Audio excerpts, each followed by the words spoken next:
Alright, here we go. Excalibur II run on the original version of Final Fantasy IX. A challenge I've always wanted to do. Because it's so cool that it's like a speedrun challenge baked into an RPG back when, you know, that was like unheard of. Stop it. Stop. I want to play the game. Stop playing the intro cutscene that gives you 3 seconds on the menu before it plays. Here we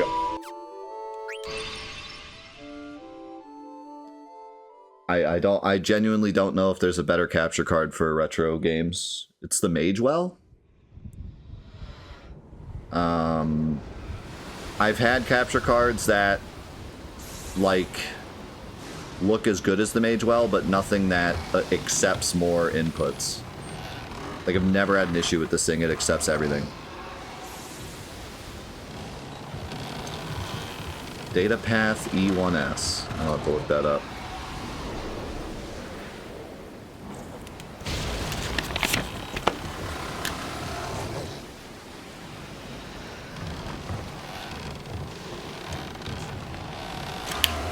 Thanks. Yeah, if anyone has any ideas, I haven't looked at them in a while.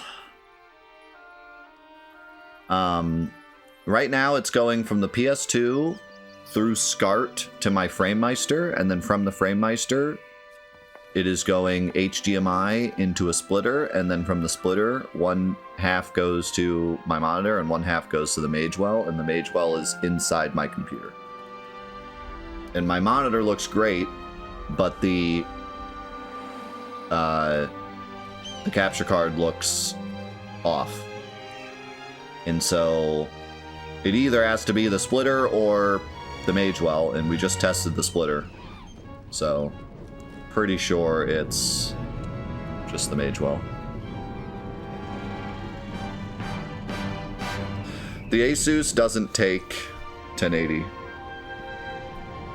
Or it doesn't take upscaled. And like I've tried to capture stuff through it, it never works.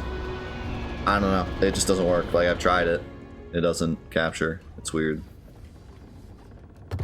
It just says, no support.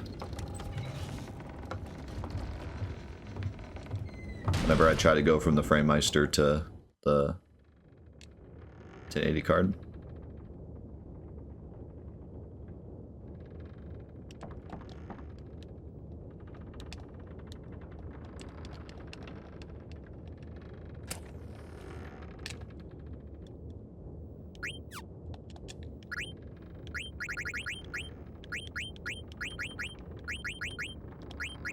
I'm guessing I want active ATB. I don't know if that's faster or not. Or if weight's better.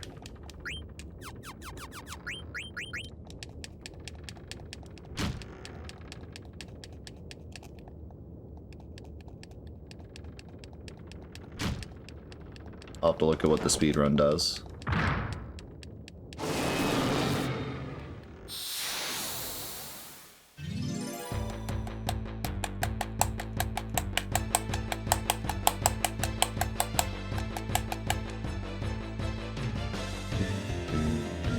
Active just might mean the enemies get to hit me more.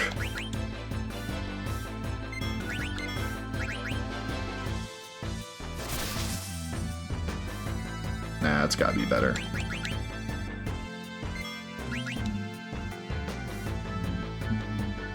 Alright, we got the wrist.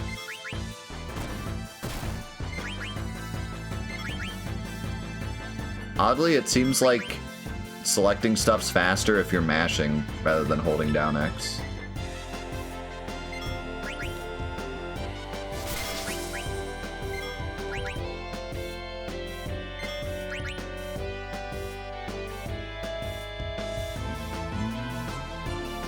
Oh, I got it? Wait, I got it already? Holy crap. This is cracked. 4 turns ago? I saw the wrist, I didn't see getting the Mage Masher.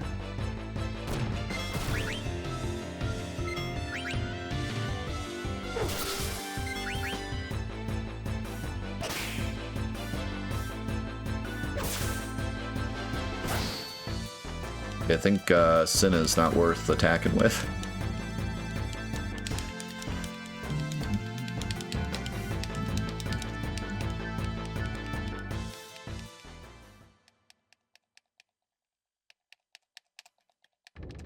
It definitely looks worse than normal, but it's doable. It's passable. It's not going to ruin the experience. But, like I said, I'm not sure if I want to play Xenogears on Friday. I'll have to see. I want to try taking the capture card out and reseating it. See if that fixes it. Because it's obviously not broken. So maybe if I just like reseat it, it'll fix it.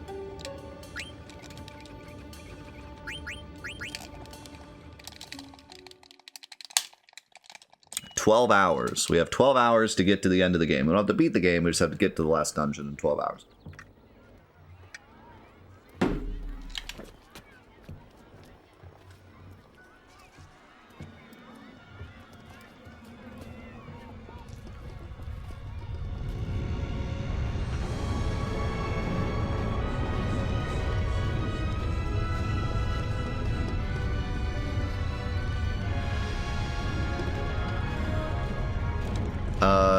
Do you have to beat Hades?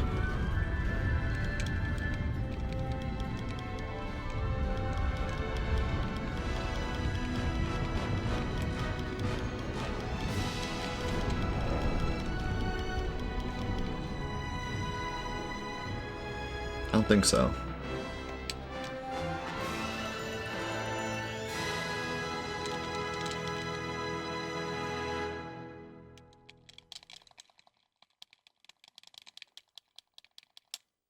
I think you just have to get to one of the rooms in the final dungeon.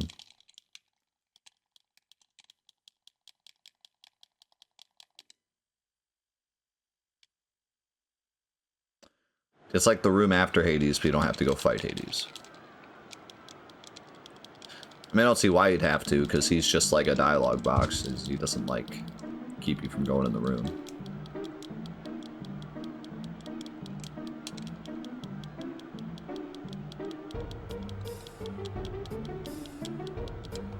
Any Final Fantasy VII Rebirth withdrawal? Dude, the exact opposite. Like, the literal exact opposite.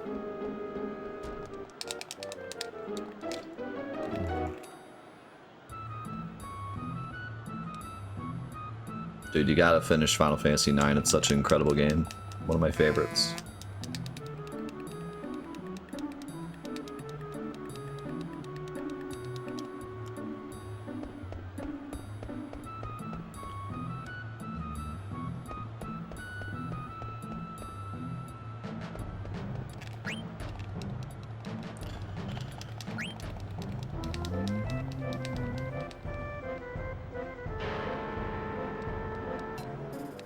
Fantasy VII Rehab.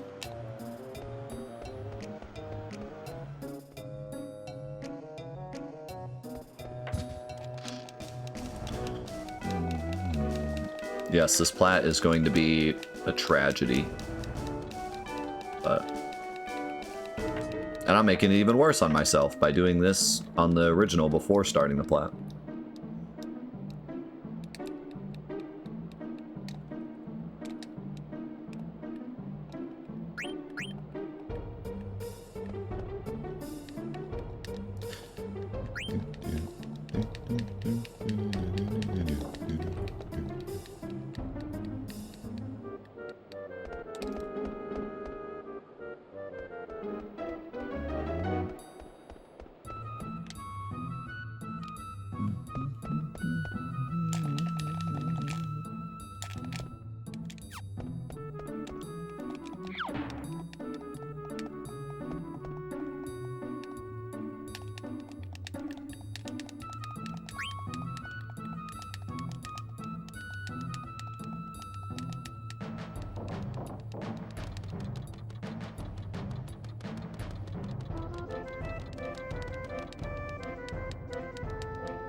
Oh, I did save on that. Okay, I gotta fix that.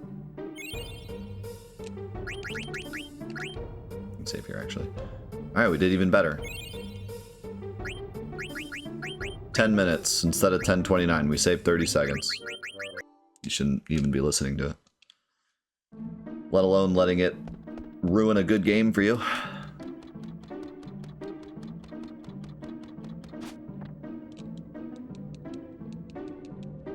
Like, sometimes the public discourse of a game can affect the game. For sure. Not saying it can't. But stuff like that, it's like, you just gotta ignore that.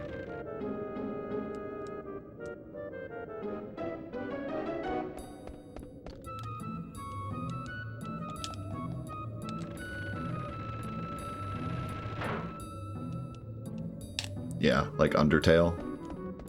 Undertale is such an incredible game that was completely ruined by its community.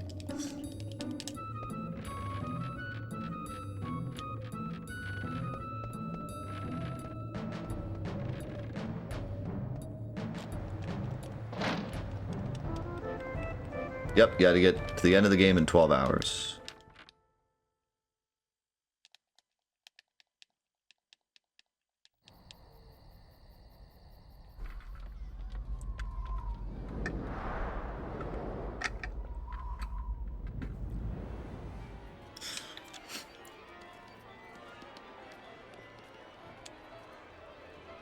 Yeah, all the Harry Potter, all the people yelling about Harry Potter on Twitter when the people playing it are enjoying it.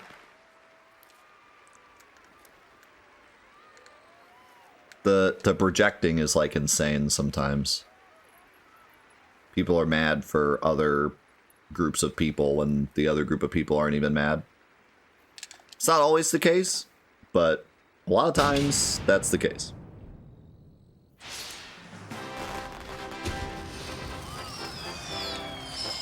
A lot of times people play stuff and they're like, oh man, I bet you this group of people are mad, and that group of people are like, no, we're fine.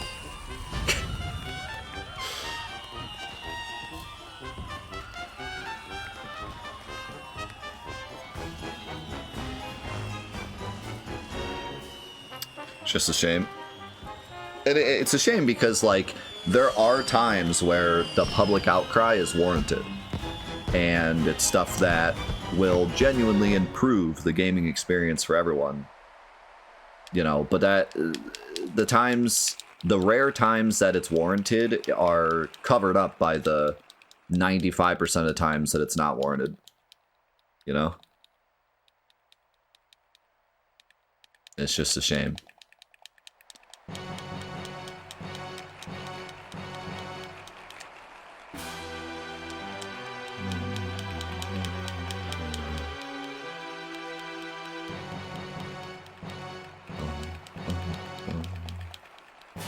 For what end shalt I live? For the sake of our friend, let us bury our steel in the heart of the wretched King Leo.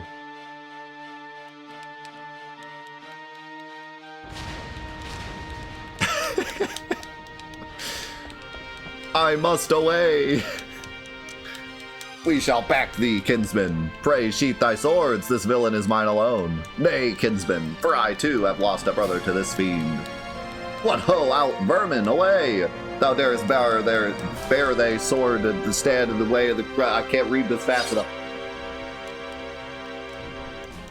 I truly love this opening so much. I don't know how to do this fight fast. I don't think it really matters what you do.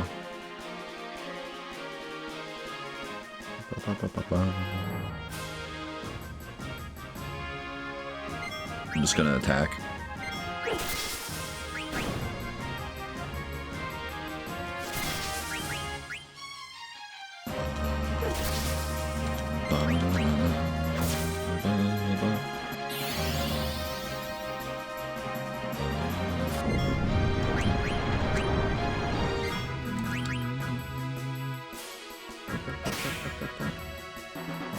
I keep telling Senna to attack the other dude, and so he's not dead yet. Which Final Fantasy game should you get her to play first? What does she like? What types of things does she like?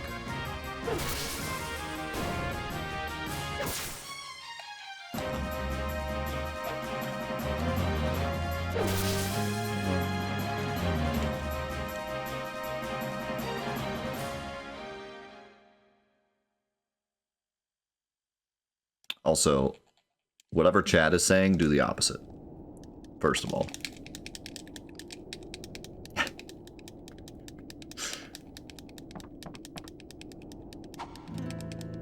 Blum. Blum. Blum. To be fair, any Final Fantasy is a good start. Yes and no.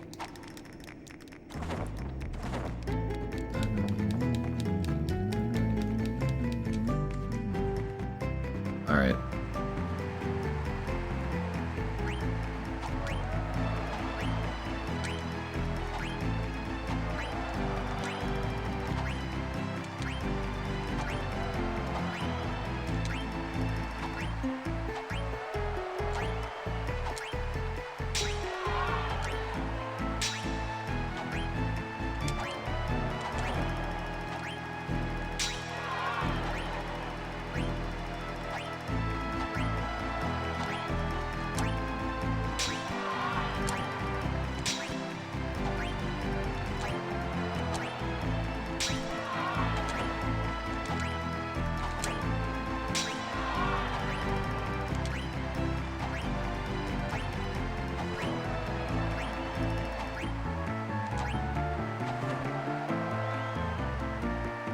I'm a gaming god.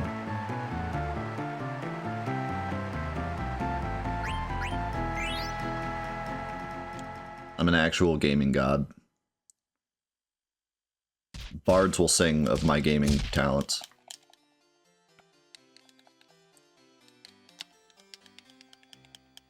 So I don't know what we need from that. I don't know what we need from that. I don't think we need 100. I don't know. The speedrun goes so fast through that I don't even know. The one person not impressed. Yangi. Yeah, I don't know, like, if we need that money for something. I'll have to check. We go this way first.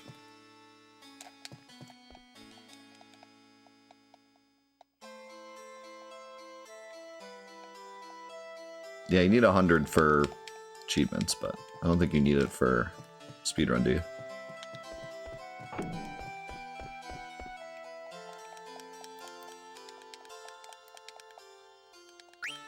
We'll have to see what we lose.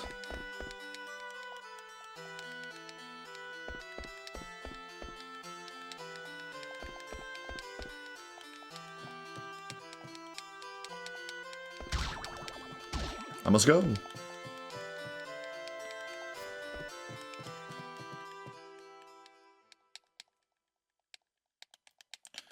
I know where the next save point is.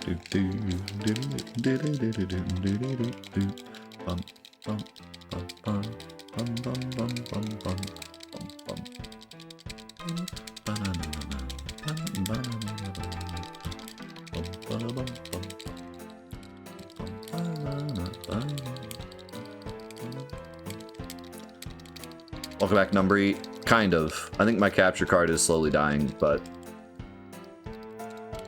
the game works, so we're fine for now.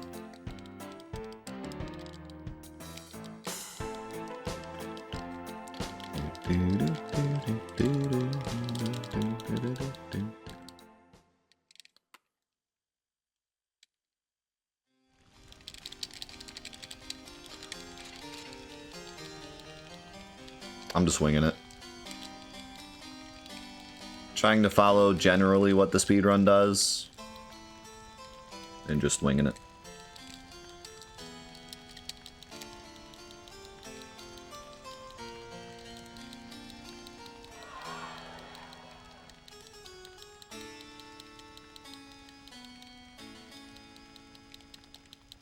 I'm not even really an expert at 9. I've only beat it a few times, so I don't really know, like, exactly where to go. But I'm gonna segment each save point, so I'll do it once to remember where to go, and then do it again to go fast. And then see how it goes.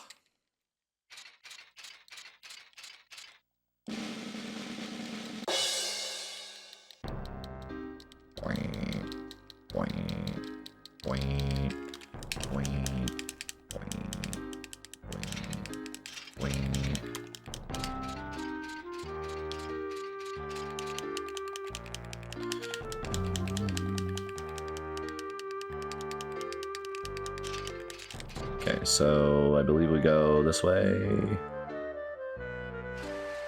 Nope, nope, nope, nope, nope, nope, nope, not that way. This way and then down the stairs.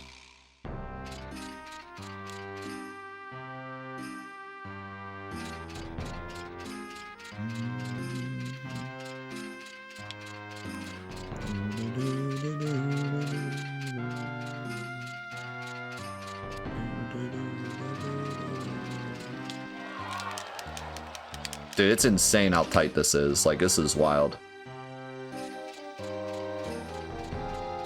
Like, I've heard the horror stories of how hard this is to get.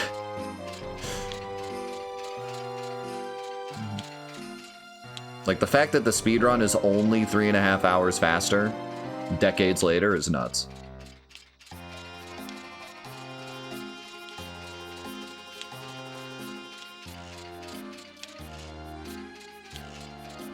Especially for an RPG, which was not really intended to be speedrun at all back then.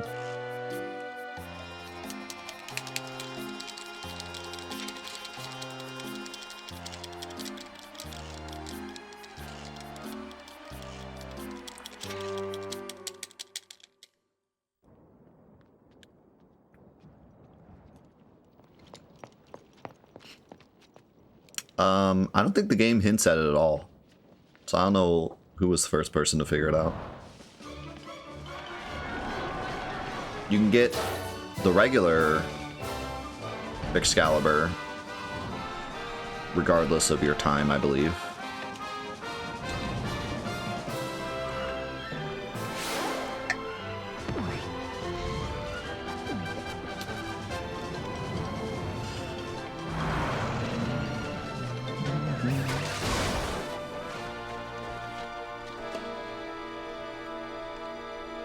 Yeah, you have to check. You had to check play online to see.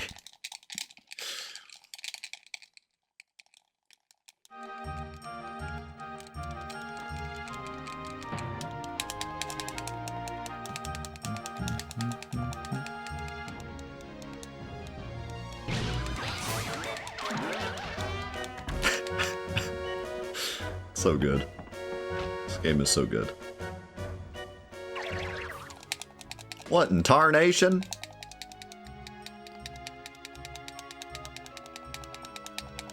Apparently the only hint that Excalibur II existed was its Tetramaster card. That's interesting.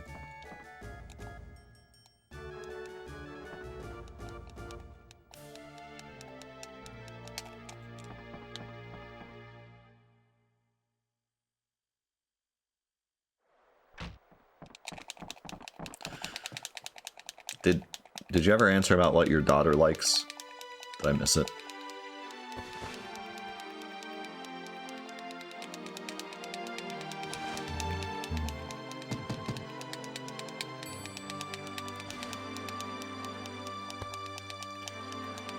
Unicorns and rainbows.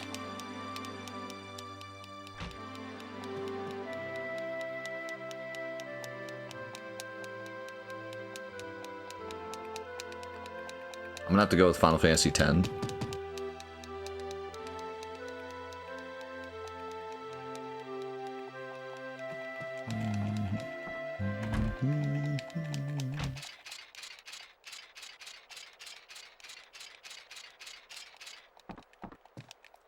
You can also buy the 10 remaster for like $10.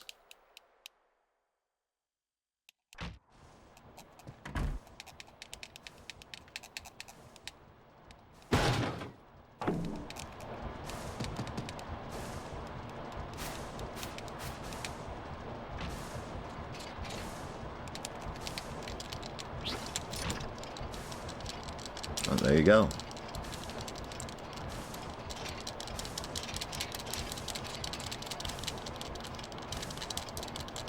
I bought the XX2 remaster on 4 separate occasions. You know Lulu isn't real, right?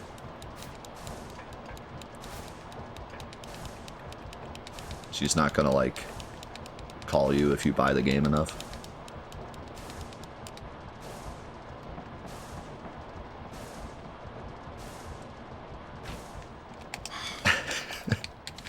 What do you mean?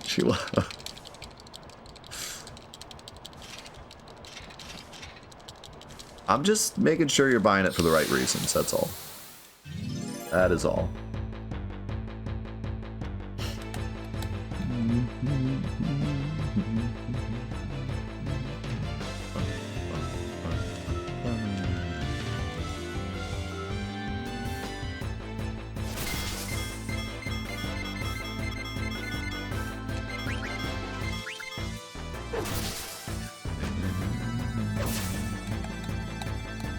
Nine or 4? If 4, why not 5?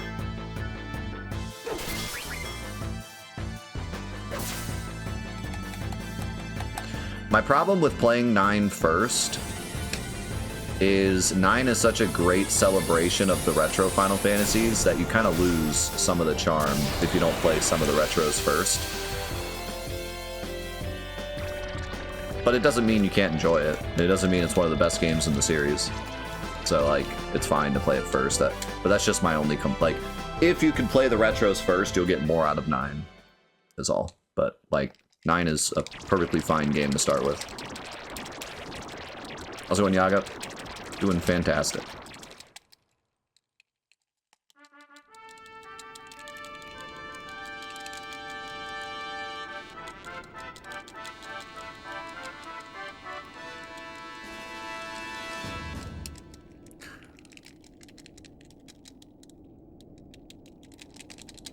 Yo, great to hear, Yaga. This is a long section without a save point. I don't know how many times I want to do this section.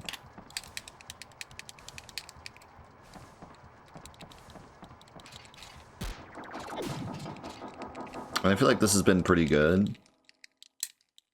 I went slow during one section, I think.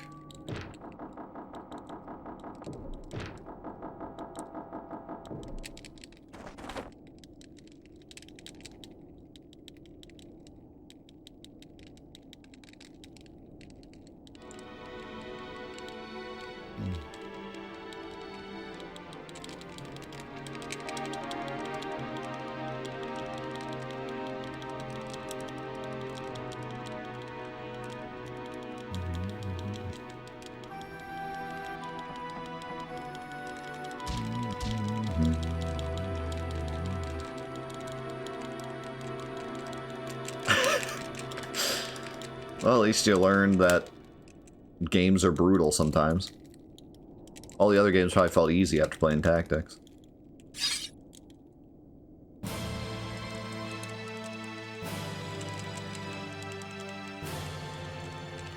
This part where Steiner thinks the princess actually died is so great.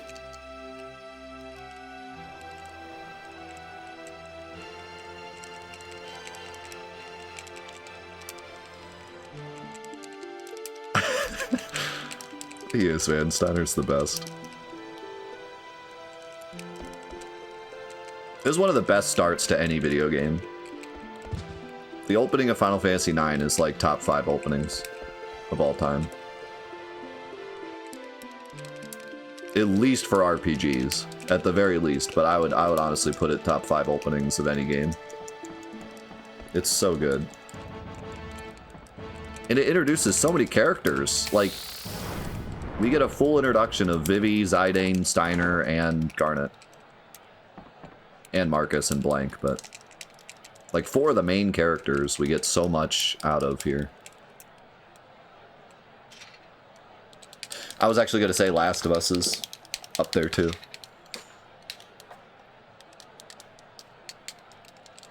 What other games have great openings?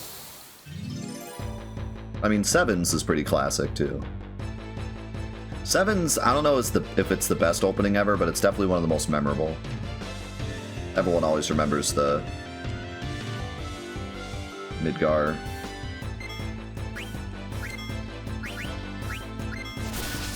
The reactor explosion. I just attacked myself. Still getting used to the controls. Oh my god, Marcus just brutalized Zidane.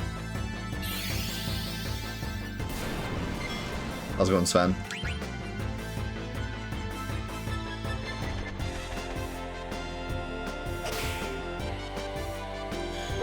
No, I don't think Steiner can attack Garnet. If everyone else dies, you're just chilling, I think.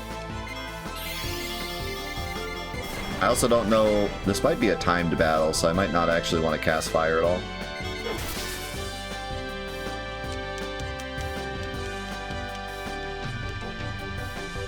Or maybe the bomb one is the timed one.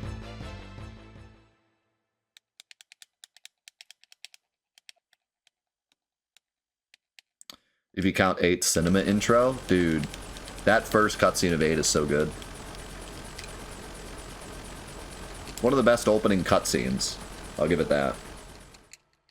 Not opening scene, but opening cutscene is amazing in 8. So is 10's. I don't think 10's opening is one of the best, but I do think the opening Blitzball cutscene is, like, so dope.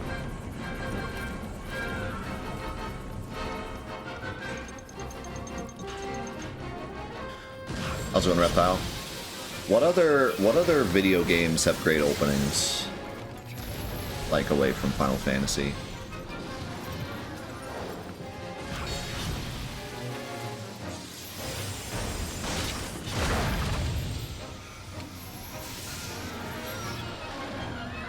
Pac-Man. Pretty epic. BioShock? You're hitting me in the feels with BioShock. I don't know if it has the best opening, but I'm biased. Shadow of Colossus? Shadow of Colossus, I think, needs a little time to cook. Like, the opening itself isn't that great until you, like, get into the first... Like, once you get to the first Colossus and you realize, like, this is the whole game. Like, I don't know if it's, like, shockingly good right off the bat. It's got to cook a bit.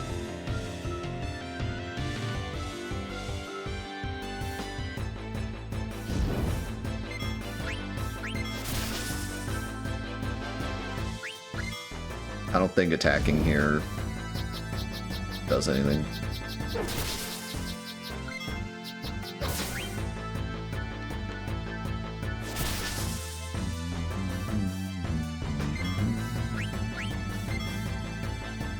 I'll just attack with Marcus inside in.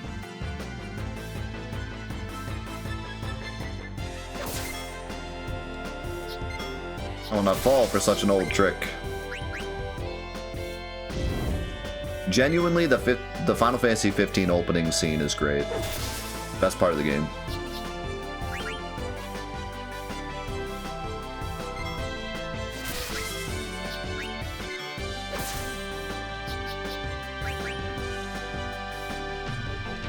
Doom 2016 has one of the best openings ever.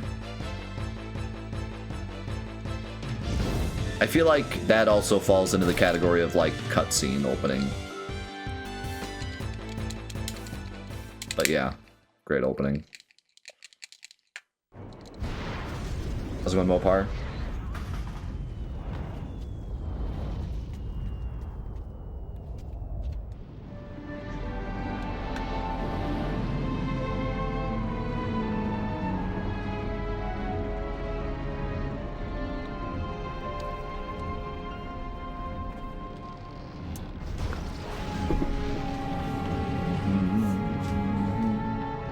Kingdom Hearts 2 has one of the best openings in video games, but only after you've played half the game.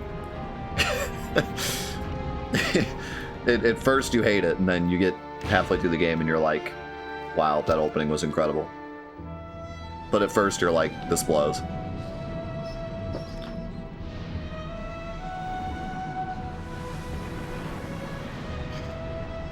It's one of the smartest openings ever, but like, while you're playing it, you're like, what is this?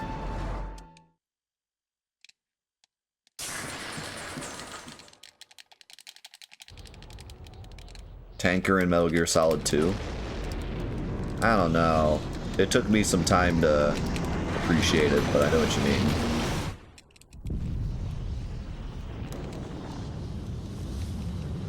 The Xenogears opening was pretty wild. A bit slow at first, and then suddenly insane.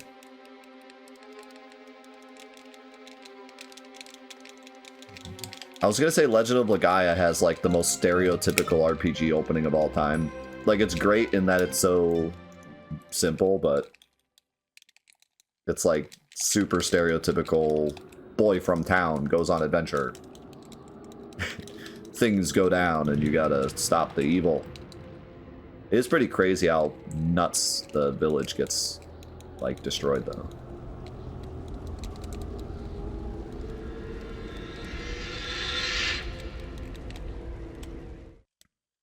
I forget what Legend of Dragoon's opening is like. Which is probably not a good thing that I don't remember it.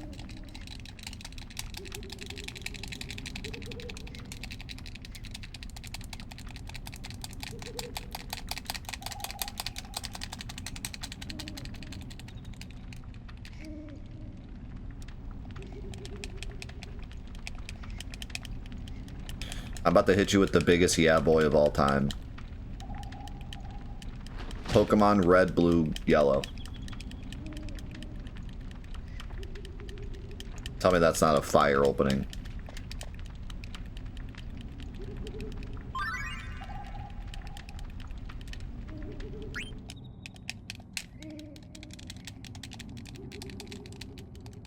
You just get the action scene, and then, like, you're just thrust into it, and you gotta capture your first Pidgey, and the rival fight, which is actually, like, epic, so you can very easily lose it. Pretty epic start. And then Brock just destroys your face.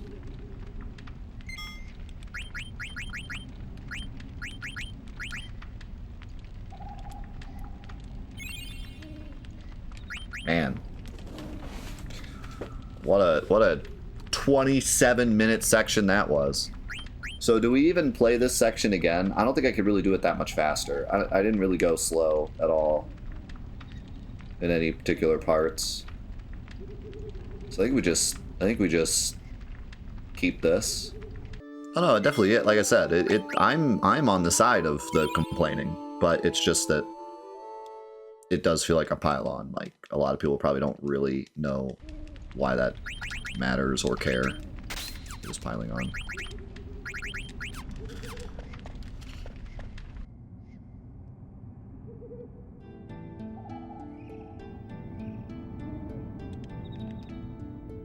Like, I feel like people saying it's for video game preservation don't know what they're talking about. Games in 2024 are going to be updated. Preserving them pre-update is, like, not something really possible most of the time.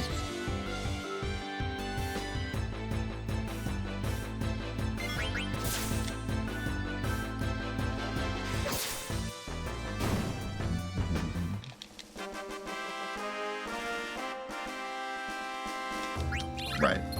But if you're mad about the censorship, that makes sense. And probably should be.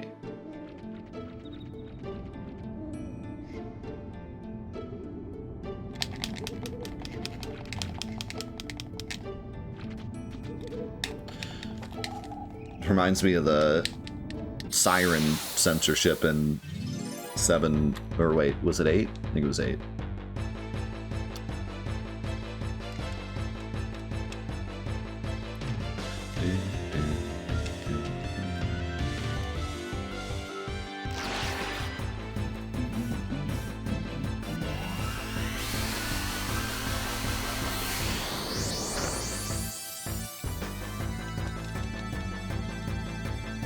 I don't really care much about that censorship either, because the original still exists, and they're just selling the original in a different environment, so it makes sense to change it.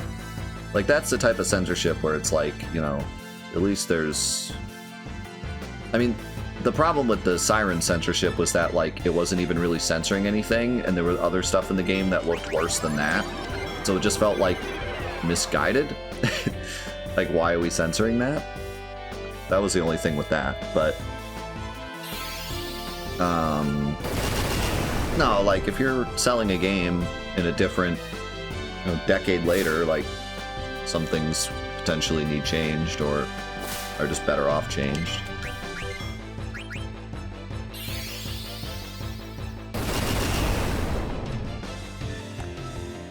But, and, you know, like, cultural differences, too, make sense to change.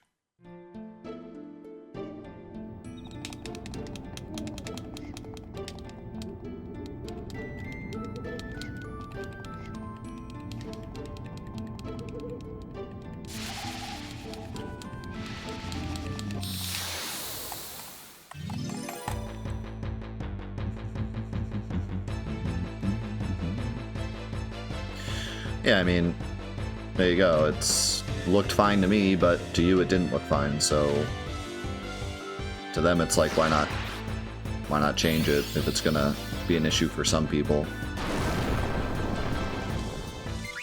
Can't just look at it from your own point of view. Look at it from everyone's point of view.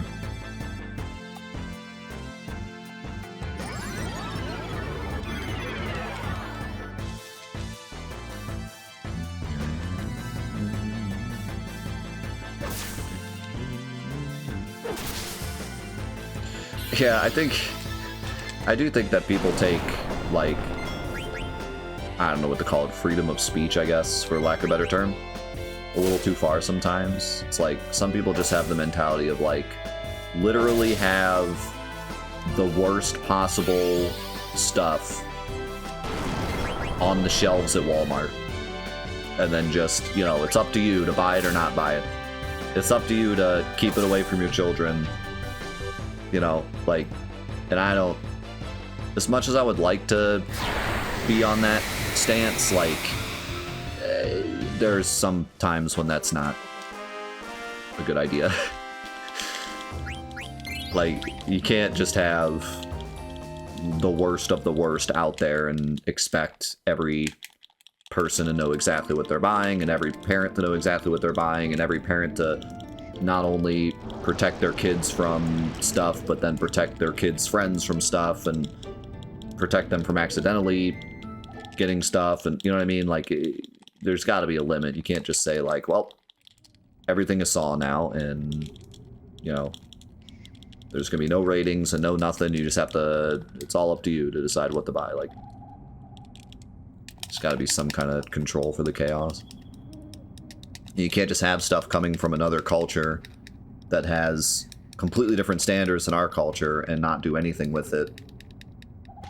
You know, we live in different countries, there's different standards.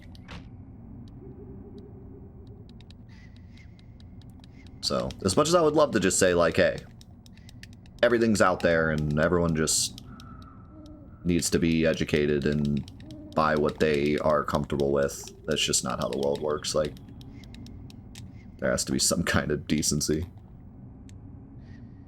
So, but, you know, what level of censorship or what level of control do we have is up to what people think.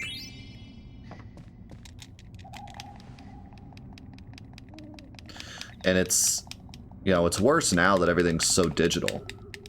You know, like, the PlayStation Store is awful, man. The fact that we're even talking about Sony censoring a game day one and that being a problem, but no one's talking about the PlayStation Store and how absolutely abhorrent it is mind-boggling to me. There's no rules on the PlayStation Store. There's no guy at the counter saying, oh, this is an M-rated game and you don't look 18. Like, you can just go on there and buy whatever the heck you want if you're 9.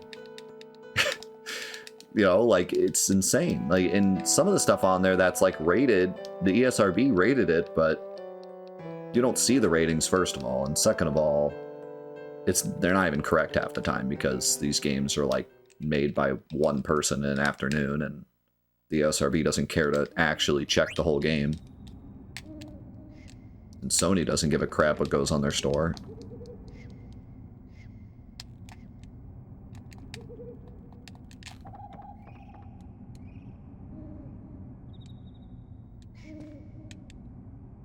I have to talk to the boss.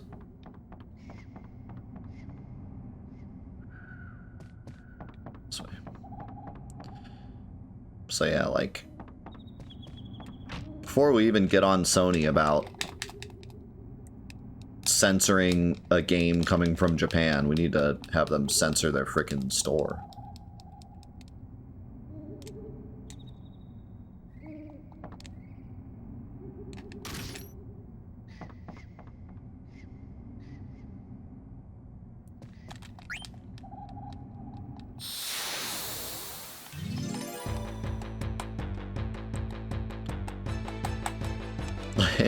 Like, the fact that they care about, oh, that's a little too risky for this M-rated game, but they have, you know, a Pretty Girl Solitaire rated E for everyone on the store that a literal 6-year-old can download is pretty insane.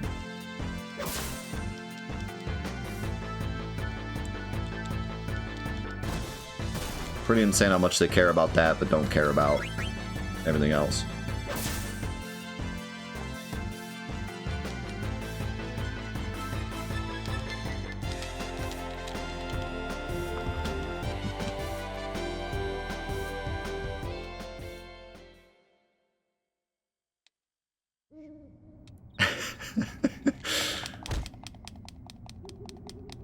Yeah, it's like they censor the mainstream game because more people will see it.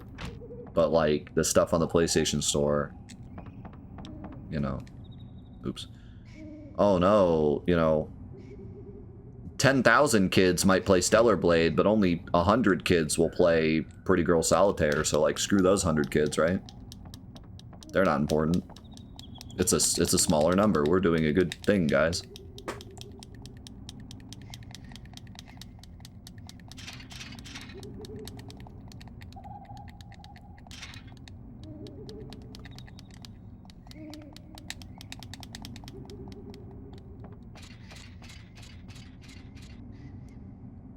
I'm still upset about that game on the PlayStation Store that has the word for digital prawn in its name. That is genuinely so upsetting to me. Like, I want to send a letter to Sony and be like, what is your deal? Why would you allow this on the store?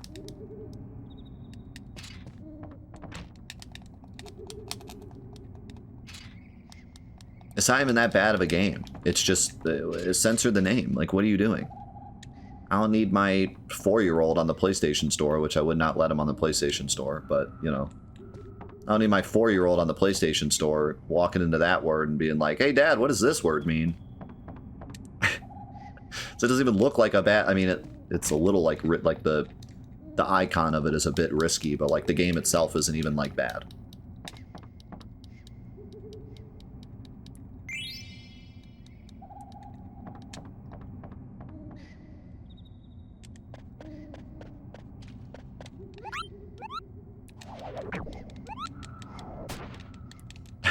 Dear Sony, what is your deal?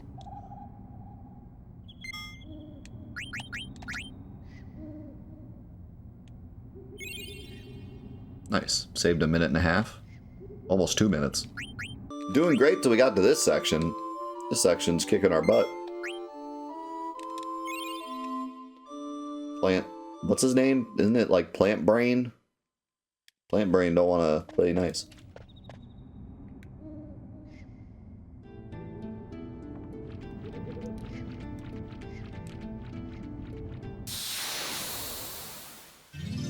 Planty boy.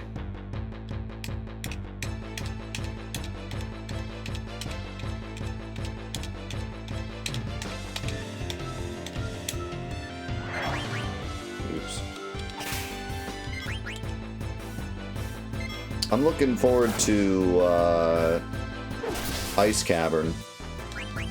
How is he not dead? Ice Cavern's hard casually. I can't imagine what it's going to be like here.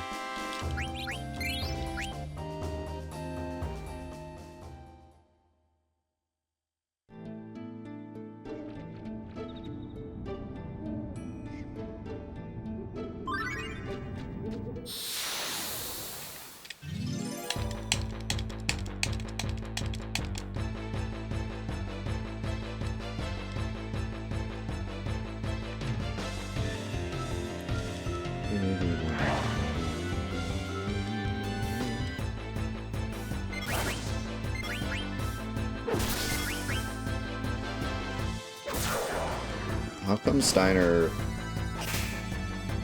sucks? How's come?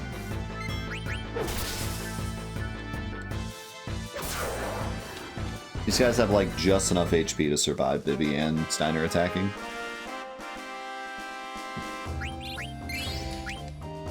And Vivi got hit, which probably isn't a good thing.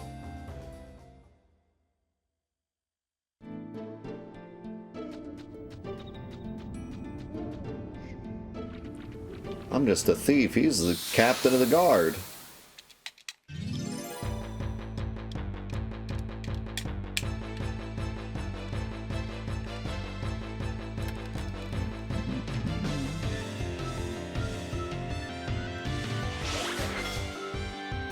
Zidane, why'd you have to have the smallest ATB? No.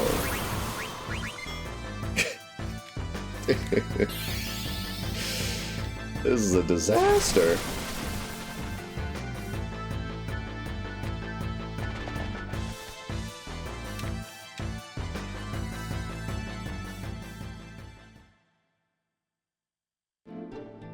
I got through this like 3 times with it being pretty good, so I didn't think it was gonna be this tough.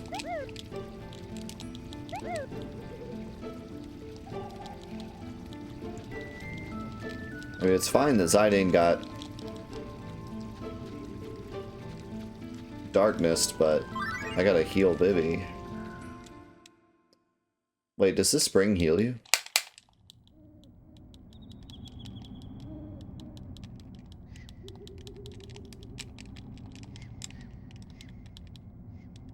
That might be quicker than using a potion.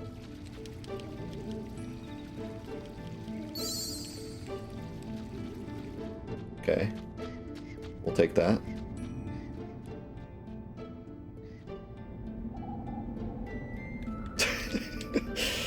We need to patch this game. My dad's a plant.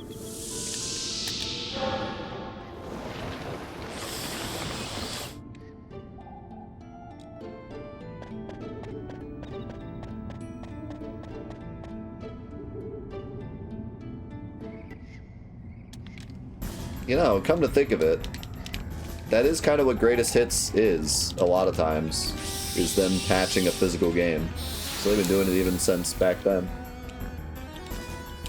Granted, it was a lot later, but kind of funny to think about that.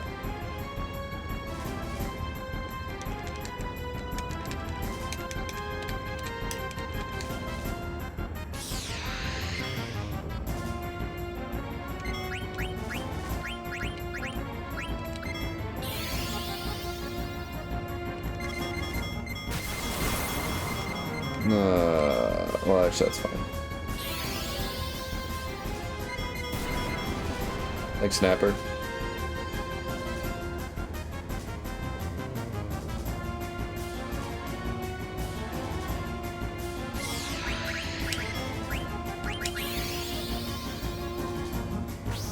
Alright, if Vivi can survive like one more turn, we should be fine.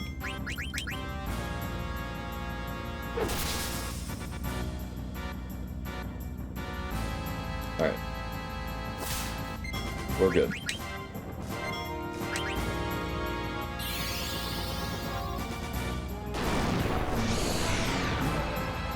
Look how quick he died.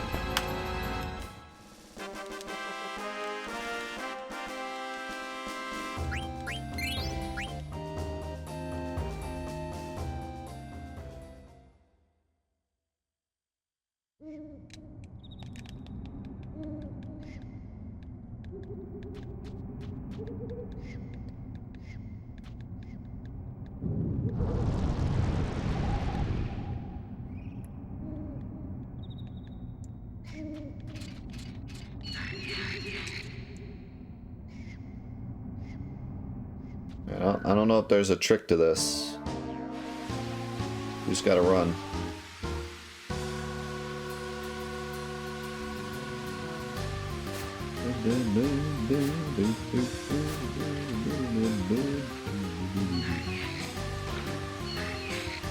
I think this one you have to fight, right?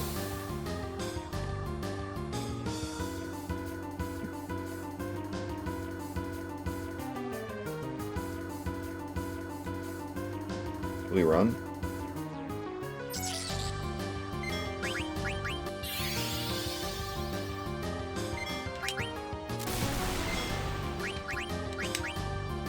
I don't think these are too bad, though. Probably good XP, too.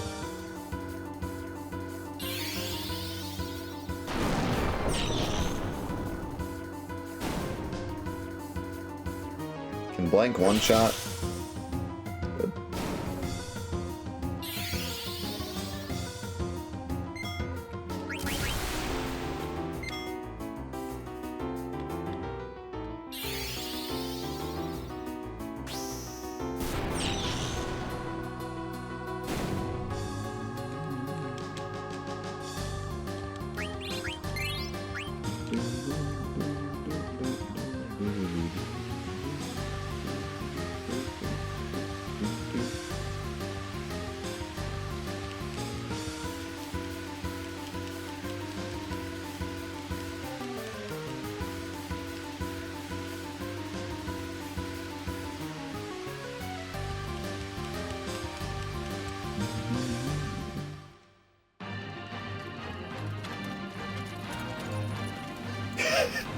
Vivi's Naruto run.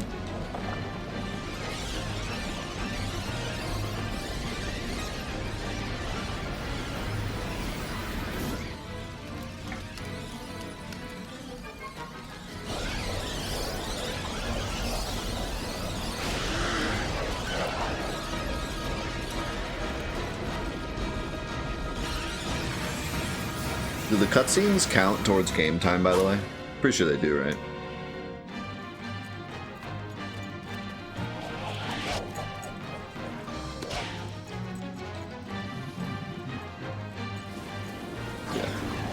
That's why skipping them, like, makes it super easy.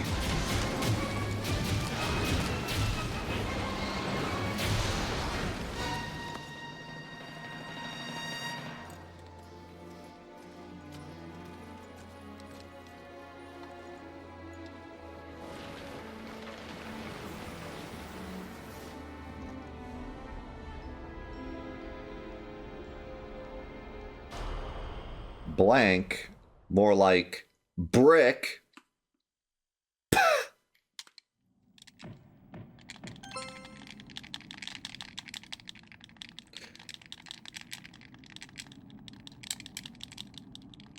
What?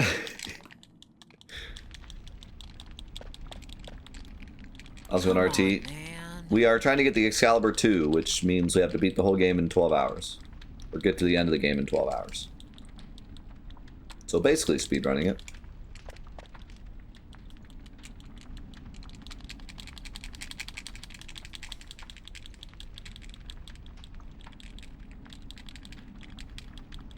Go snipes.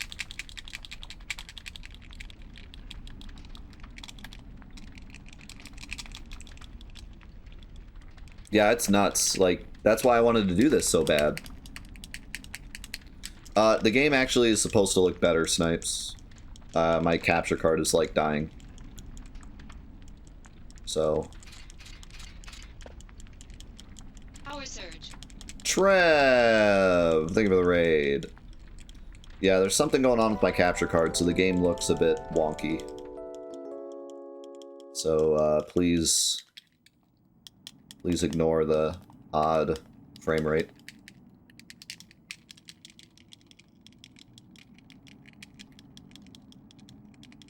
It looks good, at least.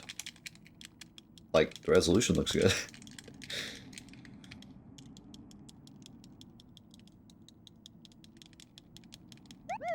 Not ignoring.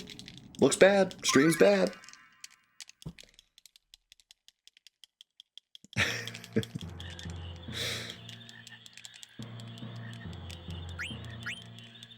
Oh shoot, I have to...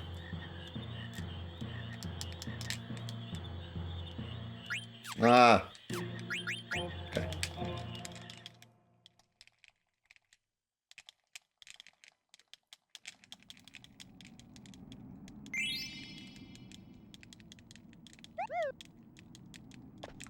Yeah, no, it should look a lot better. If you watch my Let's Play of the game, you'll notice right away it looks a lot better.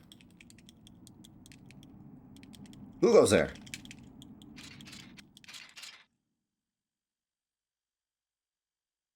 This is a suboptimal FPS stream. Please unsubscribe immediately.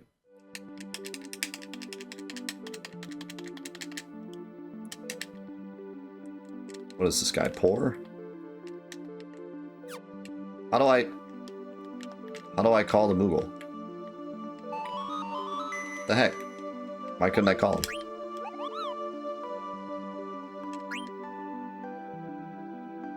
Don't say something about...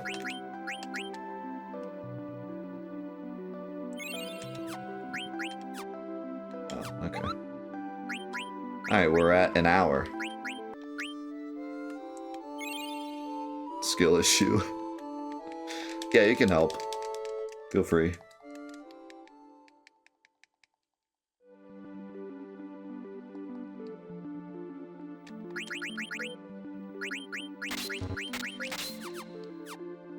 Don't die.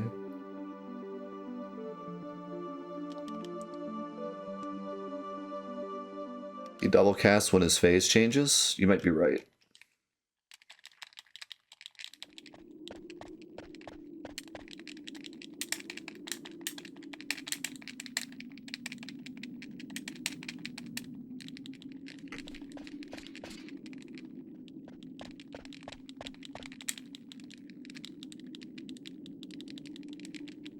Yeah, I know how the phase change works. I just don't know if that is when he double hits, but it makes sense.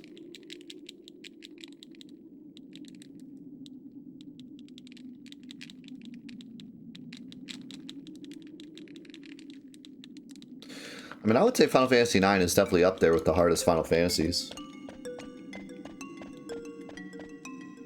Probably top 5 hardest games in the series. Casually.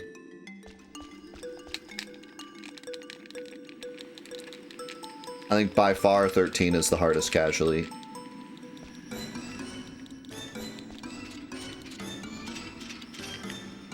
And then maybe 3 just because of the final dungeon.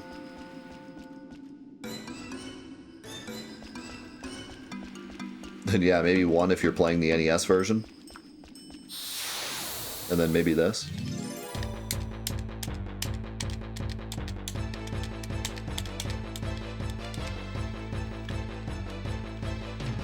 I think I would say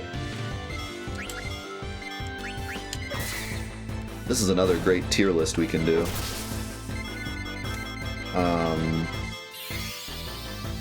I would say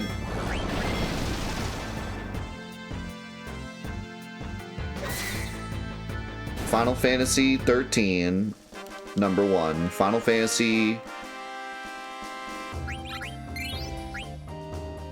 3, if we're talking about the final dungeon, is 2. Final Fantasy 1, if we're talking about the NES version, number 3.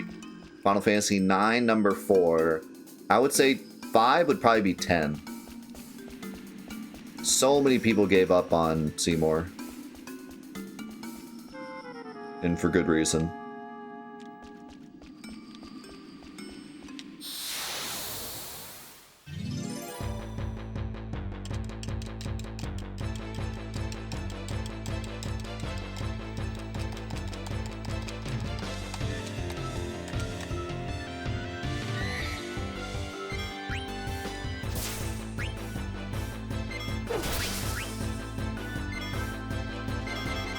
What's the easiest?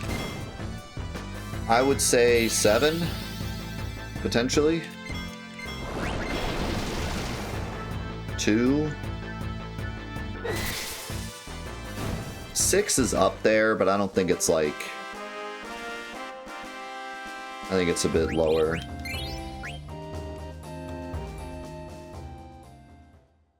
I'm thinking about, like, the Mage Tower as well as the final boss of 6. I feel like bumps its difficulty a bit.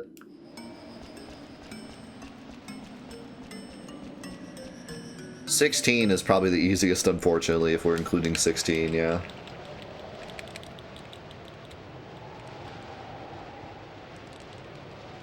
$8 is the easiest if you know what you're doing, but a lot of people don't know what they're doing, so I feel like it kind of falls in the middle. 8 is by far the easiest to break and the easiest to make easy, but I think casually, overall, it falls somewhere in the middle.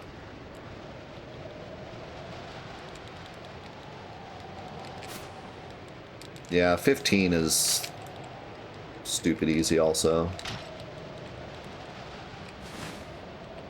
I think, like, probably 16, 15, 7, 2, 6? Maybe?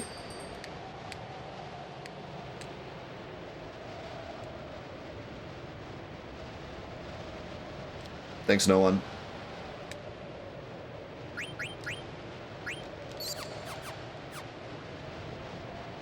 I feel like that's a pretty good top 5 without really getting super into it.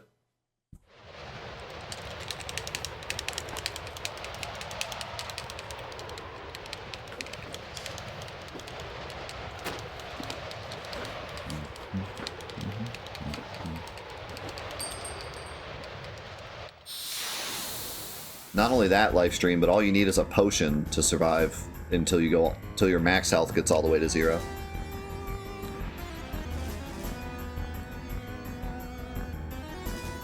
But yeah, if you have 30 Phoenix Downs, you cannot lose Final Fantasy 15. Unless you're fighting an enemy that's, like, way above your level, but, like, story bosses, you cannot lose if you have 30 Phoenix Downs.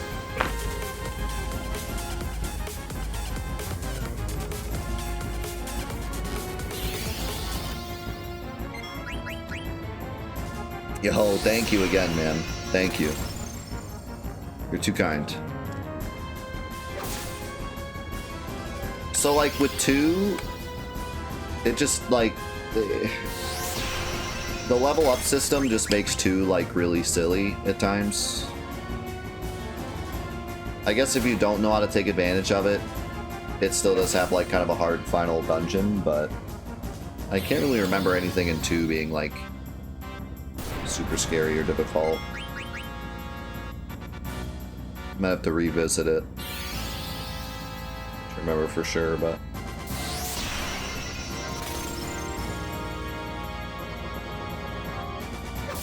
oh man, screw that Omega fight.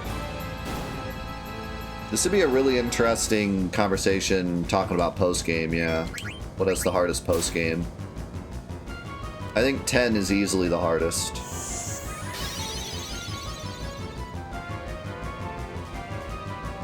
10 and maybe 12.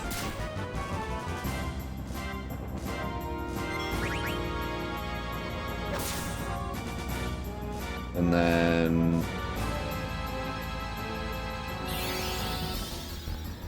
I'm really biased when it comes to 7. I might die here.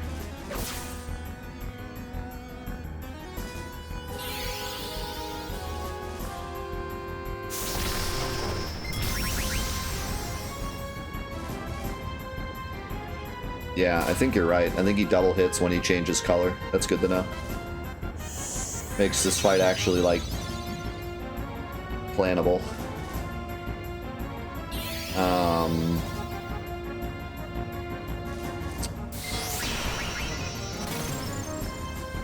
Yeah, I'm a little biased when it comes to 7. But I know that, like, Emerald and Ruby are really difficult normally. I mean, they were crazy when I was a kid. I just kind of have no reference point to know how hard they are nowadays, because I know them inside and out.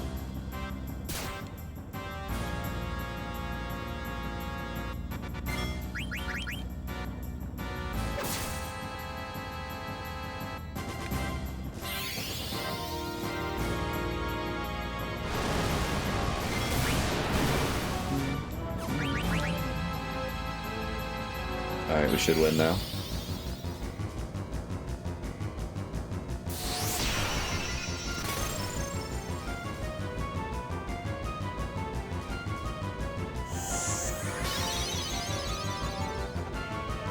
Yeah. Yeah, no, Ruby is truly awful casually. Then you have Ozma, which is awful if you know the trick and awful if you don't know the trick. So I think Ozma's definitely up there as one of the worst, hardest bosses. 9 is honestly up there for hardest game and hardest post-game.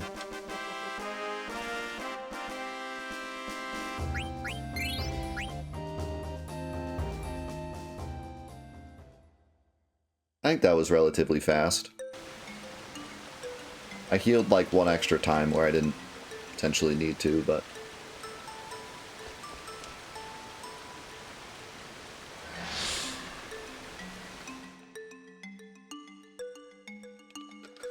What's the Final Fantasy XII super boss that destroys lives? Are you talking about,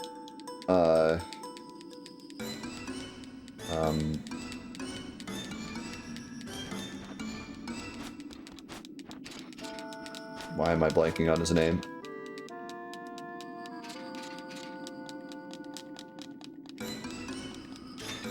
Yzma?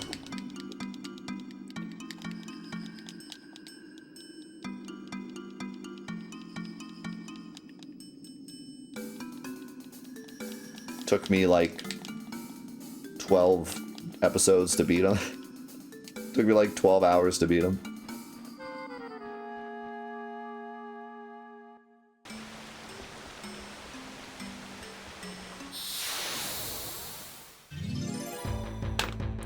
Great boss.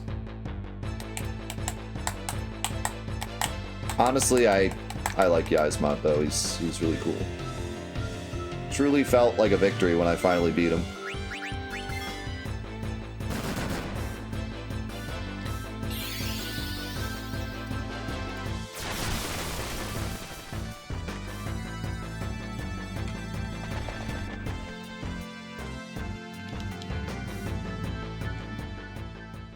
So I'm pretty sure we just run out.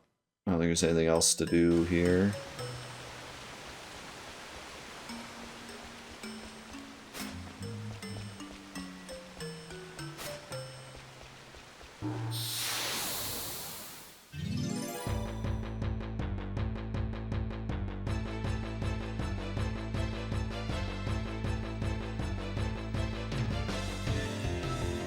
Stop giving me flans.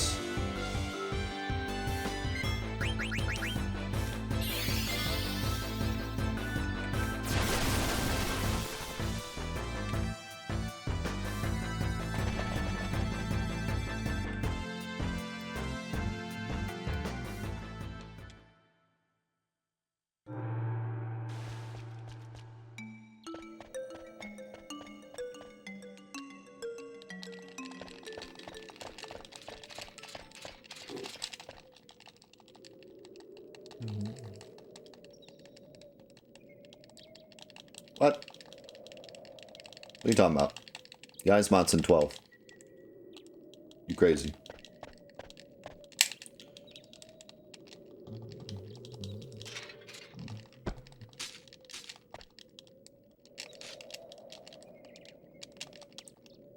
I know what my name will be.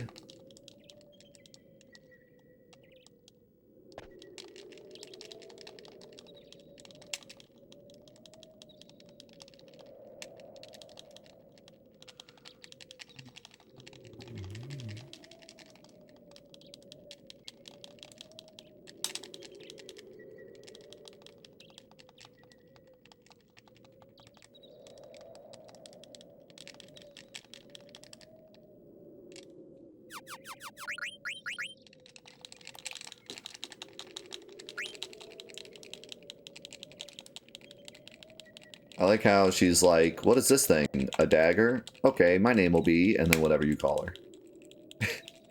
So, like, if you don't call her dagger, it makes no sense.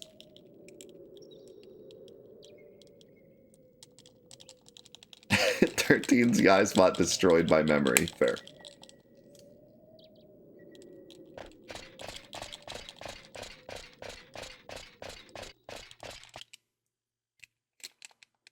My name shall be Pointy Stick.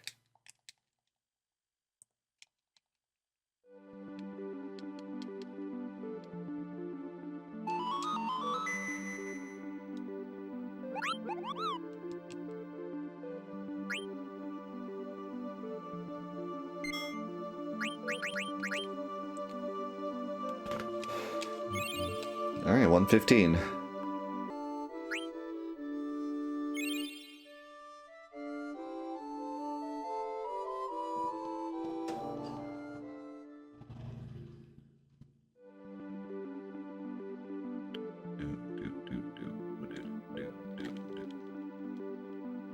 How fast can I stutter step? Like, is this too fast?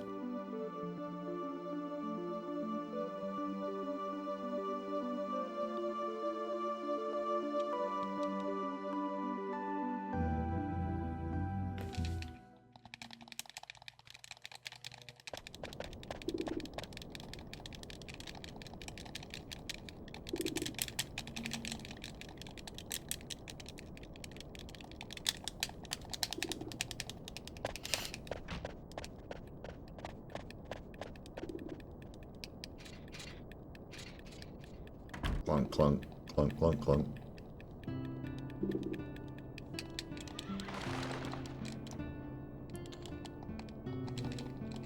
I love Dolly. Dolly's the best.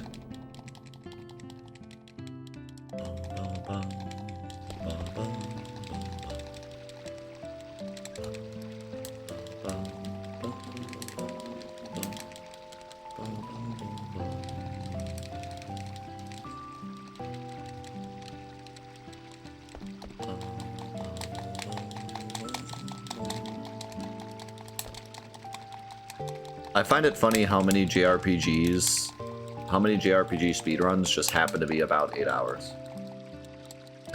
There seems to be this weird, like, connection where, like, they're all about that same time. Any, like, JRPG that doesn't have a big skip ends up around 8 hours.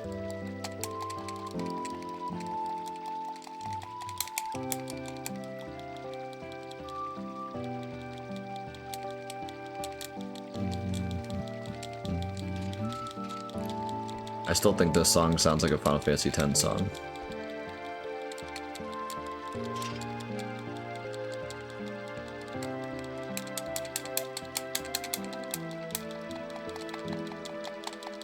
Yeah, keep in mind, Zmorix, the game itself is a bit laggy. My capture card is having a fit at the moment. But hopefully I look okay. Whoa!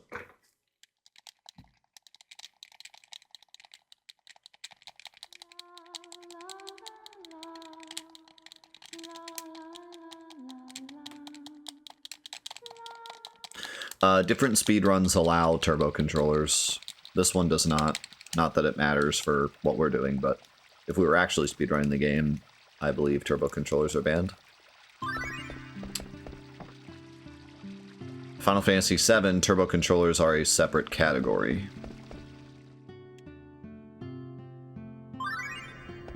So it depends on the game you're playing. So we go this way, and then we go back.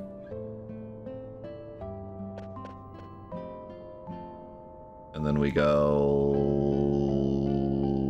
in here. Then we leave. Then we go in here again. Then we leave. Then we talk to Vivi.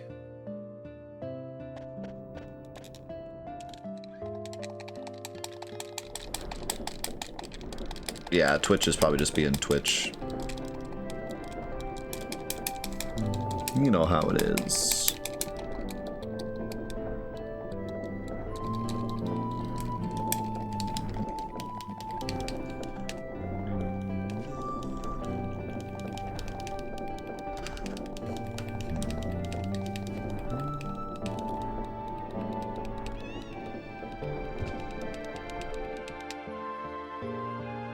Poor Vivi.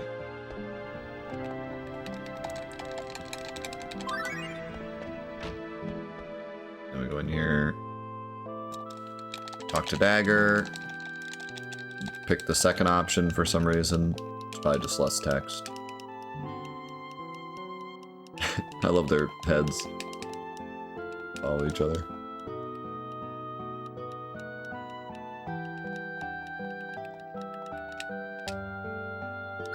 Oh, I blew it.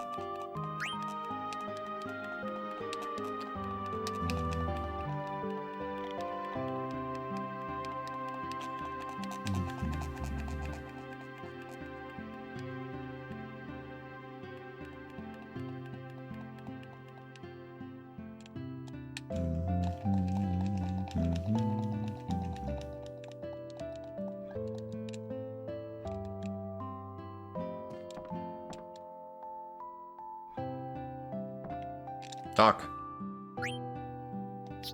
Okay, we buy 3 of these, 8 of these, 3 of these.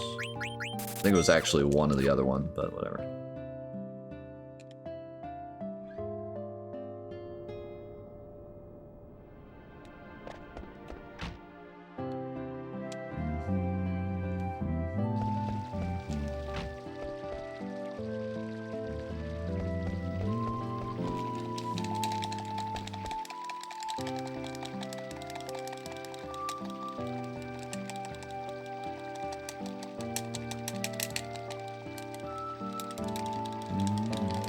Careful, Rod. No rebirth spoilers at this time. Let's go Majestic. How did I prepare for this run? I got some chocolate milk.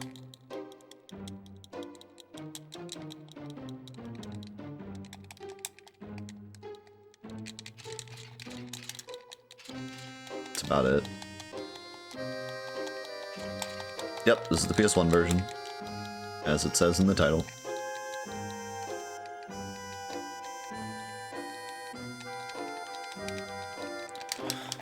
Bum, bum, bum, bum, bum, bum, bum. Is that even allowed? I thought that was banned.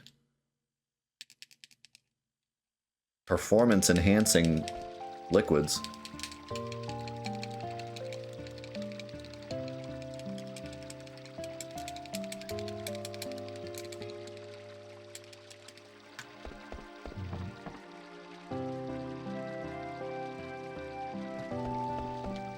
But is this an Excalibur II run? Short answer is yes. Long answer is yes.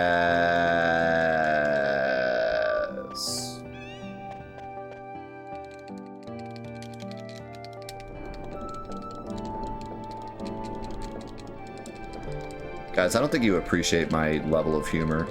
I mean, that's insane. That's like... that is crazy that I just pulled that out.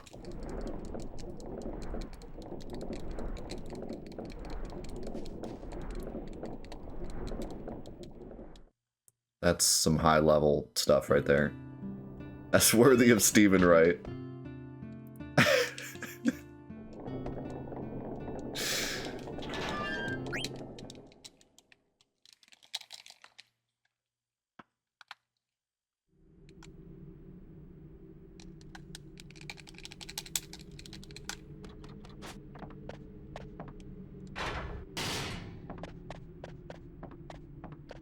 I feel like that section was pretty good.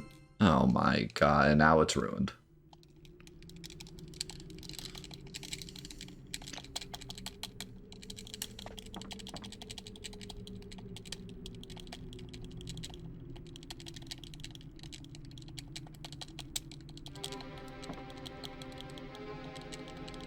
Oh yeah, no, I'm sure. I'm sure the joke out of the Fortnite book will be funnier than the joke I just dropped. Definitely. Without a doubt.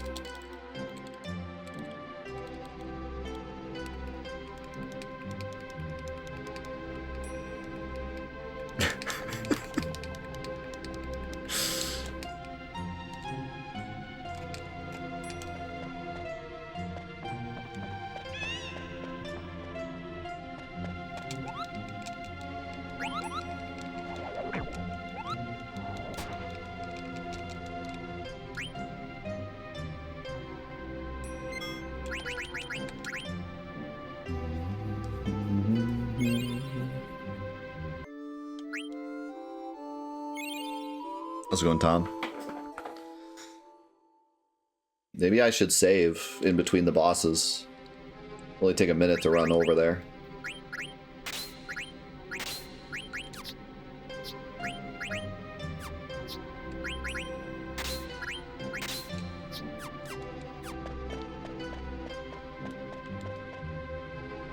Is it possible you used to be a better player? What?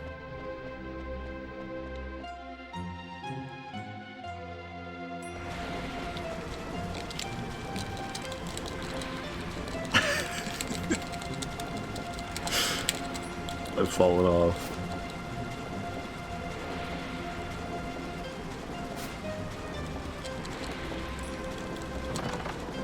Yo, Tom, thank you for the prime. Our resub alerts are broken today, so it looks like you're only subbed for 1 month, but I know the truth.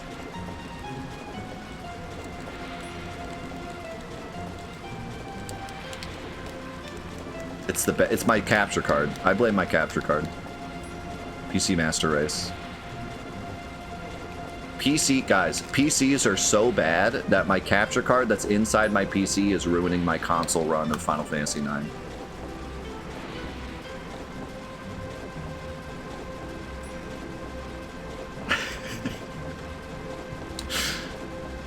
This guy's anti-PC. I should stream off my PS1, it'd probably look better. Agreed.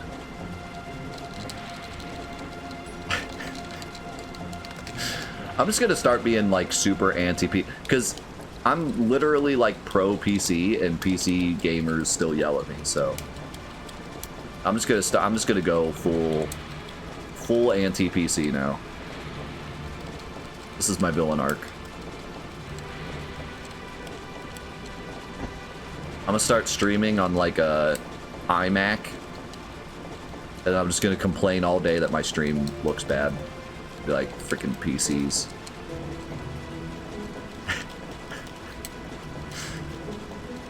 Freaking PC gaming.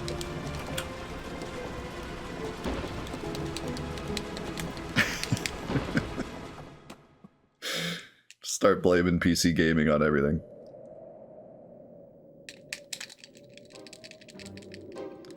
My wife gets home. I got a flat tire. PC gaming.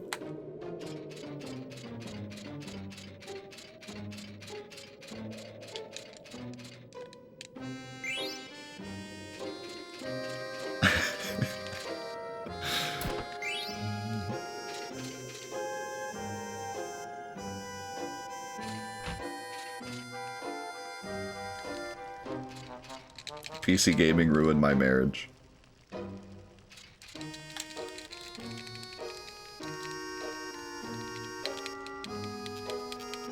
Probably is. I know several people who ruin their lives with PC gaming, but, you know, that's not PC gaming's fault. Or is it?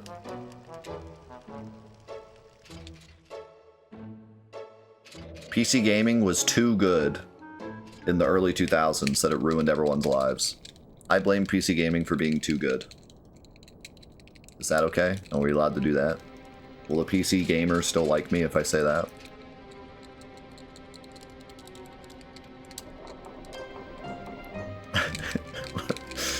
Will they sus clap?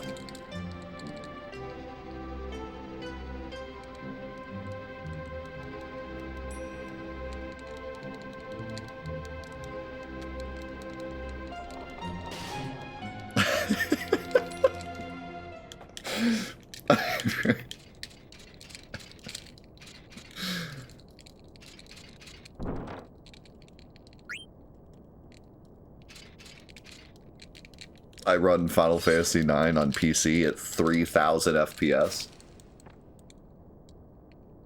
It's the only way to play Final Fantasy IX.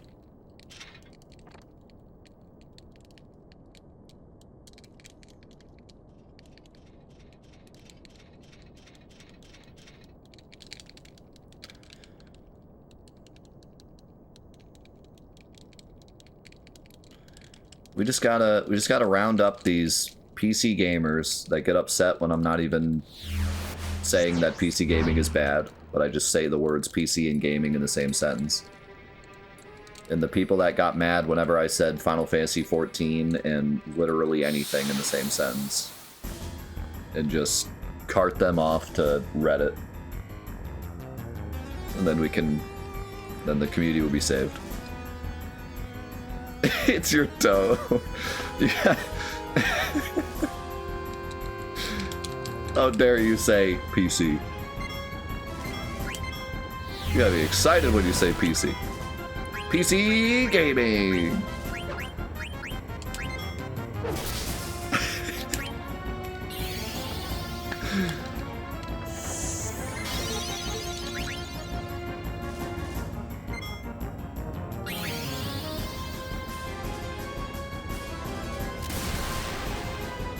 Oh my god.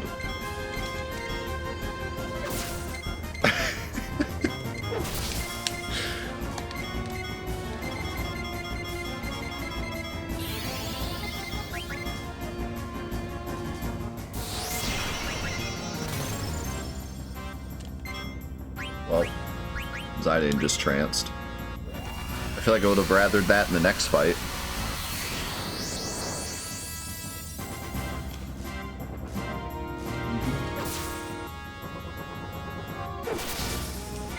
Yeah, no, that was like the same thing. It was World of Warcraft. I knew like 3 people back in high school that just like ruined their life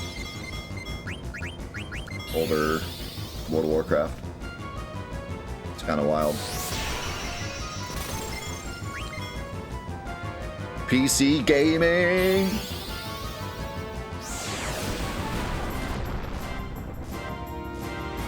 I do kind of wonder, you know, with an addictive personality such as that, if they were destined to ruin their life with something, you know, it just happened to be World of Warcraft. You know what I mean? Like, if it wasn't that, it was going to be something else. If you can't play a video game for less than 14 hours a day and, like, forget to eat, then, like, I feel like that's more of a personality problem than a... I mean, yes, the game is addictive and, like, you know, preys on people that are easily addicted, but so does, like, gambling. Like, if they didn't become a World of Warcraft obsession, it would have been gambling, or it would have been mobile games, or it would have been something else, you know? I don't know if we can just blame World of Warcraft. Did it have the right ingredients to cause people to ruin their lives? Yes, but I don't think it was... I think they had problems of their own, you know? I don't know. Look at me trying to defend PC gaming. Please come back, all of you PC. All the PC stands, please come back. I'm defending your PCs. I don't know if I should save or not, because that was a pretty good fight, but also I lost Zidane's trance. I guess I do have 3 save files, so I could go save, and then if I feel like I can do better, I can reload. It should only take a minute to go save. Maybe not even a minute.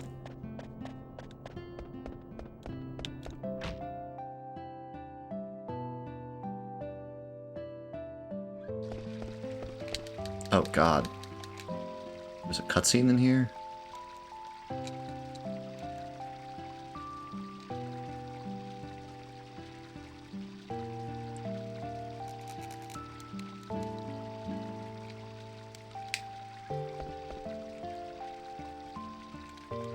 Hurry up. No.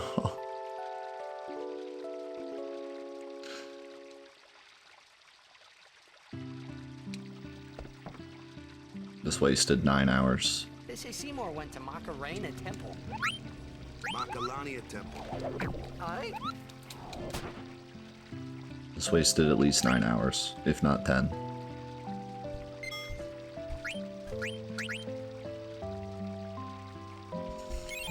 So excited to get back into it.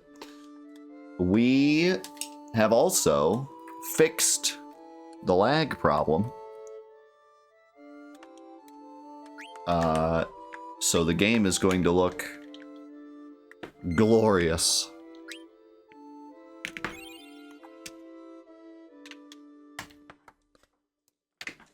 Check this out. Look how nice. Look how much better it looks. Look at how the game is supposed to look.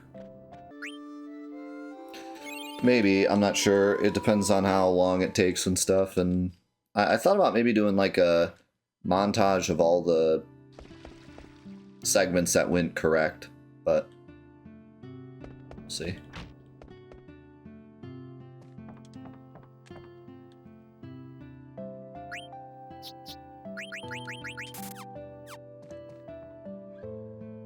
I could buy a rubber helm. I don't think it's gonna be necessary.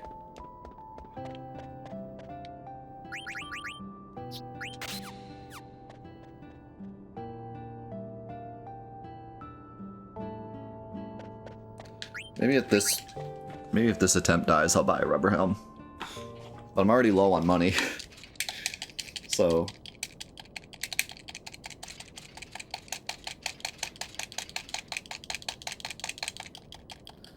it depends on the game. This game, the name appears with the text box. Like, the text boxes don't type out the letters.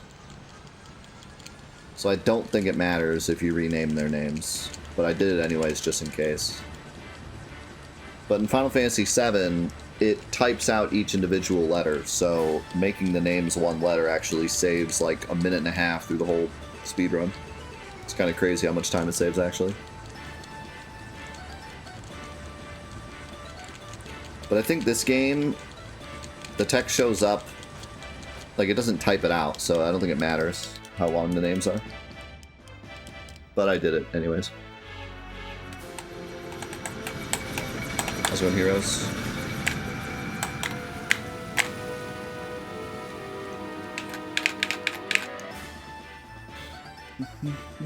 Yeah, I saw one in the shop. I saw a rubber helm in the shop.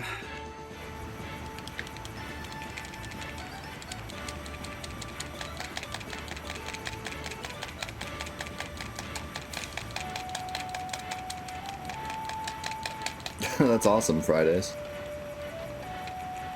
That's really cool, man. Now, if only my stream would calm down my child, then we'd be in the money.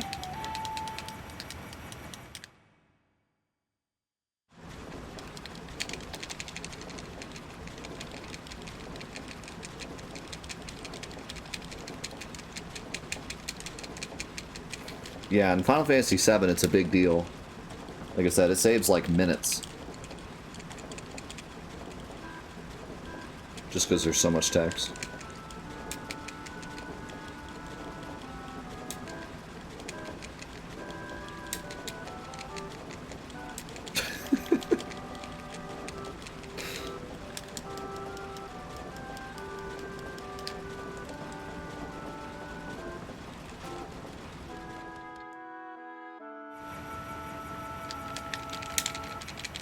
My turn. God, I'm so excited for Monday, guys. It's gonna be amazing.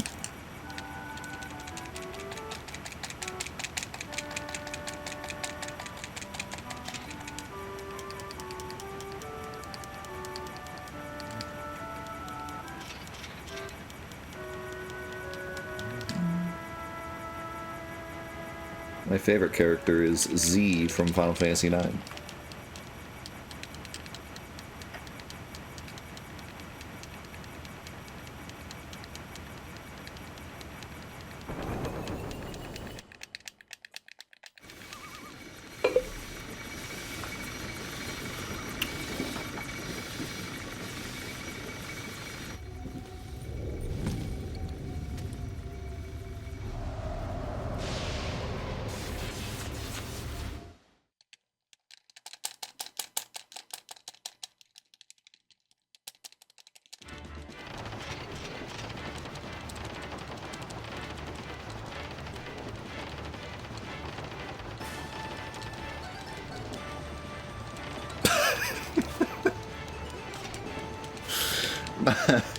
Not the...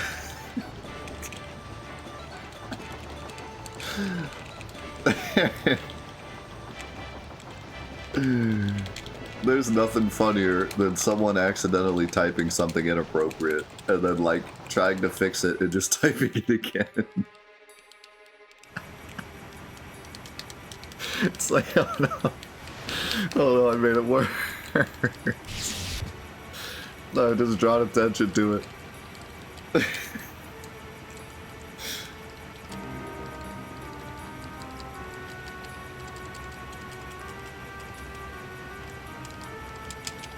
I'll never forget that meme I saw. I feel like it was one of the first memes I ever saw in my life. Of that person was like, I changed the autocorrect in my dad's phone. And he was like trying to say car and it kept saying like a cuss word and then he like kept trying to say it. And it just kept saying it over and over. Just kept autocorrecting it over and over again. It's so funny. It's like, we have to get back to the F. They like try to. I meant to say F. F. F. F.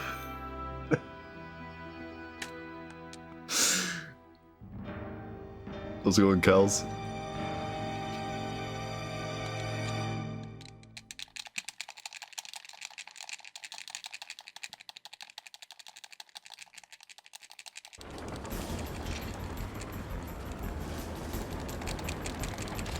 I have heard that the Excalibur II run is extremely strict. Like, you can do speedrun strats and still miss it easily. You really have to hustle. It's pretty wild that a decade of speedrunning optimization and we're still only like 3 hours ahead of the Excalibur II run. It's like crazy. It's super tight.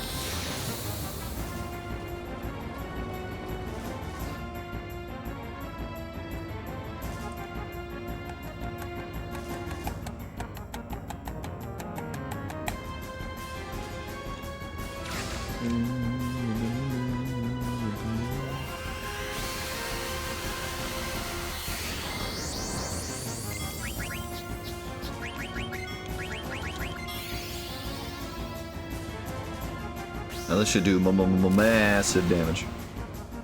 Okay, that's not that much.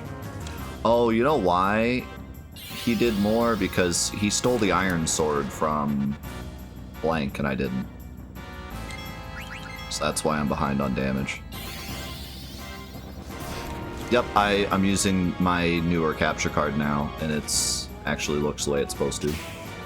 Okay, that's really nice. Thank you, Mage. He's being nice now.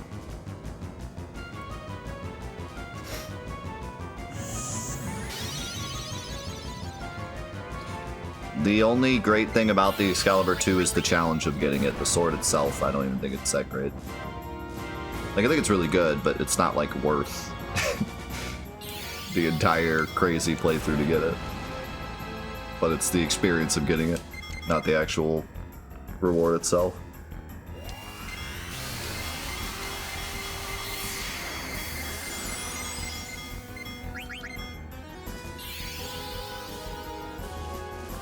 Should just hit one.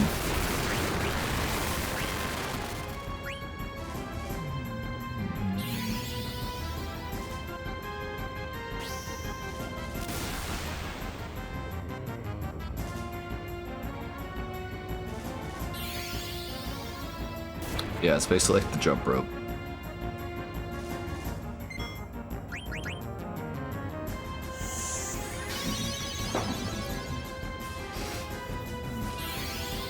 You have to give up so much to get it. Is it technically the strongest weapon though? That's cool. I didn't even know it was that good.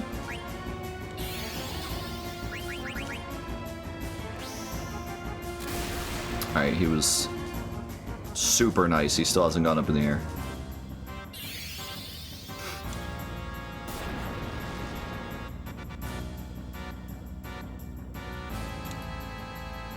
That was like exceptional. No one even died.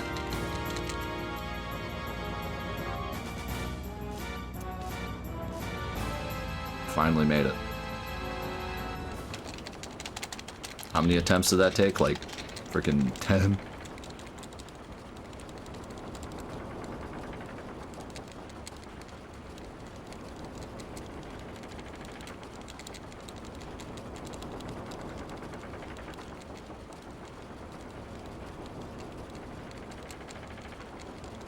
Now we just fast hog our way to the next save point, which is behind a bunch of cutscenes.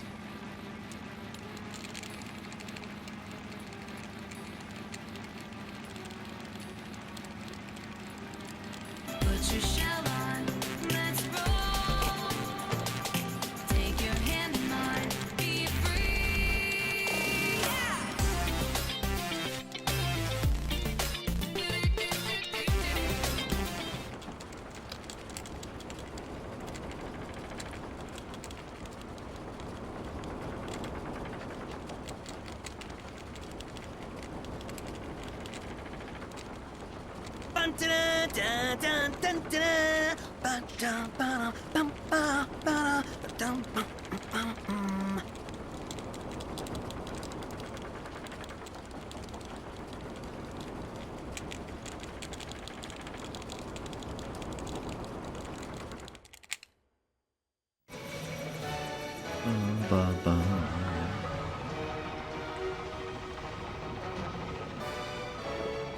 Drive, Dagger, drive!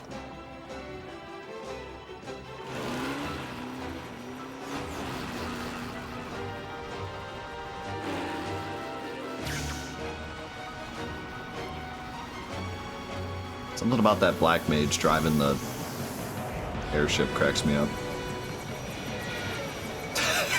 And that sound effect. Meow.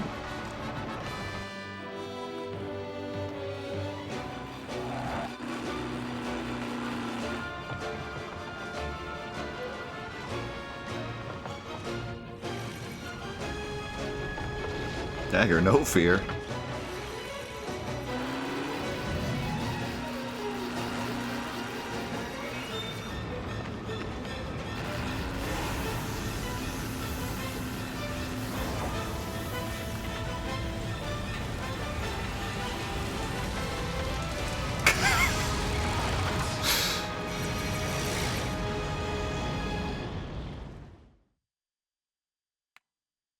All three black waltzes piled into one car, that'd be great.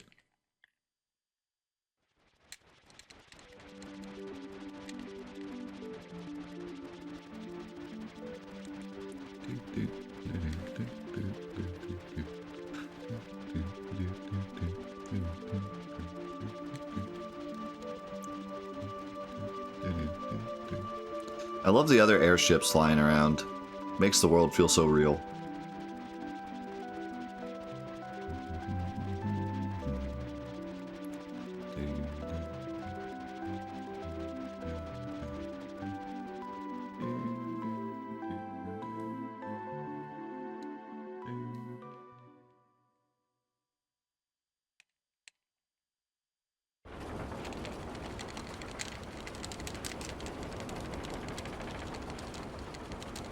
This game's just too good.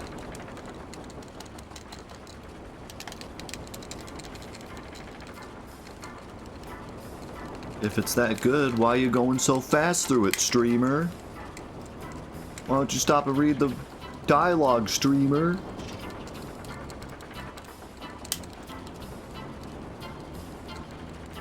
Why you no enjoy game?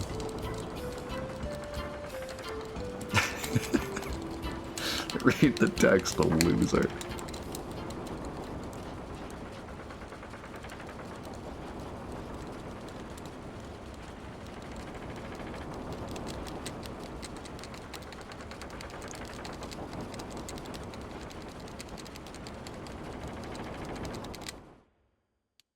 That still baffles my mind. I'll never understand it.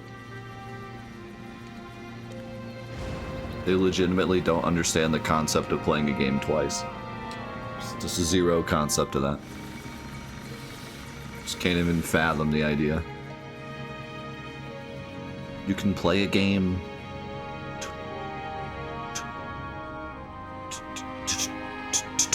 twice?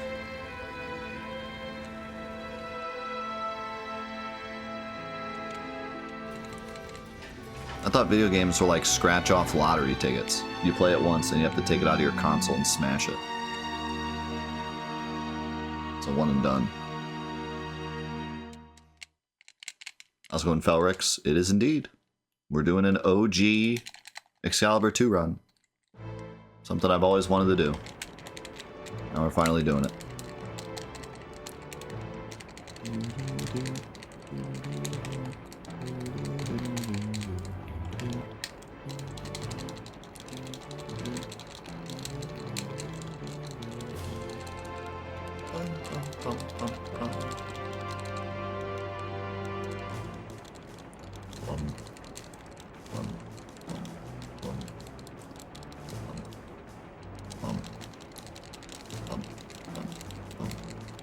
You got stumped in Gizmaluke's grotto. How's come?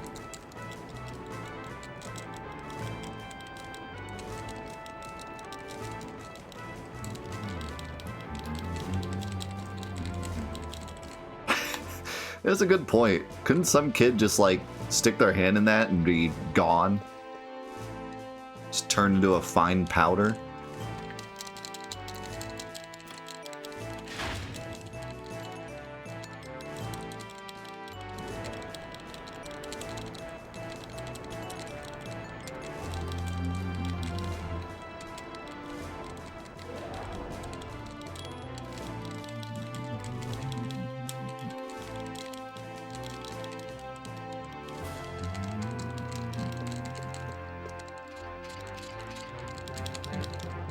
Couldn't figure out a working strategy and was getting behind on time. I feel it.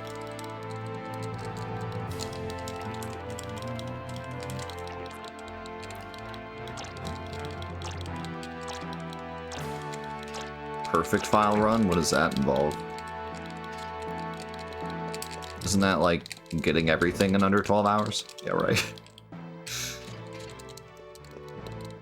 I ain't no Nide speedrunner, I'm just trying to go fast.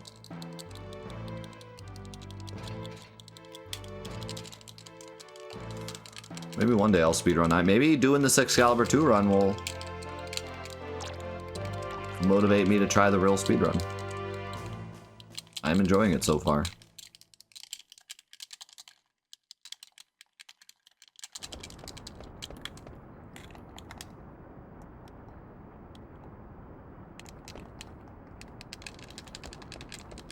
Time to go talk to the best character.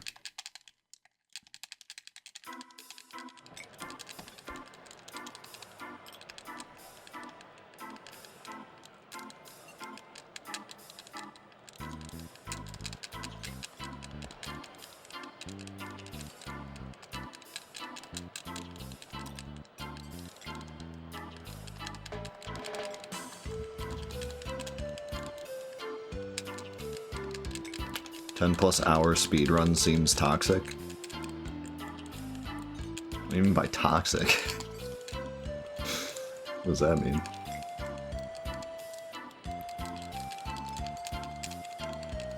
Let's just do a Final Fantasy X Penance run. It's only 24 hours long. F.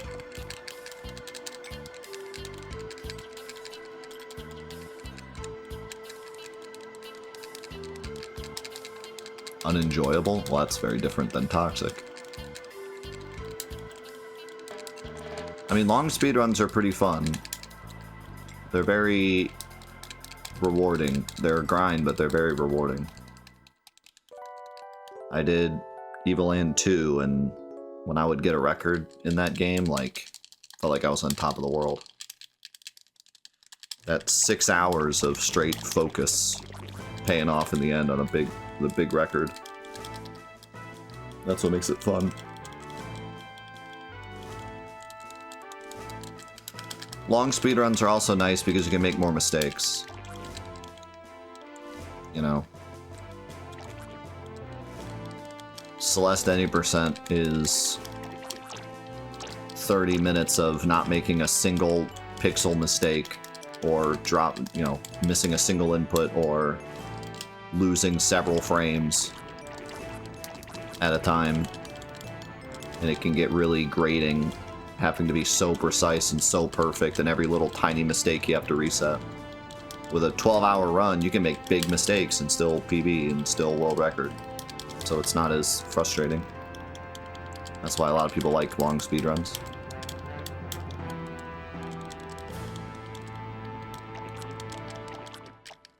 Also, the planning that goes into a long speedrun is cool. It's kind of like a big jigsaw puzzle, you know? Like, is putting together a 10,000 piece jigsaw puzzle, does that sound fun? No, but the planning and work and dedication it goes into, and then you finally have the big puzzle at the end, that's what's fun. That's kind of similar to a long speedrun. Like, you have to plan so much and practice so much in order to be able to pull off a 12-hour speedrun. But then when you do it, it's like very rewarding. On top of that, some people just really want to speedrun a certain game, and that certain game just happens to have a really long speedrun. So it's like they don't have a choice.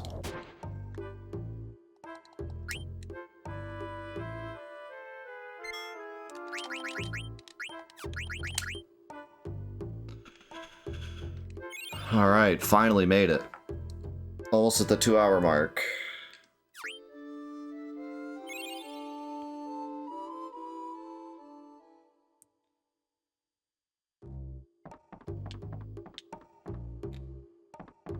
Come on, man.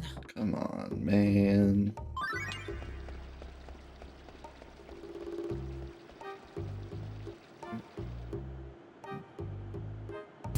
Hi, Troy, with the 1,000 bits as well. Thank you, Troy. You missed the train. There was a train just before you got here. Train already left the station.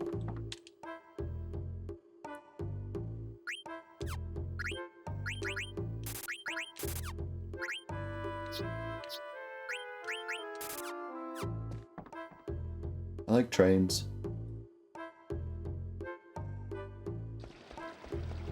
Come on, man. Come on, man. Another one.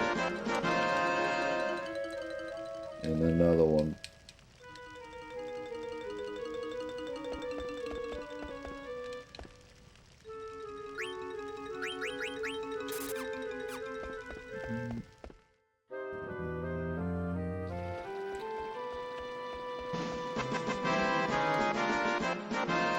Holy moly, we are gonna start a new train. What are we doing out here? Okay. We want 2 of those. Not a glass armlet. And those.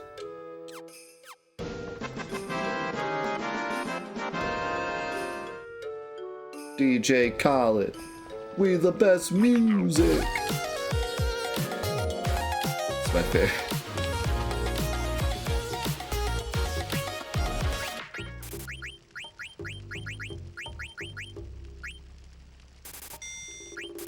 That's my favorite DJ Khaled quote. We the best music.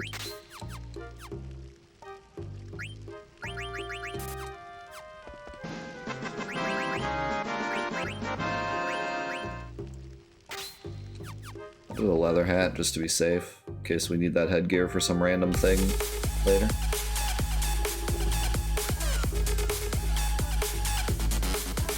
Holy cow, chat's going crazy.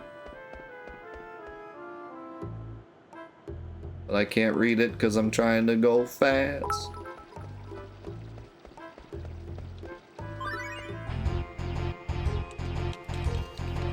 This takes an odd amount of concentration, because if I was actually doing a speed run, I'd probably have all this memorized in my head and I could probably look at chat while I'm doing it. But I don't, so like I have to hard focus on my movement because I've never done it before.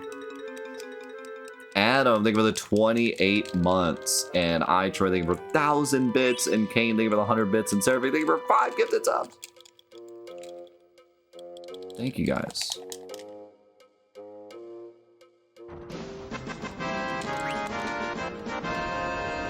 And also Fire for the 100 bits, and Ire for the 100 bits, and Daniel for the 100 bits, and Fennikins for the 100 bits.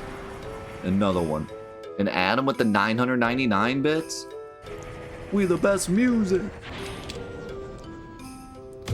Oh my god.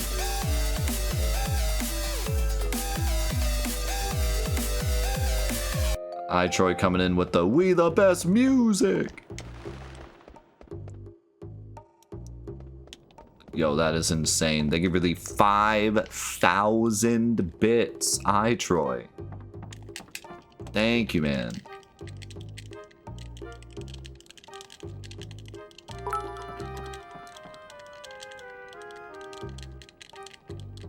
Rides the shoe puff? All aboard. All aboard? All aboard this shoe puff.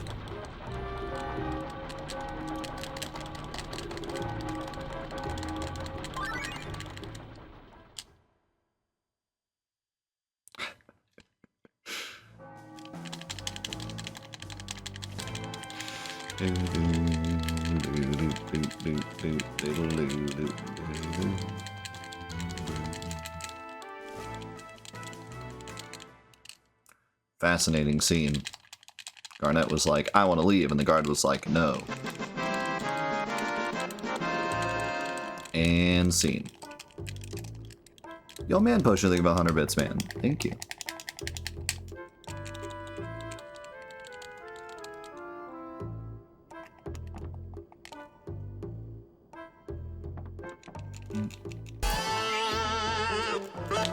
Holy.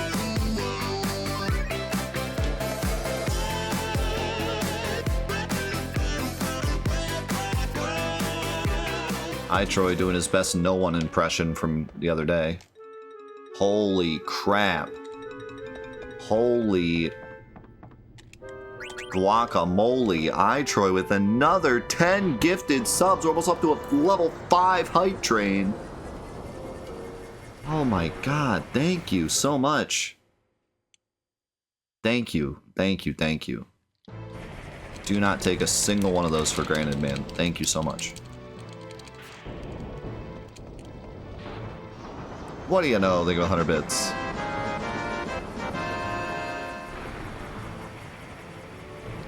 The Magus sisters are both kind of crap and also incredible in certain circumstances. Their stats get like absolutely absurd later. They can just do entire fights on their own.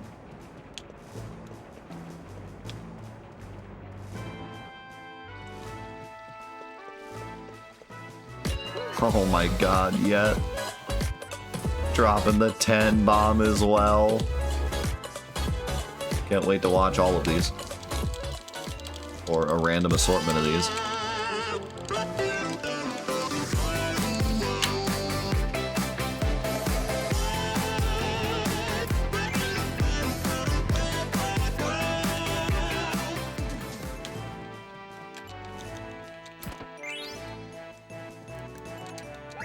Alright, finally through that nonsense.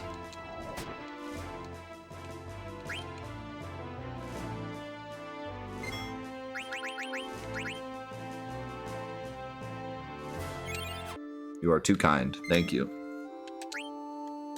I'm just happy to be here chilling with the crew, playing some Final Fantasy IX. My turn.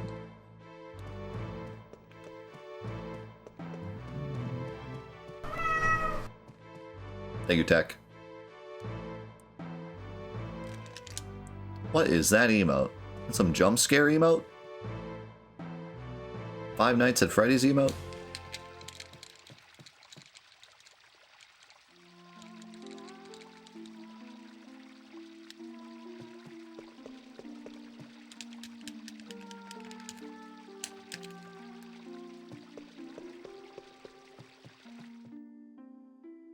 Telling you, they've upgraded the hype emotes. They're actually like emotes now.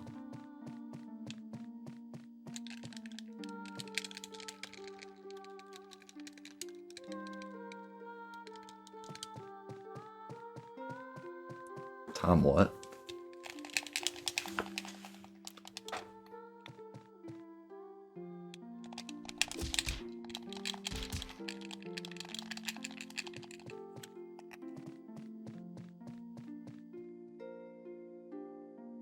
Yeah, hype trains have always given emotes.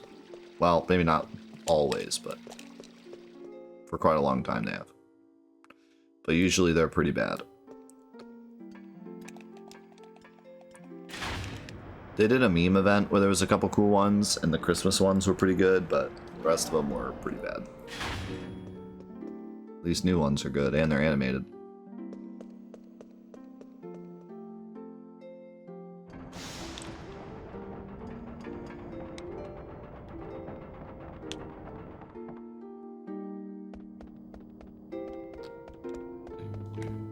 Wah, wah, wah, wah, wah, wah. God, that disco ball one is so bad. That disco ball one is the worst emote I've ever seen. It's like some clip art. How's it going, Pet Friend?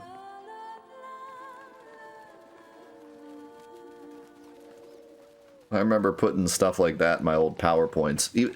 Even back in 2008, when I put those clip arts in my PowerPoints, it was still ironic. Like, I wasn't doing it like, oh wow, this is really cool. Like, even back then, I was like, these suck, but it's funny because they suck. They weren't even cool back then.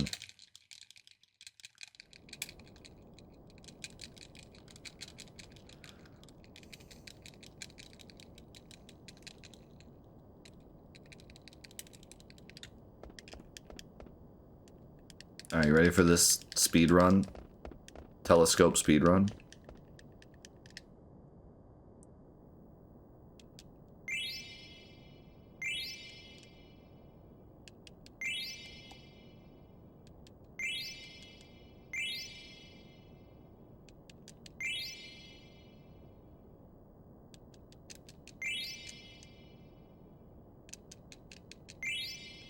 Oh yeah. I may have selected 2 of the places twice, but it was still pretty fast.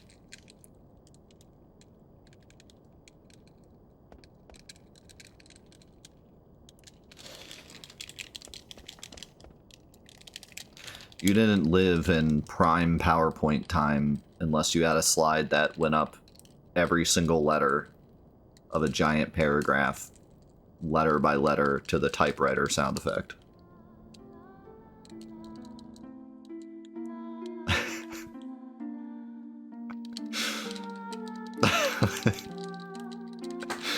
There was always one person that did that. It would always, we'd always be sitting there watching everyone's PowerPoints, and then one would come up and we'd hear the typewriter, and the whole class would go, ah! He didn't.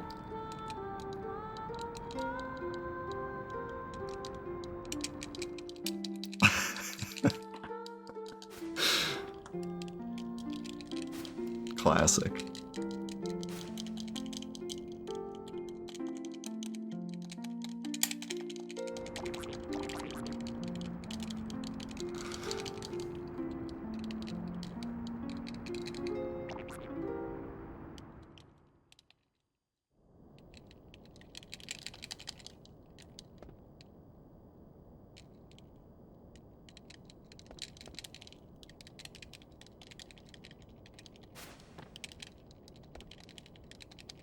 Thank God I can mash 2 buttons, because my hands are already getting tired.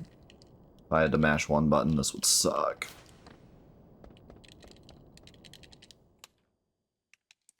You made Monkey Man upset.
What, Final Fantasy IX? Final Fantasy IX used to be my second favorite Final Fantasy. Then I played a couple others, and now it's more like 4th or 5th. But it's still one of my favorite Final Fantasies. I absolutely love this game.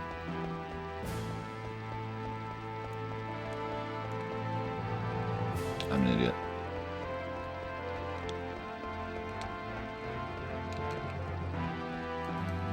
When I was growing up, this was my second favorite video game.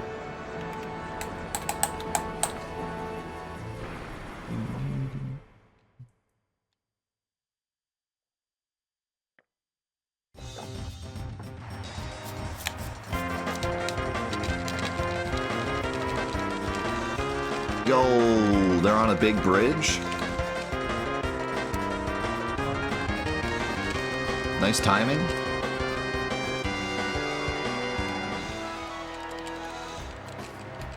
I love them rooting for Vivi, it's so great.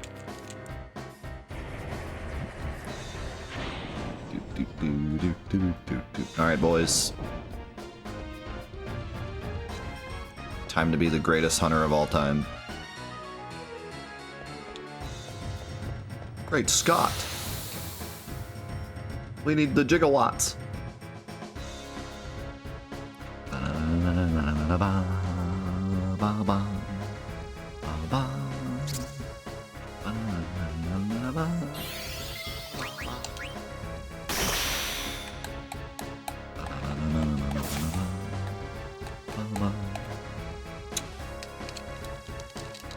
Better luck next time. Thank you, Solid, for the tier 3 70 months, man. Insane. Thank you, dude.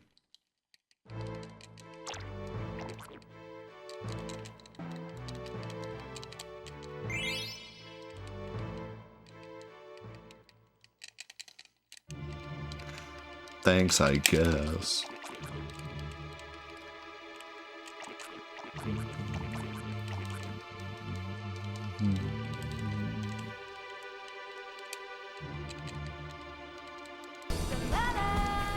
La la la la la la la la.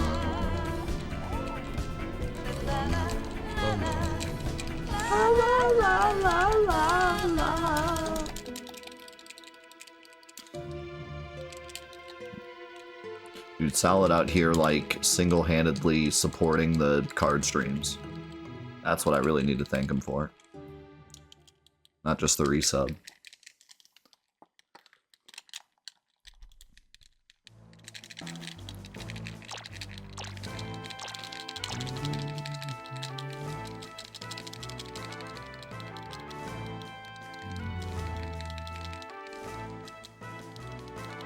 You might have to be on... You might have to be on PC to upgrade your subscription, I'm not sure.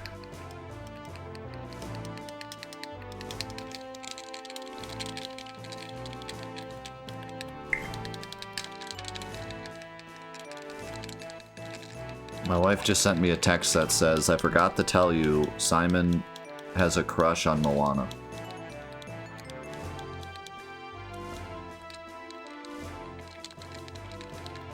How does she forget to tell me this? This could be the most important thing that happens in our lives.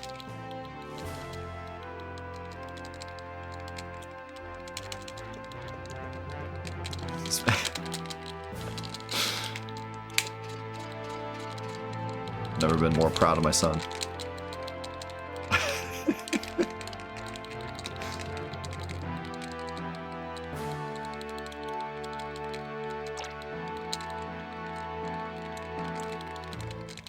That's my boy.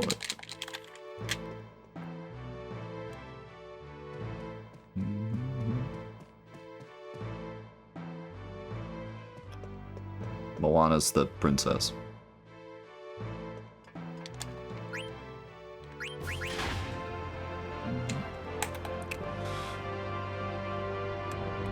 Yeah, Moana's the rock. My son has a crush on the rock. Also based. Can we play Xenogears in like 12 hours?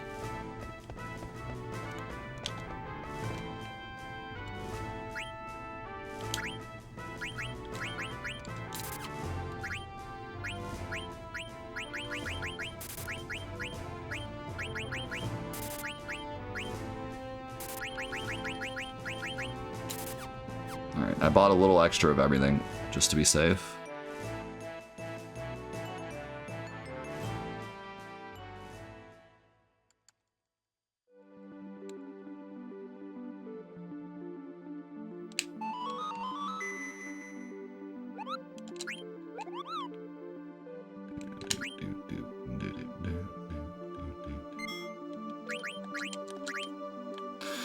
Alright, we're moving right along. That's right, the only way to beat League of Legends is to stop playing it. That's when you become the winner. Anyone that's still playing it is a loser. If you beat it, you stop playing it, then you beat it. You win. You get the credits.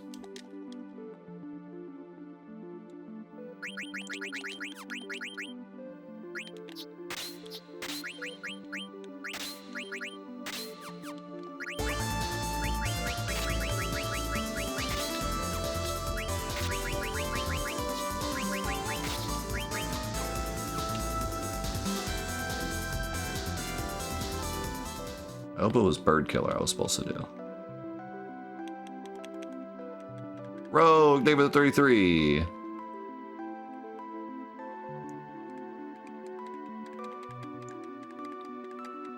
Hey, how's it going, Lucky 13?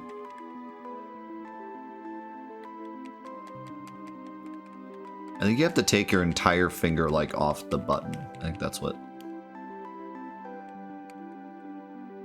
makes it work. Or not. Or I'm just making stuff up. Whatever, you know. Don't worry about it.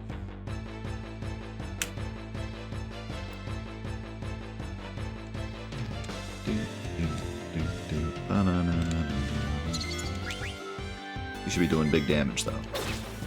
Oh, yeah. And Freya one shot. Nice. Yo, Lock and Kane. Wow. I like that name. Good to see you. Yeah, if the regular time zone doesn't work for you, we stream at night on Thursdays, and a lot of times we stream at night on Saturdays too. But every Thursday night we stream, so if this time works for you, we'll be here every Thursday night.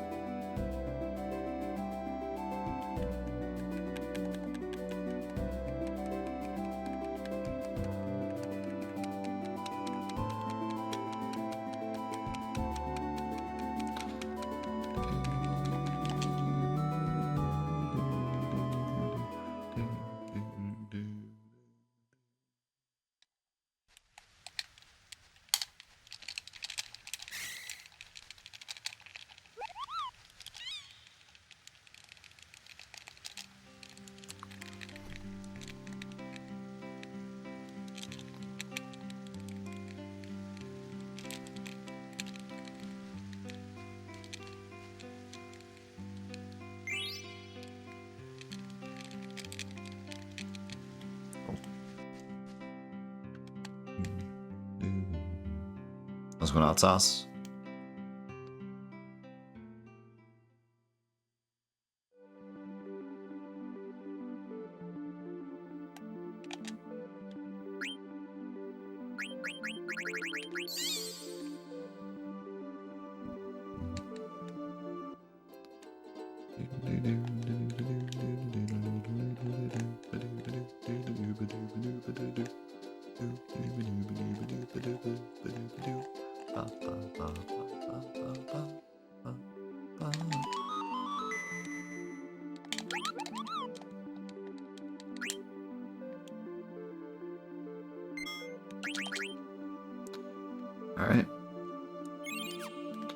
Time for Gizamagalooks.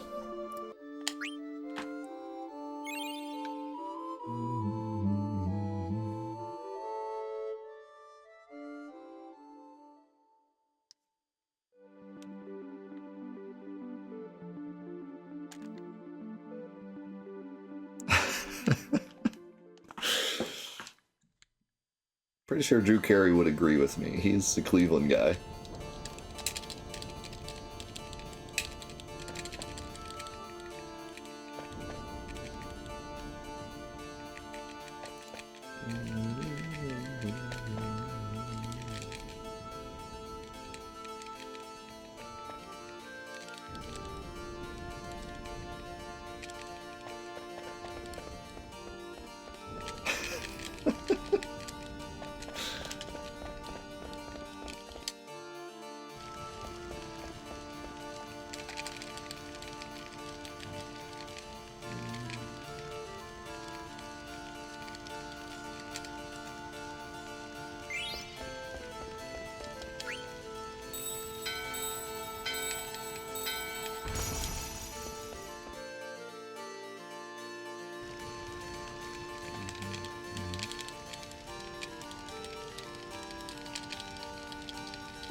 Do you know Ohio looks like a tractor?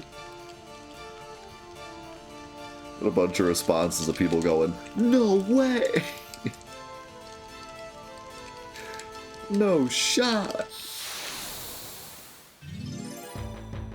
This guy just cracked the code.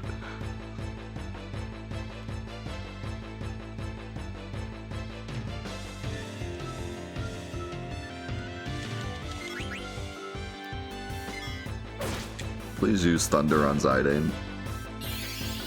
That's not thunder, that's fire. That's the wrong ability, bud.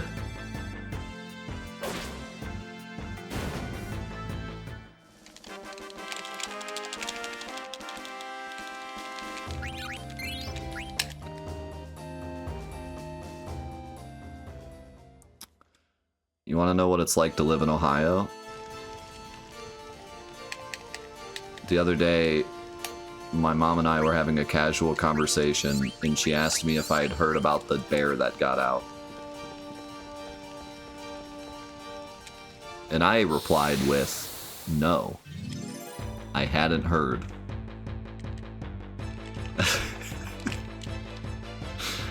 That would not happen in any other state.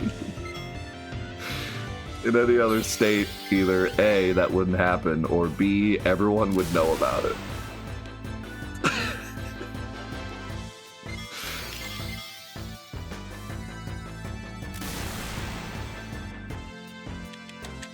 And then the bear got transported back to the zoo, and they made a new enclosure for him. And that was the end of it. There were no repercussions. We just...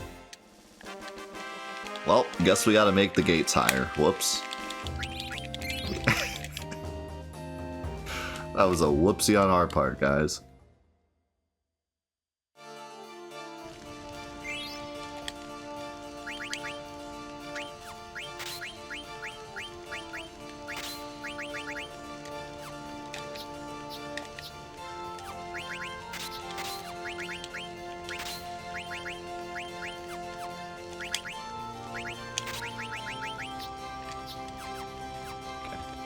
Should be right.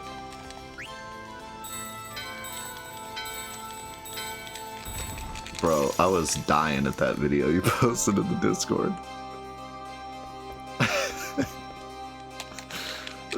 First of all, it caught me so off guard. And second of all, the timing was so good.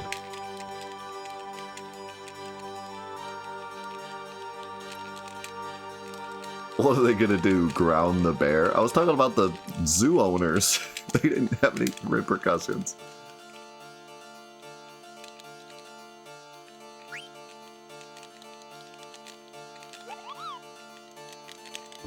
The bear got out. And he went like down a couple of roads, and then he was like, oh crap, I'm in Ohio? And then he made his way back to the zoo.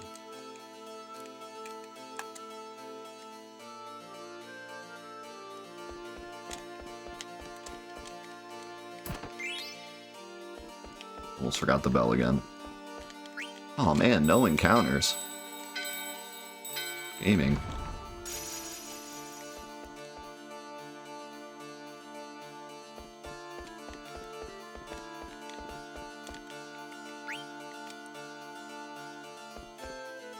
Shut up, Gouda.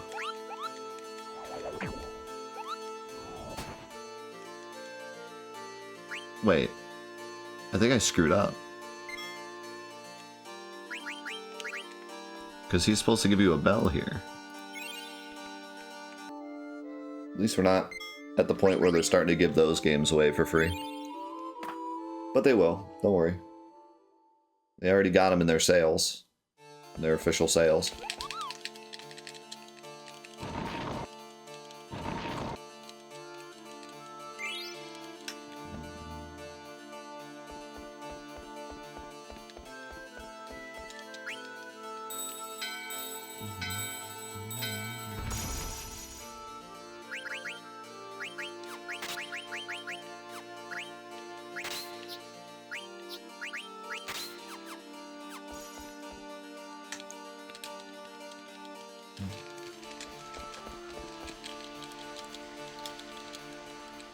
Time to check out the new free PS Plus games for May. We got some FIFA cards,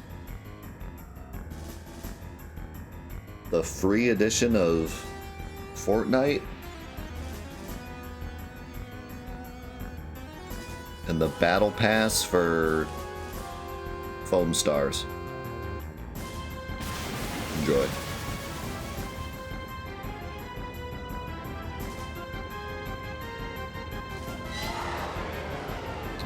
Wow, those are some absolutely atrocious ATB bars.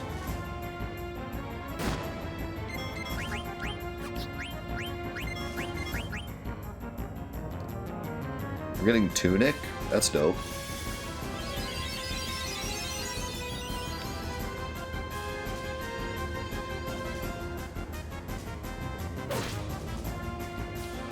We vibe with Tunic. Although not exactly a extremely expensive game, but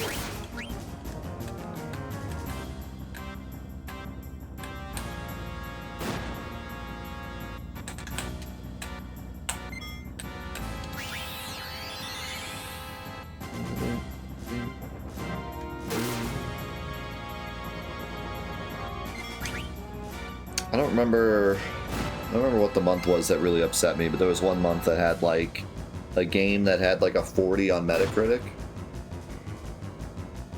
An indie game that legit no one has ever heard of. And then like an expansion, not even a game. Like a Destiny expansion, which like Destiny's great, but Destiny is a money hole. So to give an expansion is basically like, hey, play this game so you'll pay even more money on other things. It's like, wow, this is really the bottom of the barrel.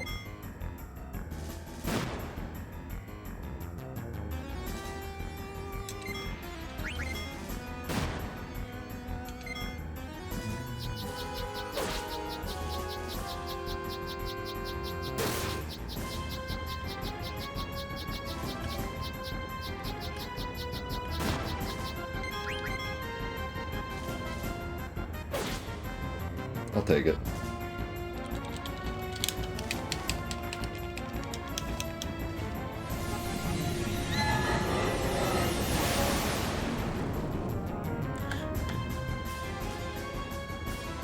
Yeah, they own Destiny, so like they're just making their own money at that point.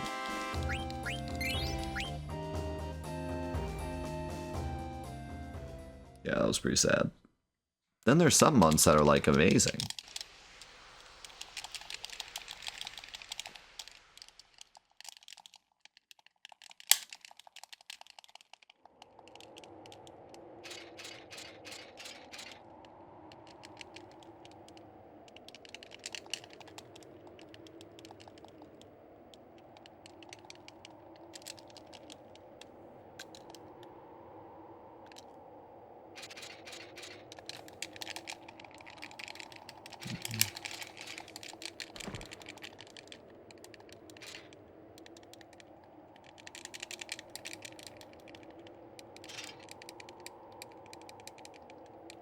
I wonder if this will be a lot more combat and exploration heavy than like text skipping heavy later.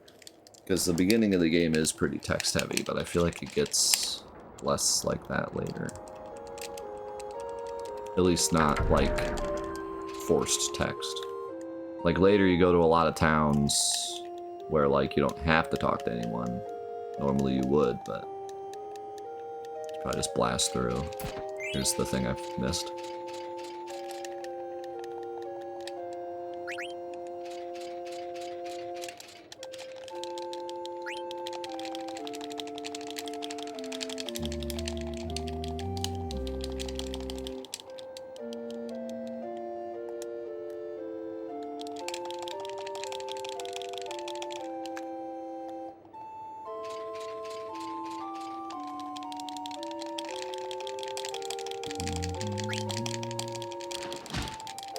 Oh, they let him through because the pickles stunk? This is a Final Fantasy game, so the guards suck. Popular Final Fantasy trope. It's like the...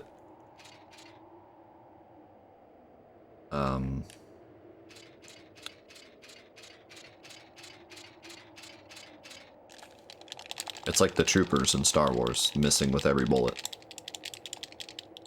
The guards are always terrible in Final Fantasy.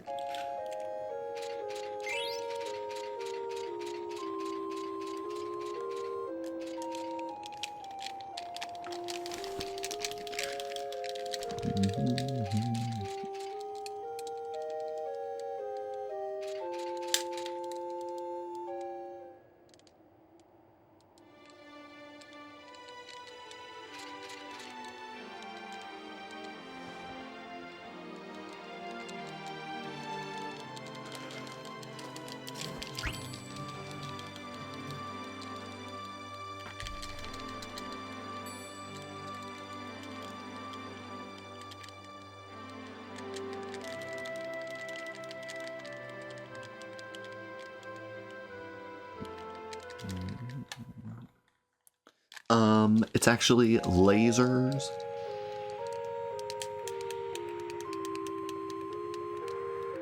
Thank you for your input, man. I really appreciate it. Nerd!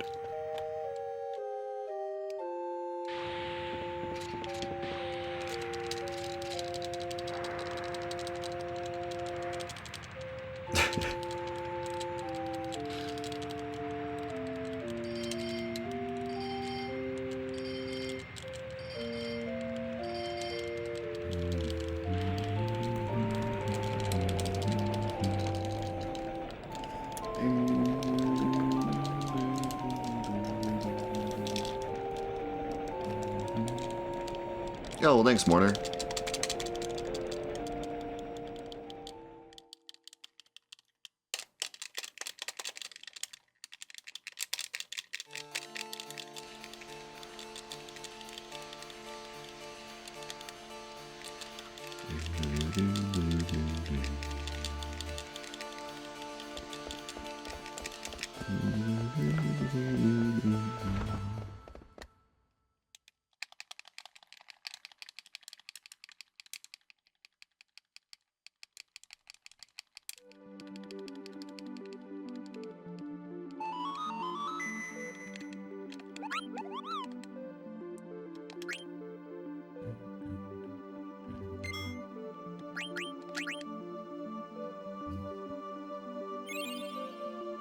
I took 6 extra seconds.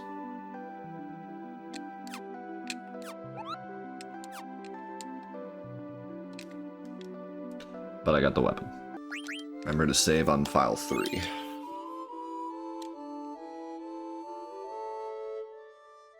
Nice to see cute Koopos again after Rebirth, yeah. Yeah, I don't know what happened, I'll be honest.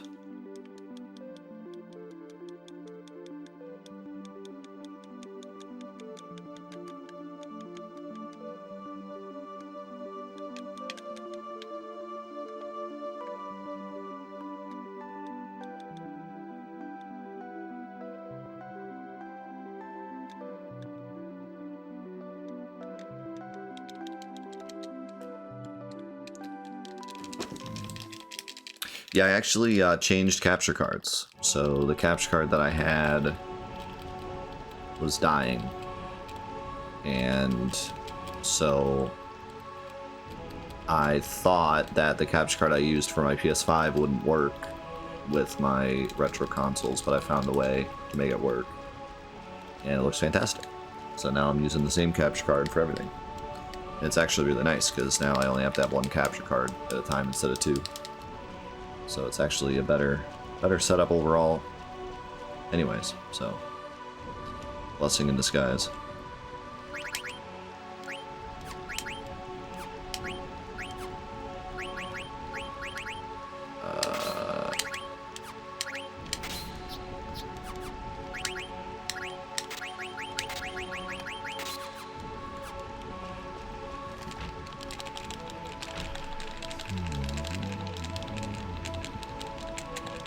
And now we can play Xenogears tomorrow. All is as it should be.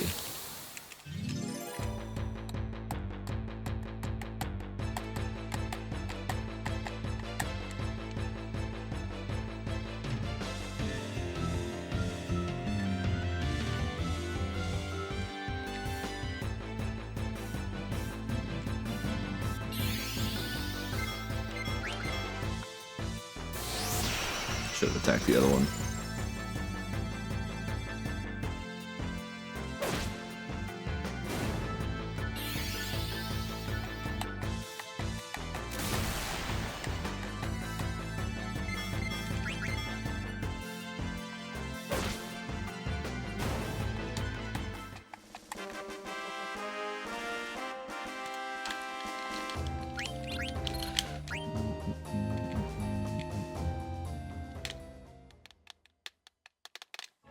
Not only am I streaming Xenogears, we're doing an entire Let's Play series on it.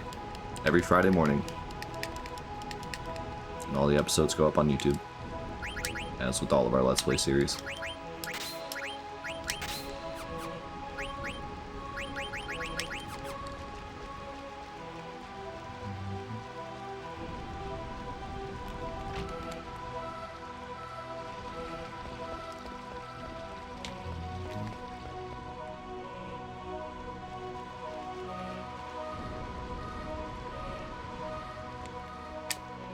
Let's Play means a couple of things. So we have a Let's Play series that we've been doing for, man, a lot of years now. And basically the way it works is every Friday morning we stream the game for 4 hours, just like this. Stream through the story, play it, experience it. We have a lot of people in the community that are usually pretty knowledgeable about it. And I play it blind, so no spoilers or help, but people like to give like fun facts and stuff about things as I play through. And usually the YouTube comments also. And we stream it for 4 hours every Friday morning, and then the episodes go up on YouTube every Monday, Tuesday, Wednesday, Thursday. And then we add it to our big list of games that we've Let's Played, and it goes on the website for everyone to enjoy forever.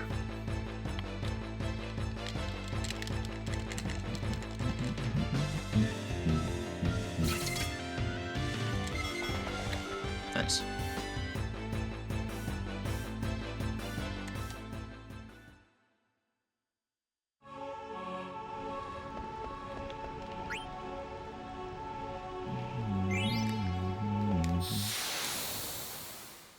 How's everyone got Nucky?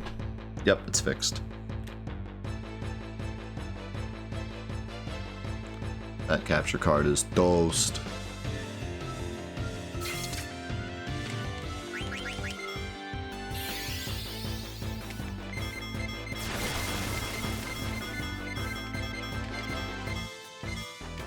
Best basilisks ever are the Final Fantasy X ones. They're super cool.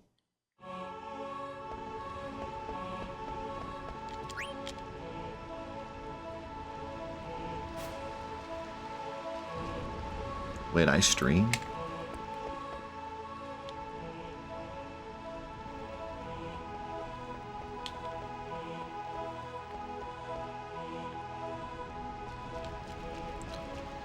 No way.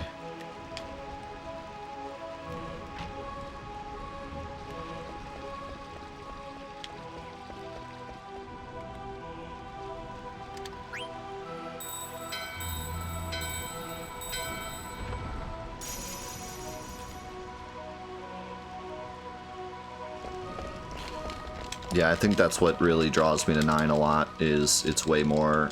The story is told almost exclusively through the characters. Most of the events that happen are secondary to the characters' responses to them and interactions with each other. It's a game all about the people that are in it. And you know me, I'm all about the characters, so.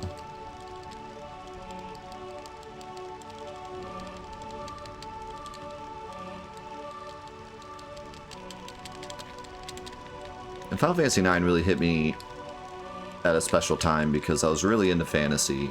And like, Final Fantasy VII was my favorite game, but it's very realistic and grungy, and then 8 came out and it was even more so, and I didn't really like 8, and so I kind of feared that the next Final Fantasy would be even more realistic and more, you know, futuristic or whatever. And I really wasn't looking forward to that. And I had never played any of the retro games. I'd only played 7 and 8. And I played 9, it was this like fantastical adventure with, you know, characters that are basically creatures and these mystical lands and city that always rains, and you know, just it was so much more fantastical. I was super into like fantasy novels and stuff at the time.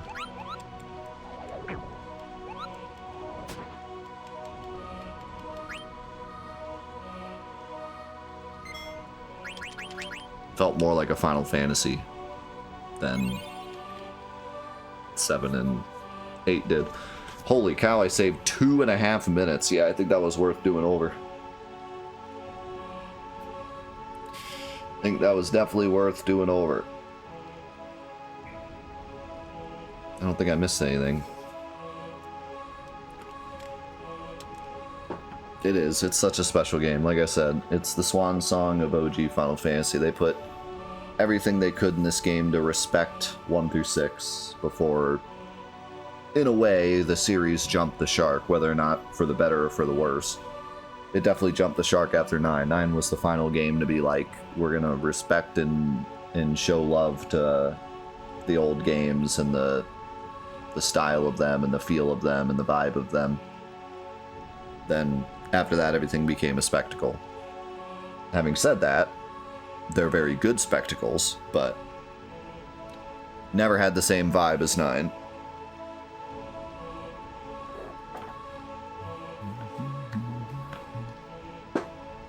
Let's make a normal game one last time, yeah.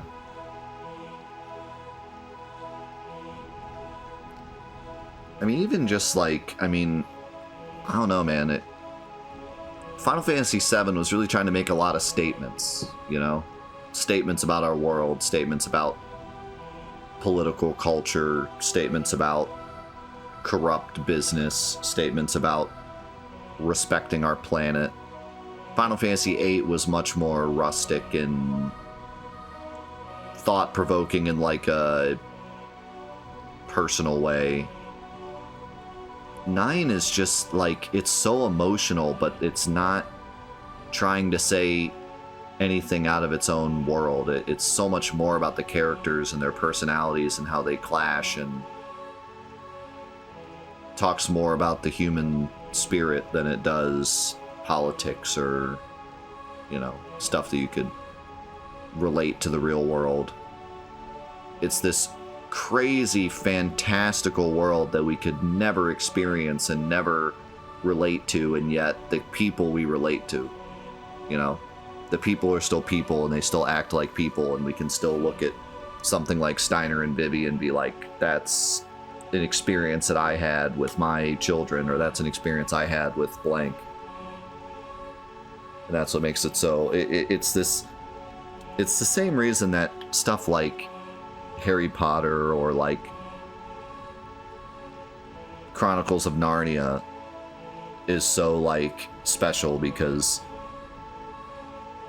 it's like you watch this fantastical world that could never happen, but then they still have the same concepts like love and brotherhood and like these things that we understand, even though they're in this crazy world, love never changes and brotherly love never changes, and etc., etc.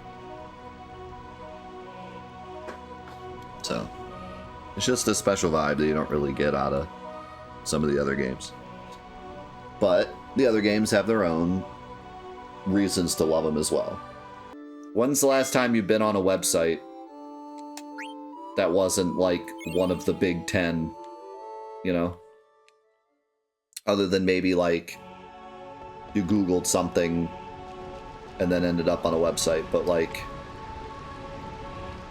when's the last time you like went to a website and explored it, you know what I mean?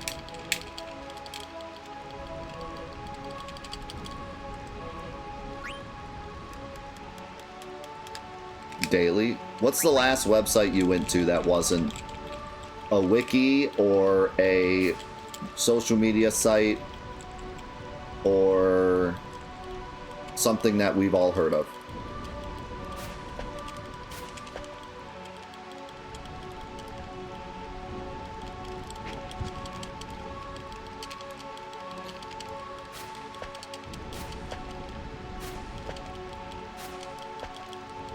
Stack Overflow is a pretty popular site, though.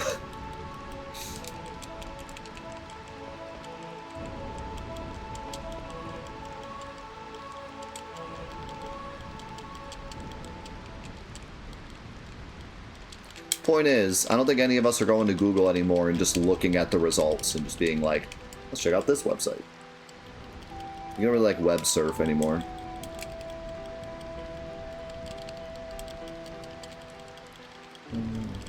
How's it going, Ace? Unless you're looking for something. Like, yeah, I mean, I look for stuff all the time, researching videos and stuff, end up on weird websites. Like that time I made the Aerith video and I went down a giant rabbit hole of Aerith ship websites. That was fun.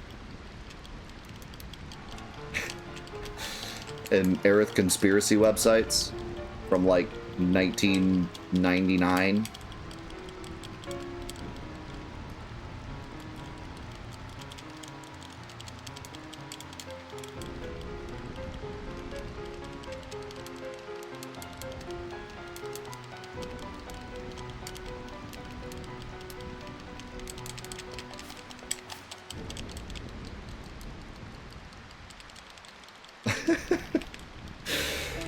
Not that website.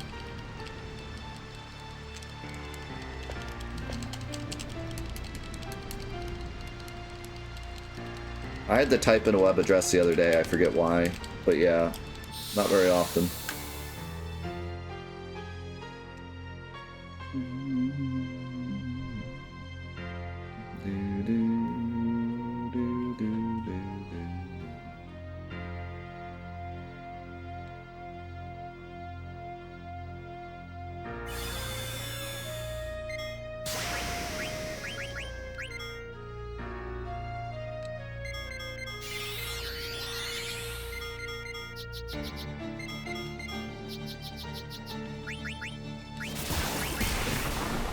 Nice protect girls. Chain plate. That sounds good.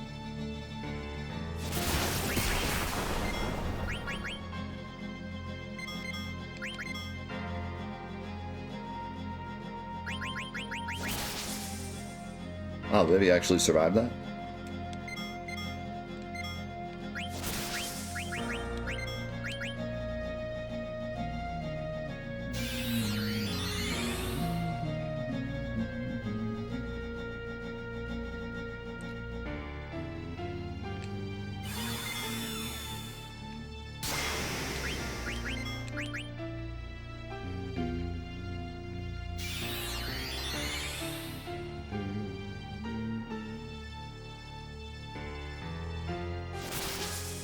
Just dodge.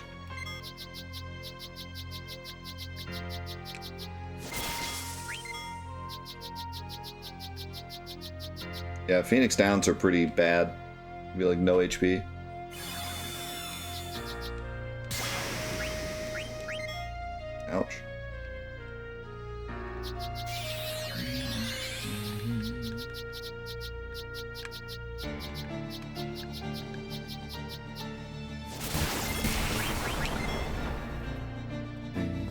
I see why we put on Protect Girls for this fight.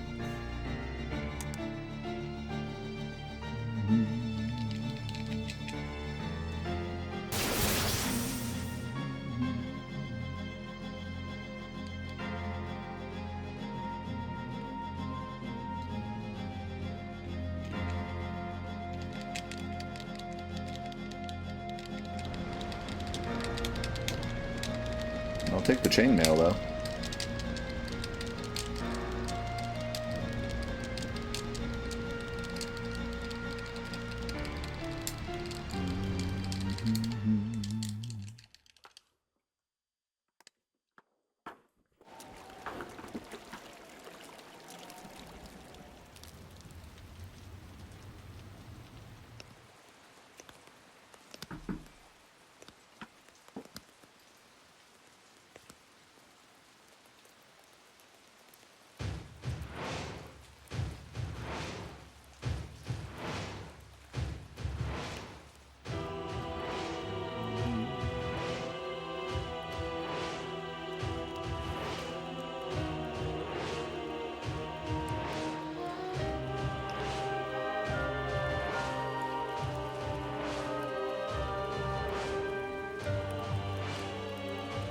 I wonder if he's going to be a bad guy later. I can't tell by the music.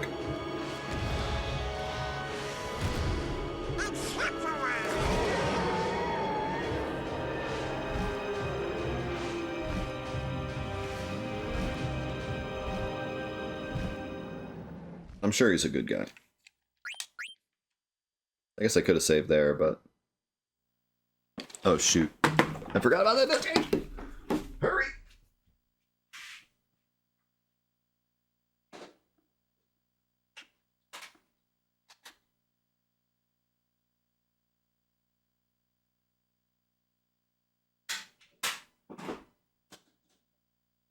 I should have saved because it might not load.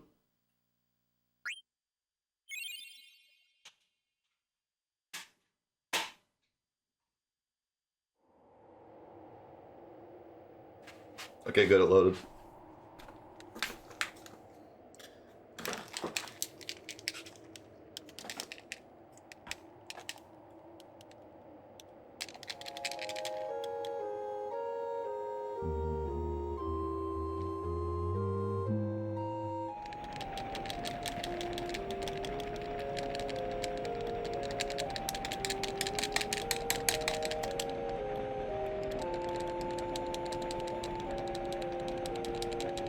Think about 100 bits, Rod.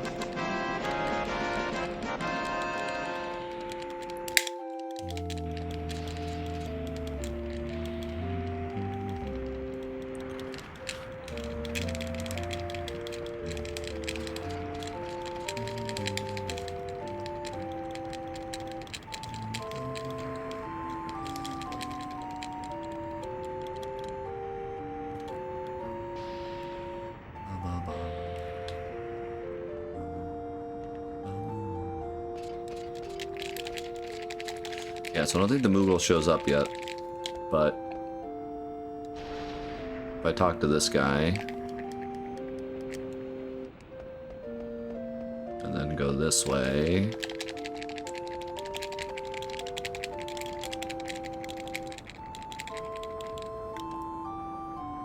and then this way,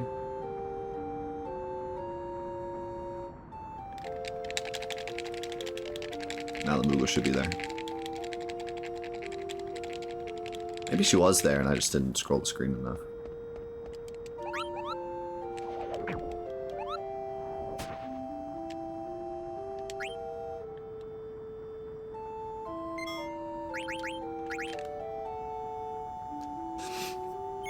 Alright, still below 2 hours and 50 minutes.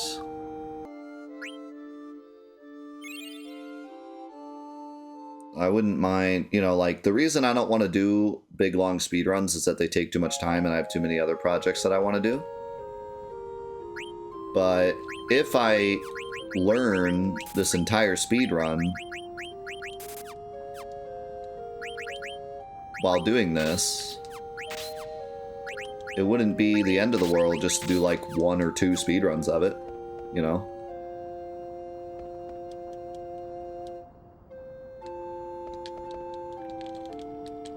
Could be fun. Just to do one or two streams where we just speedrun the game.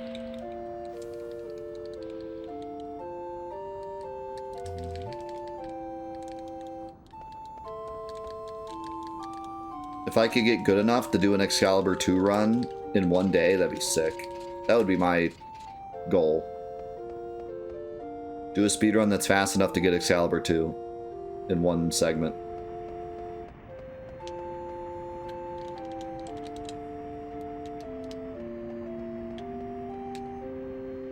Which is still like 3 hours from the world record, so that's not like a crazy ask.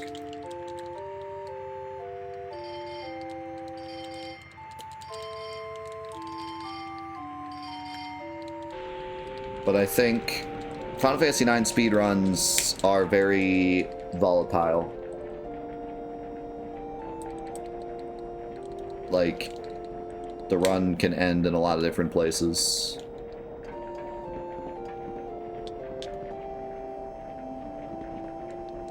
I don't know what I'm supposed to do.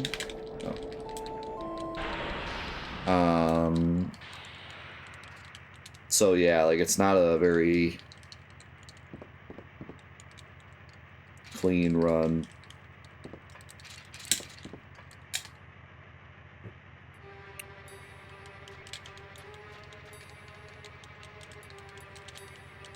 Yeah. Well, we could like implement a couple safety saves and probably get to the point where we could at least finish the game every day we run it.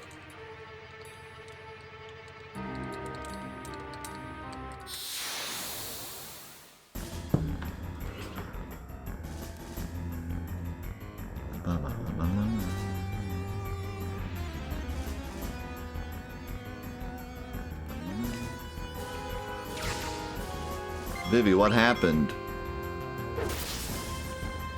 You're so chonky.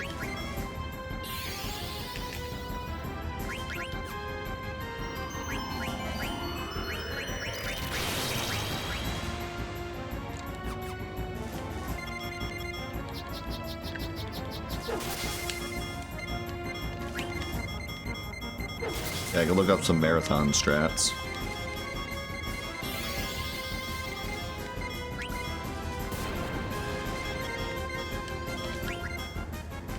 Kind of nice that I believe the speedrun version is on the English version too. Or the speedrun is on the English version. I don't have to go buy like a crazy version of the game or anything. I can speedrun it on this exact version. Probably on this hardware as well. I'm not sure if the speedrun runs on the PS1 for any reason. I'm guessing that they probably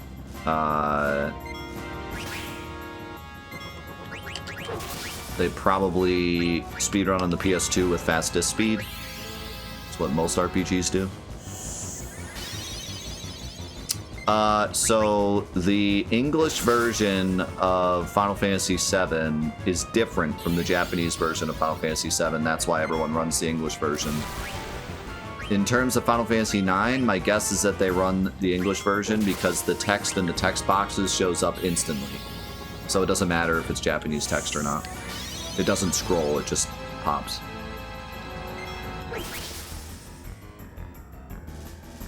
In RPGs where the text scrolls, Japanese is usually faster.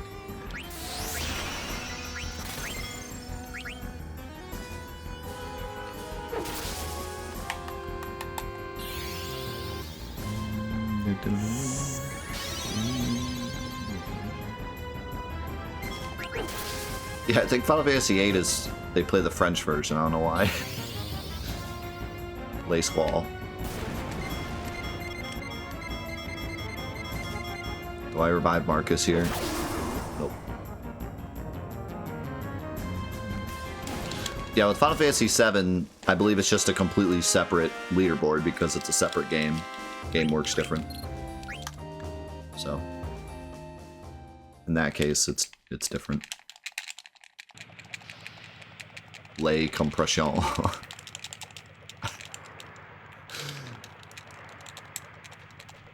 I dreamt I was lay idiot.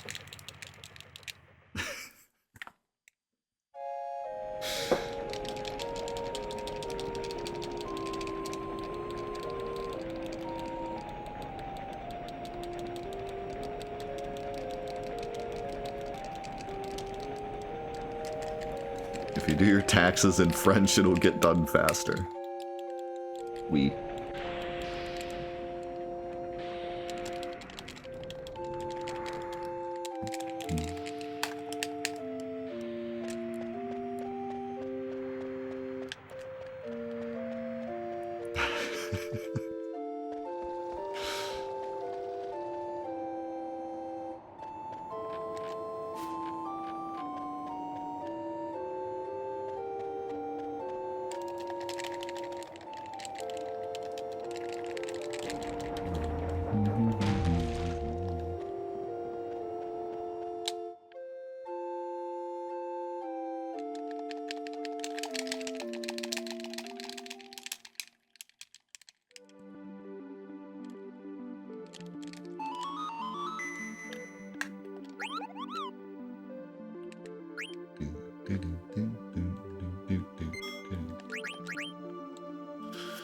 Alright.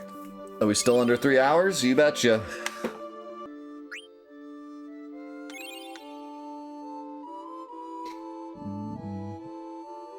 How's it going, Super Fuzz? How's it going, Dorno?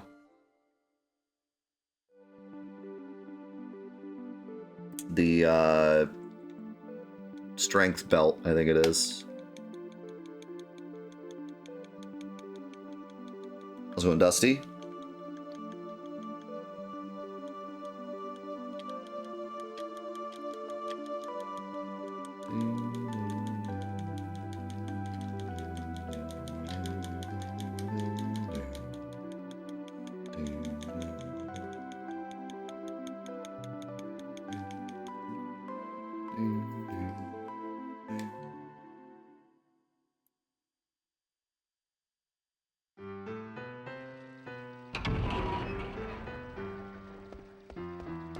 How's it going, Flip?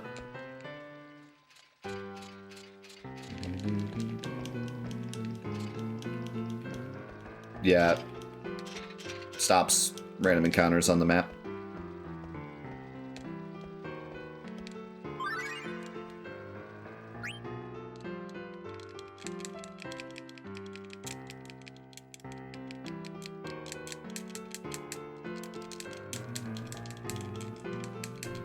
There.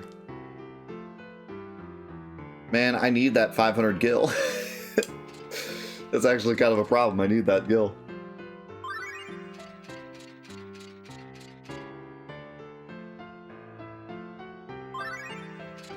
Maybe I should do a fight outside before coming in here.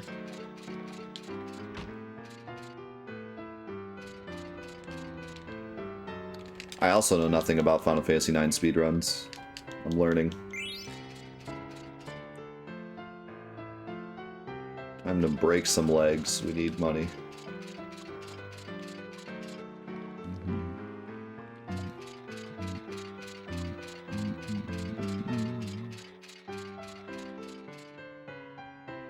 How's it going, MTG? How's it going, Holly? Me neither. This is something I've always wanted to do, but have never done. Now is finally the time for me to learn it.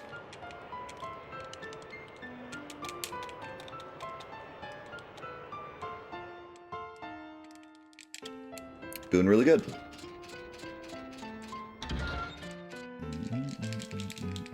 And then once we do it on the OG version, we'll do it on the PS4 version where it's 1,000 times easier.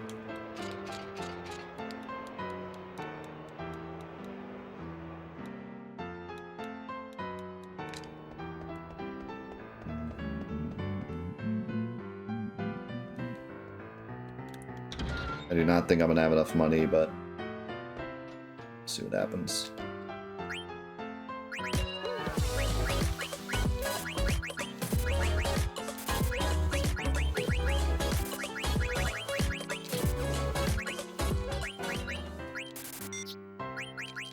Alright, we got enough. I can get the dagger too.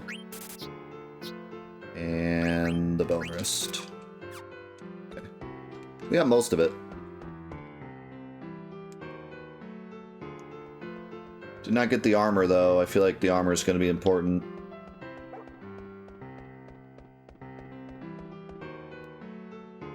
Thank you, Rod. Appreciate it, man.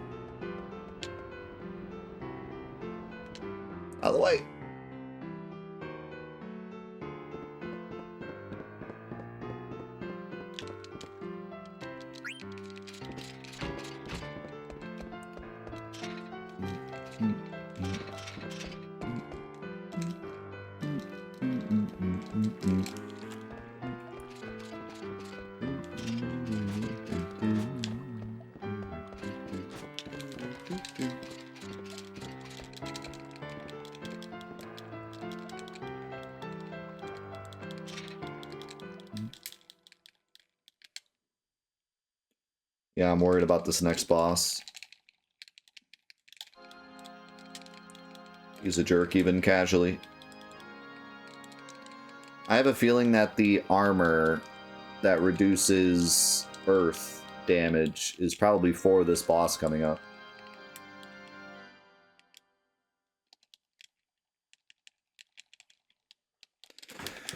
So that might make this boss even harder. I could take some extra encounters in this dungeon to maybe go up some levels to help.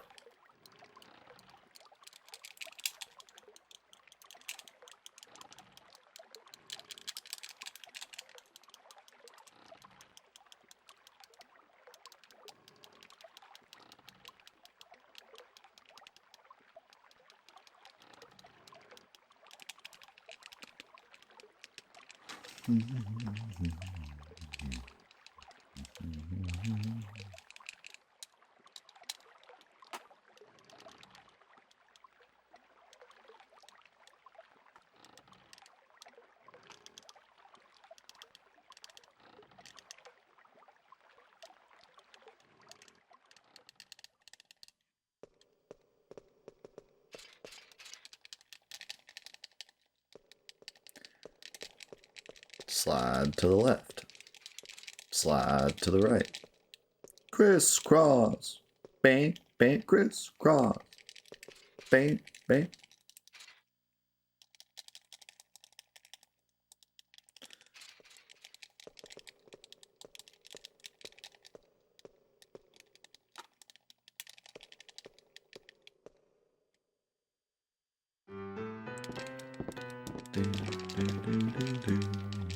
Ah, chew.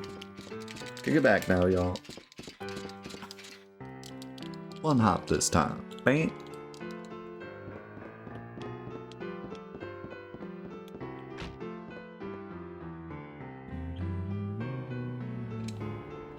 I don't remember where I'm going. Hoping it comes to me as I'm running.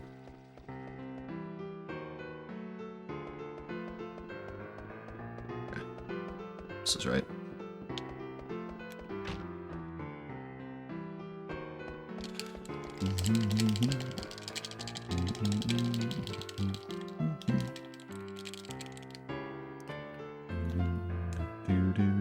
Tater Tot. Dr. Tater Tot. Come back.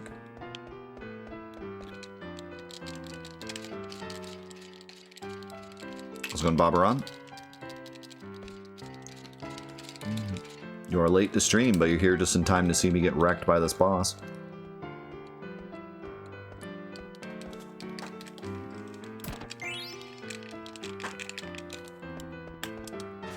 Shoot.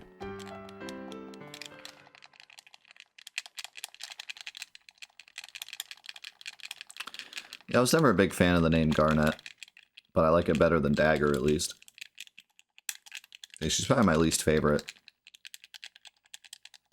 name. Princess name.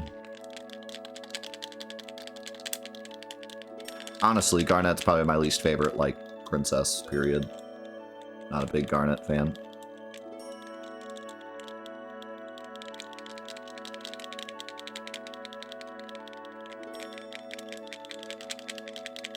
She's not a horrible character, but she doesn't hold a candle to some of the other female leads.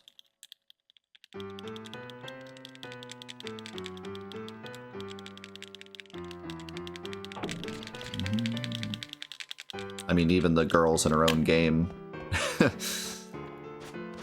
definitely outshadow her, overshadow her.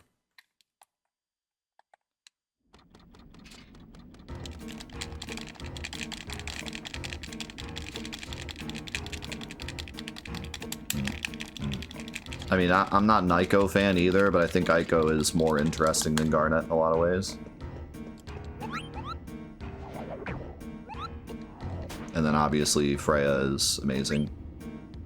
But even if you don't like Freya, like, I think Freya's a better character than Garnet. More interesting.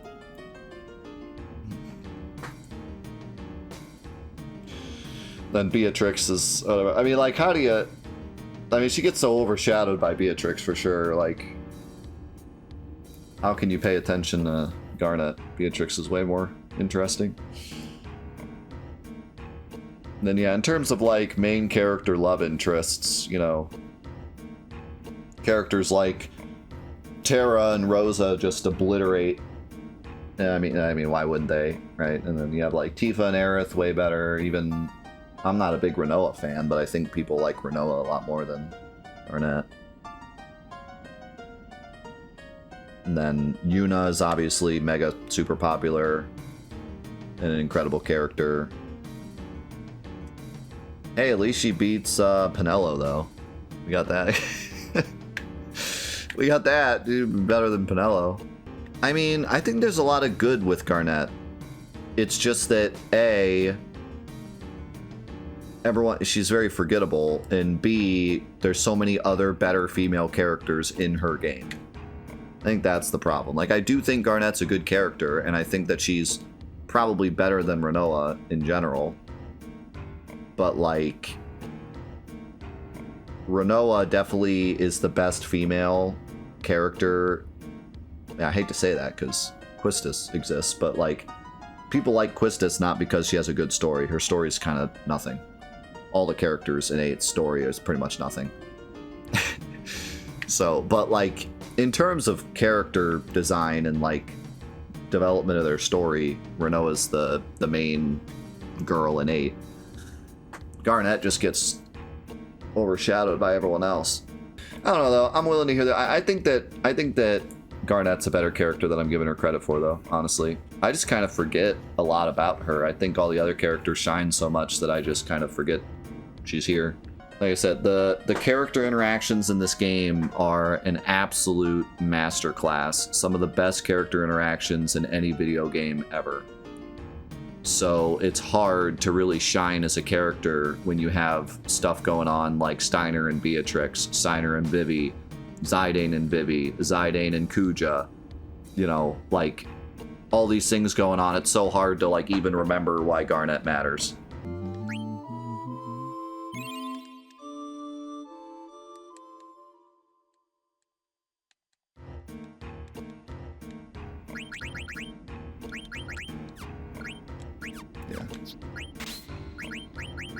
Yeah, I don't have your armor either, which is a bit of a shame. But I do have the abilities that I need.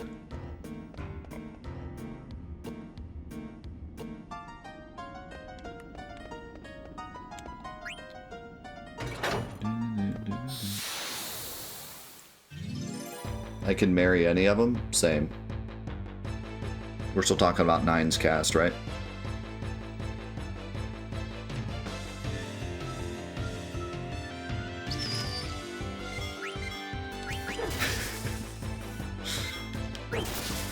No. Marcus, why do you do like 5 damage? What the heck? Nice.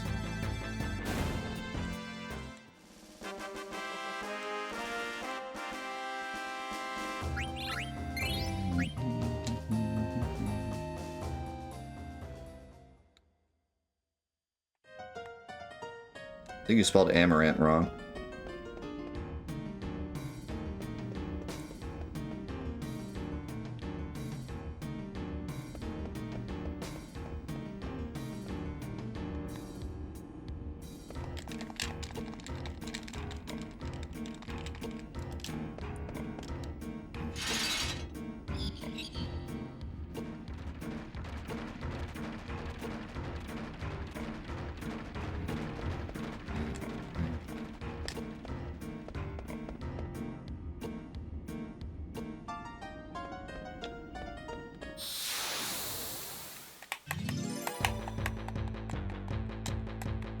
Not too sad to get combat here. I think we need to level up just a little bit since I don't have my armor. Oh no.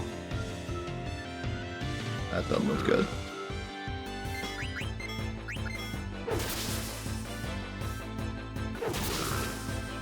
Holy crap, Steiner's doing damage.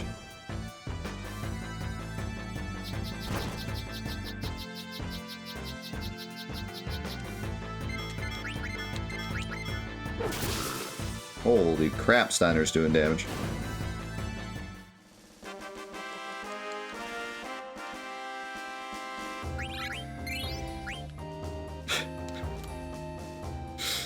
What is this? A fork?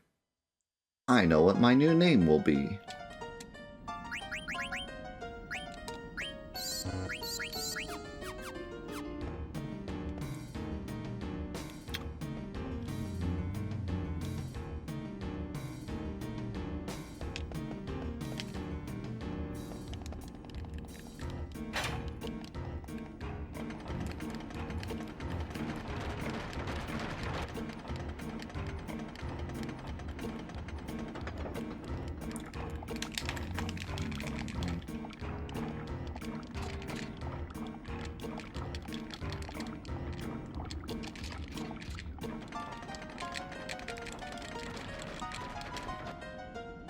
Garnet's a name, I think.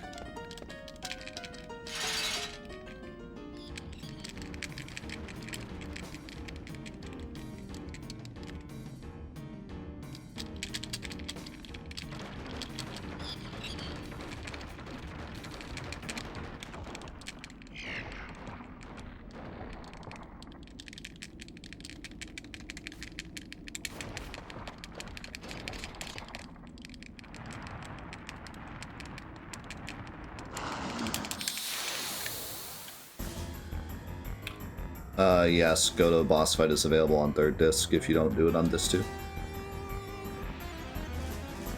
I'm 95% sure. Not 100%, but 95% sure.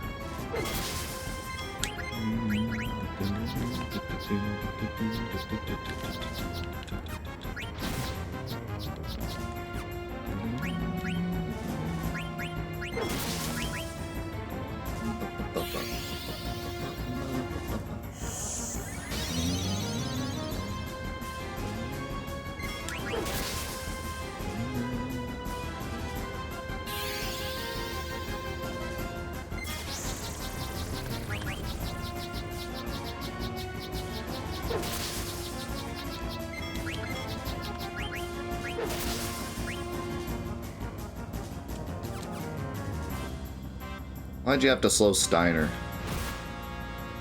Of all the people to slow, why would it have to be Steiner?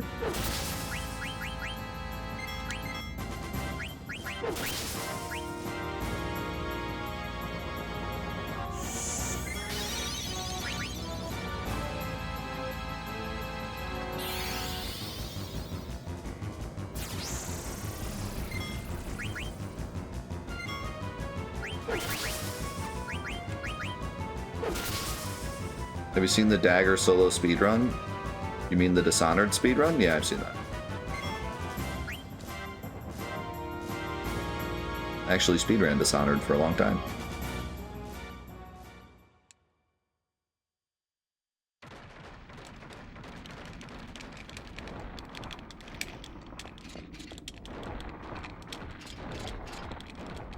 That was a joke, guys. Please laugh.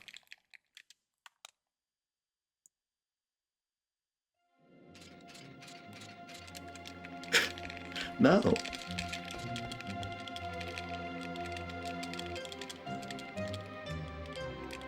See, Ayers got my back. Now! This is it! Now is the time to choose. Die and be free of pain, or live and fight your sorrow. Now is the time to shape your stories. Your fate is in your hands. I was laughing so hard I couldn't hit ha ha ha on my keyboard.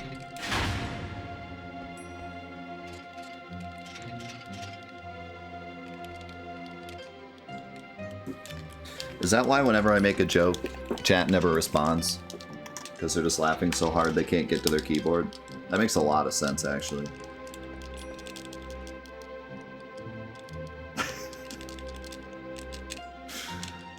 That makes a lot of sense.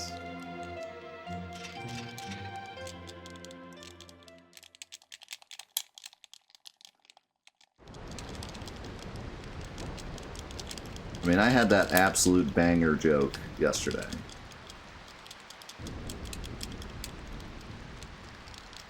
in chat responded to that, so I don't know. Yes, I had a single funny joke, but it was good. It was a good one. Pretty good. Oh, D, where throughout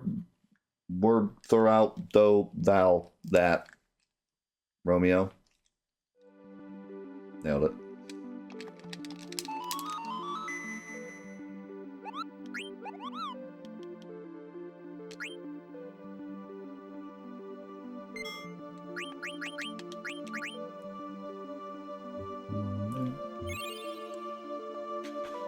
Okay.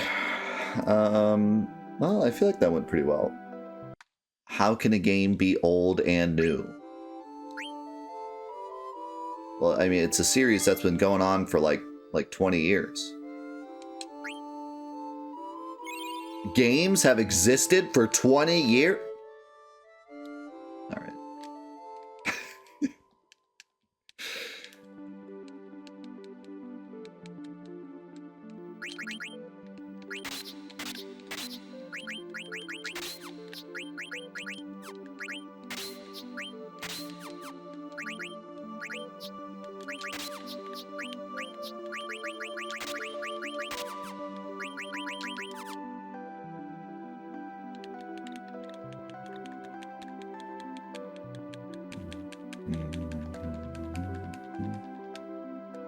What? Tom, what? Yeah, I don't know. It's very difficult to talk to people about video games. So yeah, no, I'm not walking around dressed up as Cloud, screaming from the rooftops that I play video games. I keep it about as down low as you guys do, to be honest, except for the my inner circle that knows what I do for a living. That's about it. And I wear video game shirts, but not ones that are like... I saw a bumper sticker this morning. Someone had a bumper sticker that said, "Caution, I learned to drive from video games." That guy lives in his mom's basement, and legitimately there's no other possibility.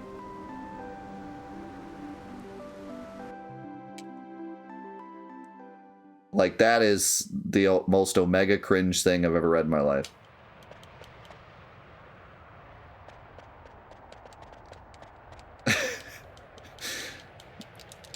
Doesn't even make sense. How did you learn to drive from video games? Doesn't even make sense. Why should I have caution? You had to have gone to driving school. If you learn to drive from video games and driving school, then you just have more information than someone that just went to driving school.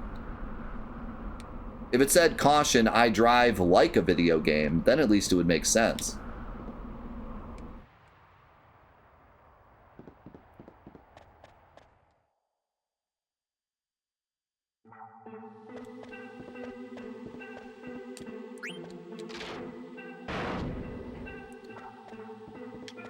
No, I wear video game shirts so that people in public will be like, pointed out and be like, "Yo, Kingdom Hearts?" And I'll be like, "Yeah, Kingdom Hearts." And then we can have a conversation about Kingdom Hearts. But that's as far as it goes. I'm not going to Walmart and like talking to the cashier and being like, "Yo, did you play the new Breath of the Wild video game?" I do not bring up video games unless they are brought up to me, is what I'm trying to say.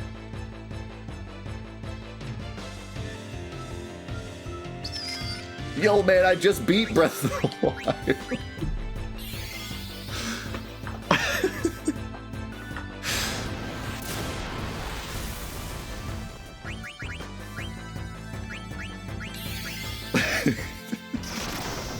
Dude, I swear I had that conversation with like 5 different people in the span of a month. In the span of a month, I had 5 different people that were already in my inner circle tell me they just beat Breath of the Wild. And this was like Tears of the Kingdom is out, guys. Like, this was not when it was new. This is like recently. It's like 3 months ago.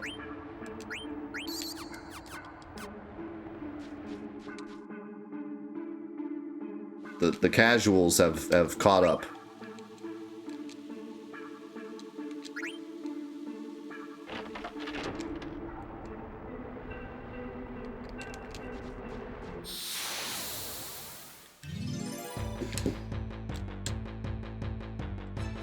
Did I ever tell you about that time I got my oil change and the guy had a Kingdom Hearts tattoo and I pointed it out?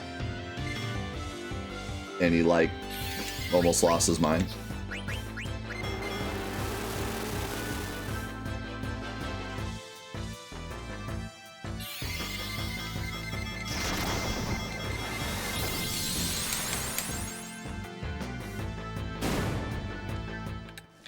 Yeah, exactly.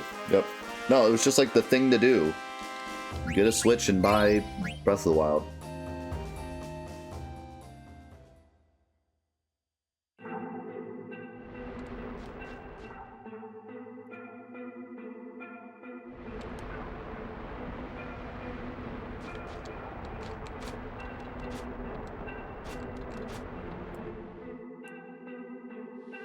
I don't think anything was more awkward than me trying to explain the Final Fantasy VII Remake to, like, people that I know that don't know video games. Like, the good luck, man. If anyone knows how to do that,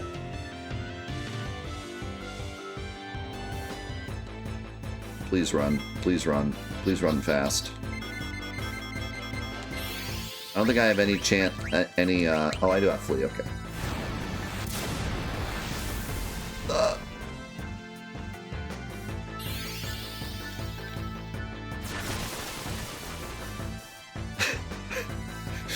So what do you do in your spare time? I watch video games. You're gonna have to break this down for me. You do what? That is such a foreign concept to most people. You do what? You what?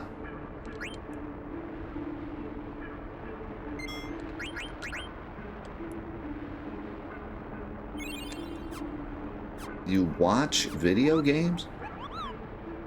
Now imagine how complicated it is for you to explain to someone that doesn't understand that you watch video games. And now put yourselves in my shoes, where not only do I have to explain that I play video games for a living, but people watch me play video games for a living. That it's like 3 layers deep that they don't understand. Like, video game they understand, okay? Me playing video games for a living, we're already lost them. People watch me play video games for a living, lost in the sauce completely. People pay me to play video games for a living, we're on the moon. When the remake came out, right, I was talking to, like, people in my inner circle that don't play video games, and I was like, you know, oh man, I'm gonna have like a really busy next couple of months. And they're like, why? And I'm like, I don't know how to explain this to you. Like, a big video game's coming out. Let's just leave it at that. Big video game coming out. And they're like, oh, well, what game's coming out? Here we go. Final Fantasy VII Rebirth. And they look at me like, okay. So it's the 7th Final Fantasy game. No.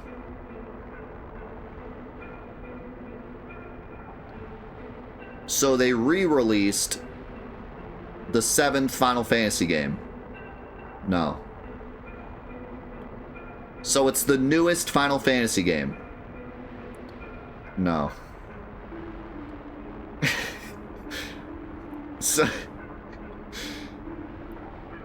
So it's a remake of an old Final Fantasy game. Okay. But it's the sequel to the remake of the old. They remade the old Final Fantasy game. This is the second part of the remake of the 7th Final Fantasy game. They're like, okay. I mean, they're like texting an Uber. Like, I gotta get out of here. I am so lost. And so people So people know you for this game? No, they know me for the original one. Okay, but this is a new one. Yeah, but they know me for the new one too, and the old, but you play the old one? Yeah, but I play all of them. But they know you for the old one, but you play the new ones. Yeah, but this is a remake of the old one, so it's both. It's a new one and the old one. I'm playing Super Mario Bros. So I play Super Mario Bros, you know, with Mario and Luigi. Yahoo! You know, a movie just came out. Let's just talk about Super Mario Bros, because I can't handle this conversation anymore. I just beat Breath of the Wild. I'm telling you, that's my new go-to. If I am lost in a conversation with someone about video games, I'm just, yo, I just beat Breath of the Wild. And now I done gone and done it again.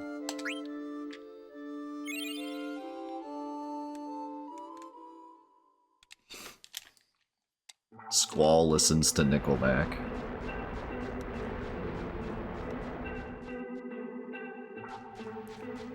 Alright, chat. Name your favorite band, and then what Final Fantasy character would probably listen to it.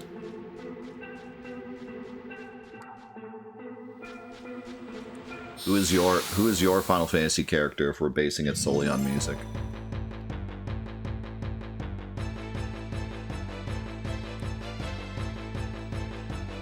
That's a lot of enemies. I doubt this would kill, right?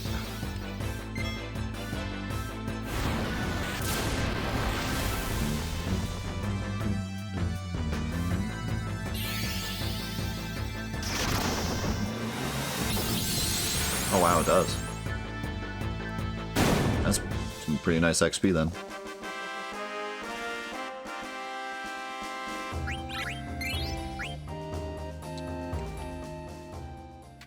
Is Seraphic's favorite band Sublime?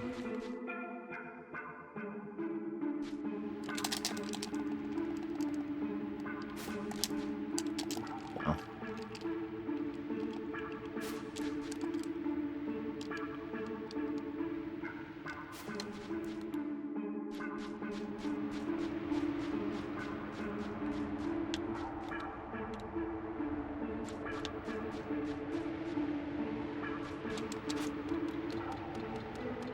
Stone Sour. Close enough.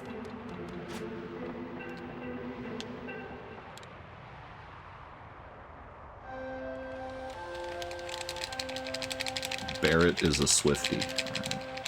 Now you guys are just memeing.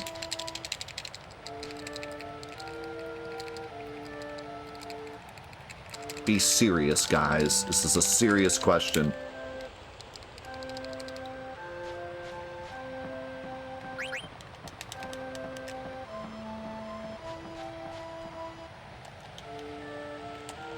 No.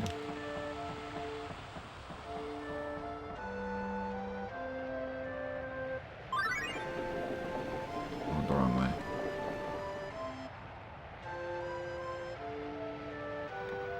I can just go this way.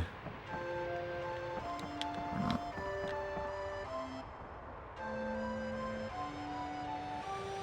God dang it. This area is so confusing.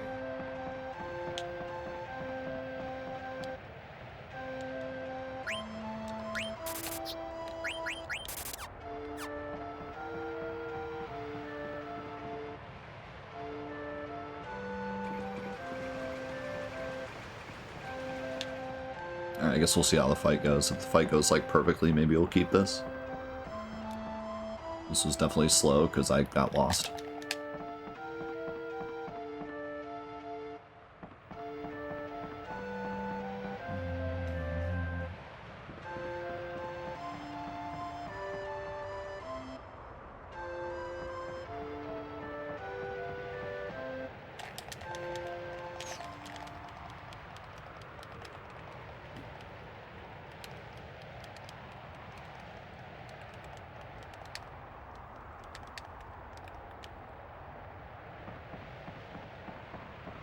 We need like a decision once and for all whether or not Red 13's voice change is good or bad.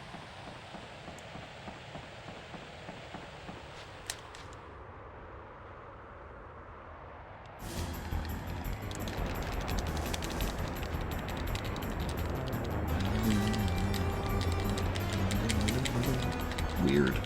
That's fair. Let's just go with weird.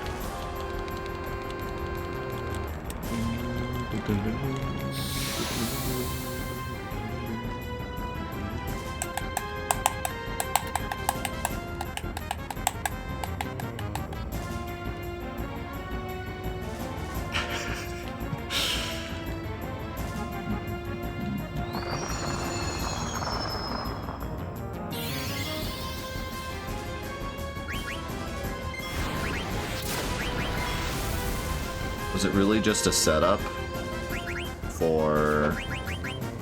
How did you miss? Was it really just a setup for the whole... Well, I can't say because spoilers, but... Was it a setup for the thing? Or... Did they actually, like... Rip. Did they actually... just like the idea of his terrible voice?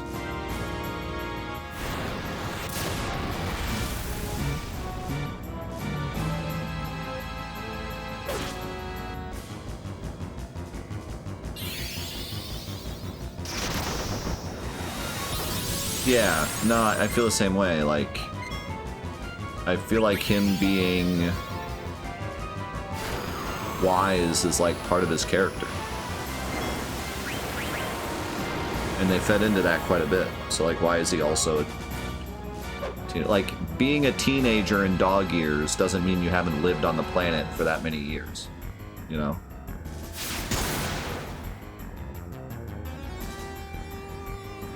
Just means you have a lot of years to go. But I don't think he is immature. He's never immature in the original game.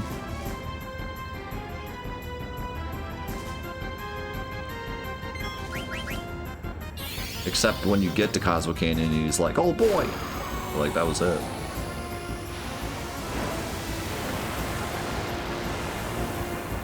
Yeah, but you can separate remake from OG, doesn't mean you have to. Also, why is Vivi doing so little damage? He's supposed to be doing more damage. Am I missing something?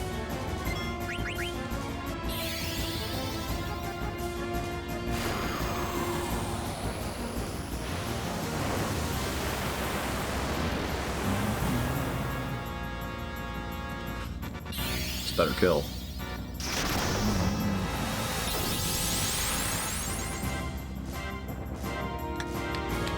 Oh, we got through it. Thanks, Sin Dragon.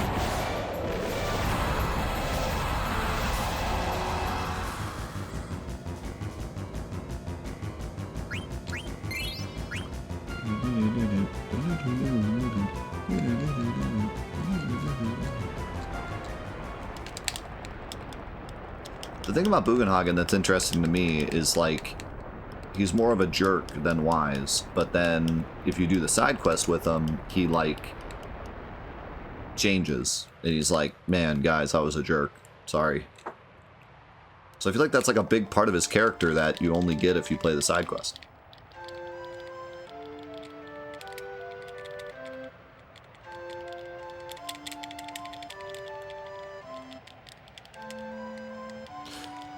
Well, no, that makes sense, because the reason he was a jerk to us was because we were outsiders and didn't know what we were talking about and stuff, whereas Red 13 isn't, so.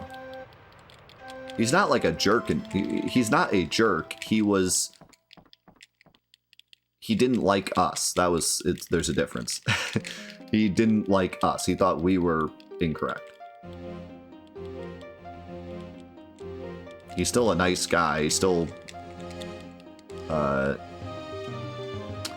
great scene, by the way. He's still, like, the leader of Cosmo Canyon, and everyone looks up to him, and he, like, is a good guy. It's just that when we came in, he was like, these guys are coming in telling us what's good.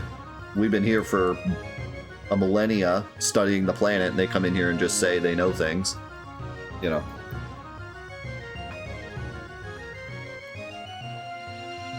He was ignorant to new ideas, but I would argue, like, not in a bad way.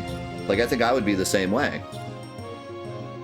If I studied the planet for 100 years and then some bratty teenagers came in and they were like, actually, this is how it is, I would be pretty, like, annoyed as well, and also be like, no, you're wrong. So, like, he was understandably ignorant.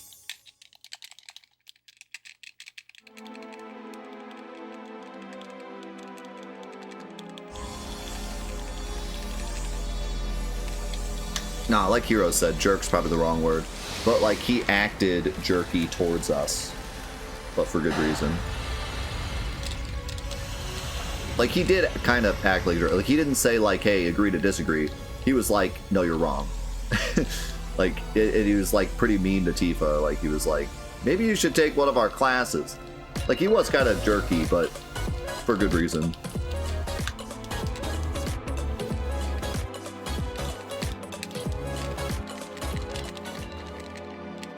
Yeah, I think we give a sub to Sin Dragon. Who do you think's the best in terms of character development? Man, all of them. Probably Steiner. But everyone in this game has amazing character development. That's what makes them so good. But I'd probably have to say Steiner.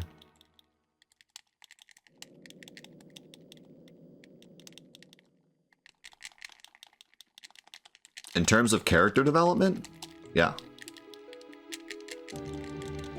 It's like not even a, like, I would argue that's pretty cut and dry Steiner.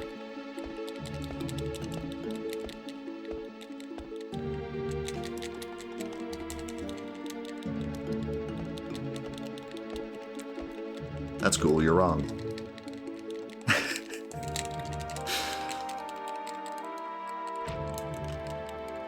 Just call me Bugenhagen.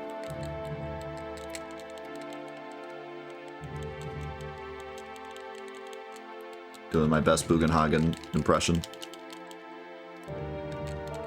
Maybe you should go take a Final Fantasy IX class, man. Maybe you should go take a character development class.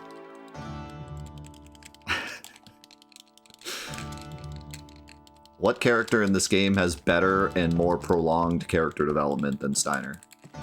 Starts off as just a soldier who will do anything for the queen and do anything for the princess, is completely blind to the fact that a thief could be anything other than a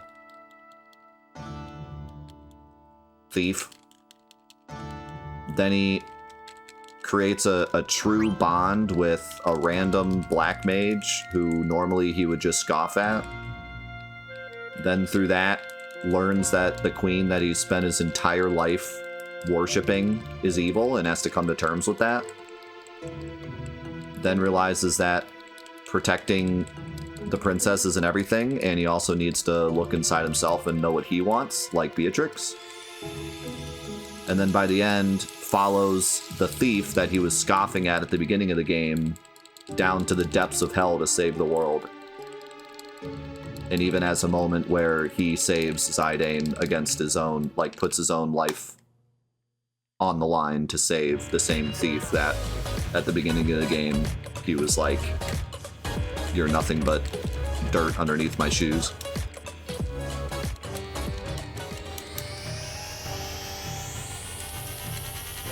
Like, watch the first scene with Steiner and Zidane and watch the last scene with Steiner and Zidane and tell me it's not like one of the most insane changes of character you've ever seen.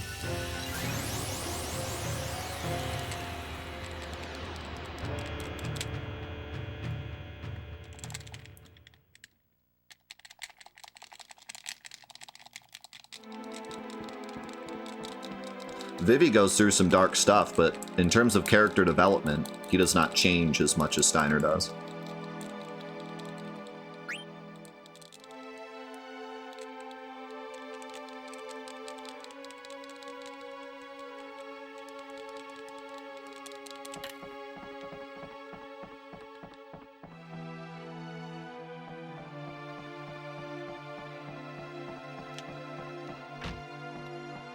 Hopefully it doesn't take too long to get to this Moogle. Okay.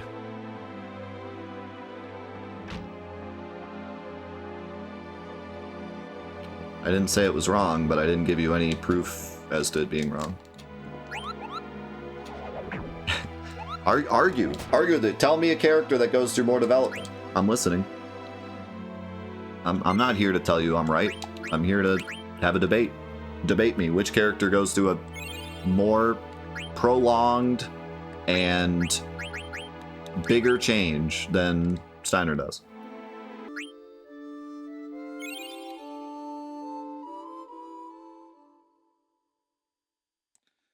So first, equip Partisan and Yellow Scarf.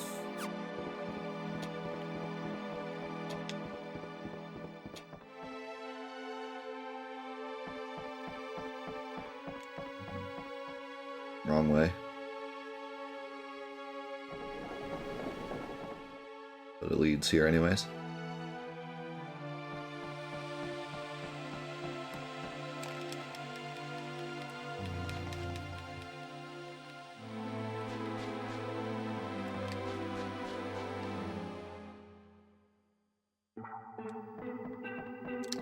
Gotta pick up this chest, which I don't know what it has in it.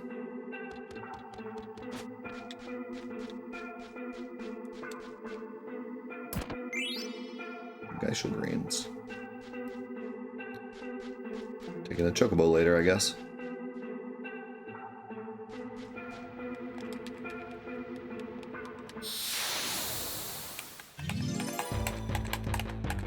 Yeah. That's why I didn't notice him at first when I was watching the video. Beep, bop, boop, bop, doo doo doo doo, bop, boo, bop. So I might try to save Vivi's MP because I don't have a ether.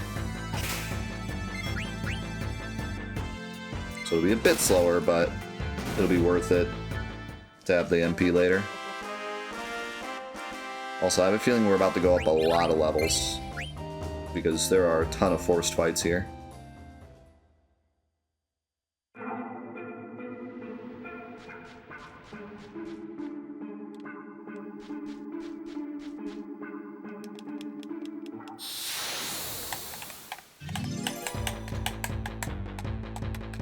So we'll get some nice forced XP here.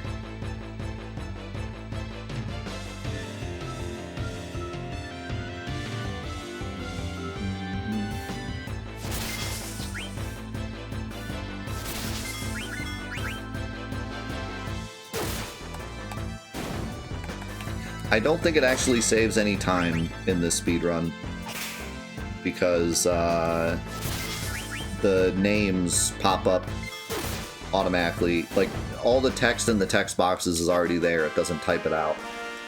So I don't think it actually saves any time, but I did it anyways, just in case. Also, I got a Mithril Sword card there.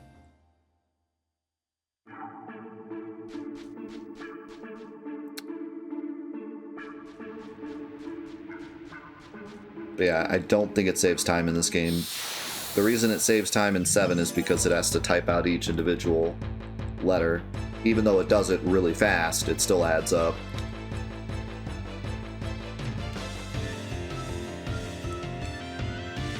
The only time, well, not even then. The only time that it could potentially save time is if having the name Zidane in a box would cause the text to roll over into another box, which I don't think happens. I think the box is just bigger.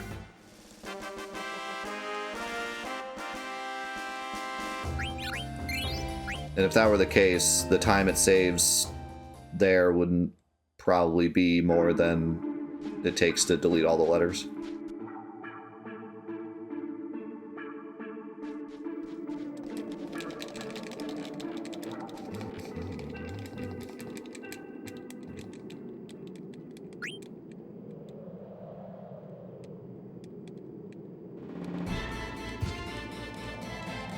Calling insurance is the worst. I have to call... Well, I might have to call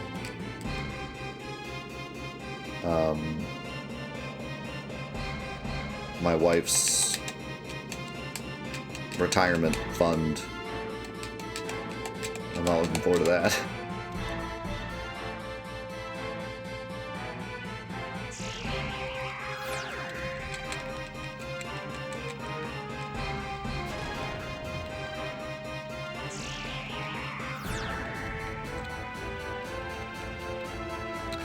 Really? Yeah, I thought it was more than that. Is that for the full, like, PS1 any percent?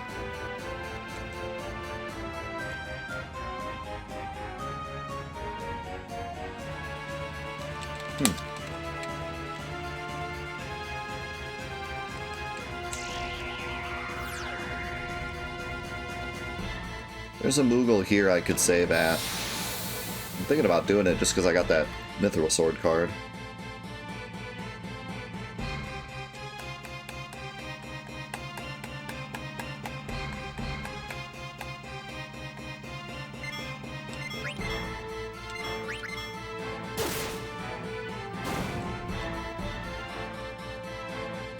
I think it'd be worth it to try to make this next part more consistent.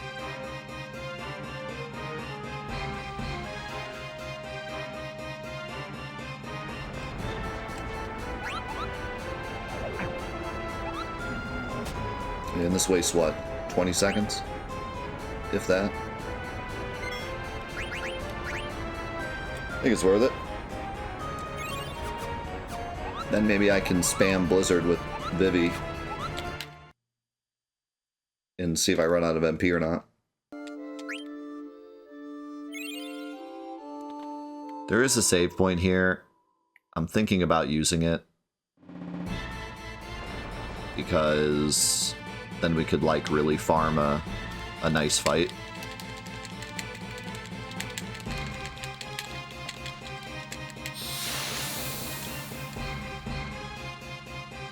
I think if this goes, like, really well, then I'll use the save point. And if it's, like, just okay, then I'll just go for the fight.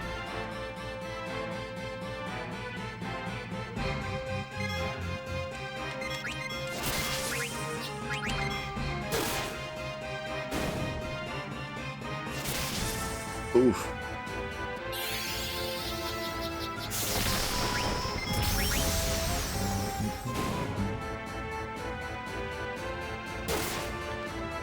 That's a pretty good start. No one died in this fight.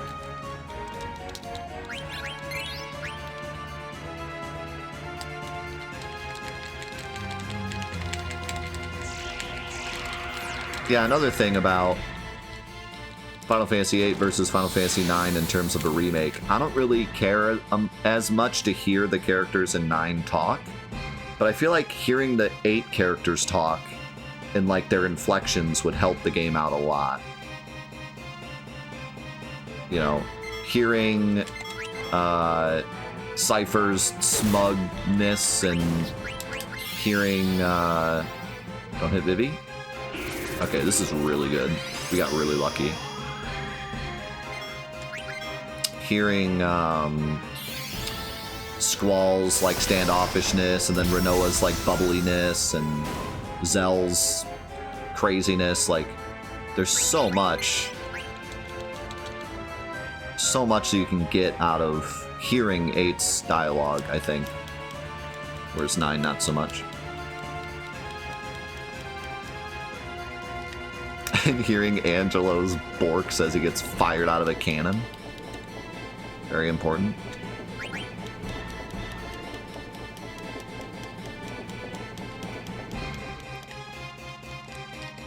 A lot of memeable dialogue in 8. I agree. I dreamt I was an idiot.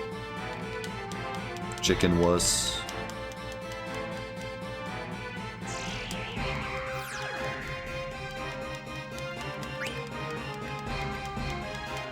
Is that a dinosaur?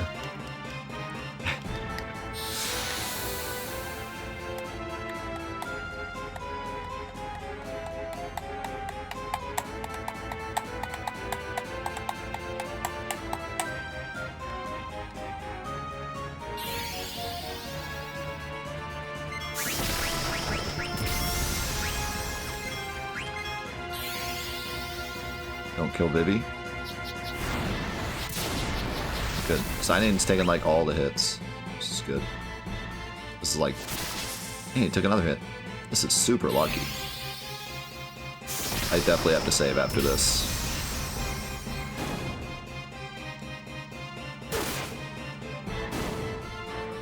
Nice crit, by the way.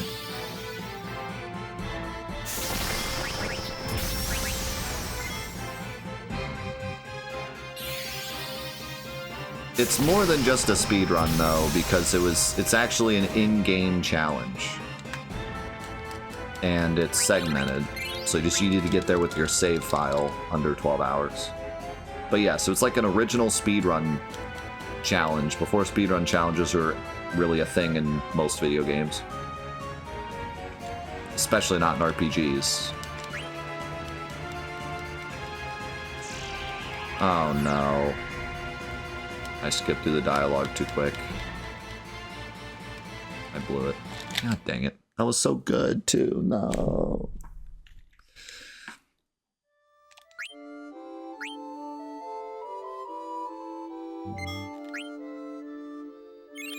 You done blew it.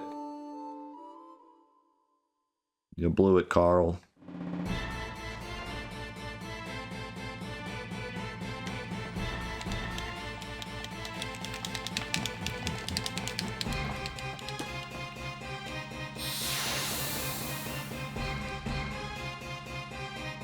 If they could just make the Steam version of 9 with the upscaled graphics, but not make the UI look like a mobile game, that would be perfect. You'd be happy with that.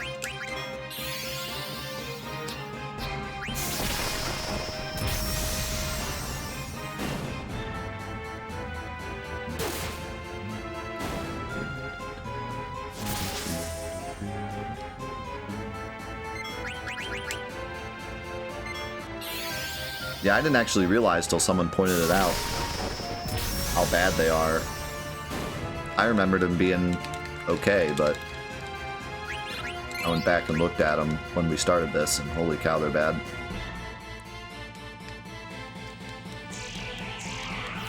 Thanks, Retro. Alright, as long as Vivi doesn't die here, this should still be pretty good.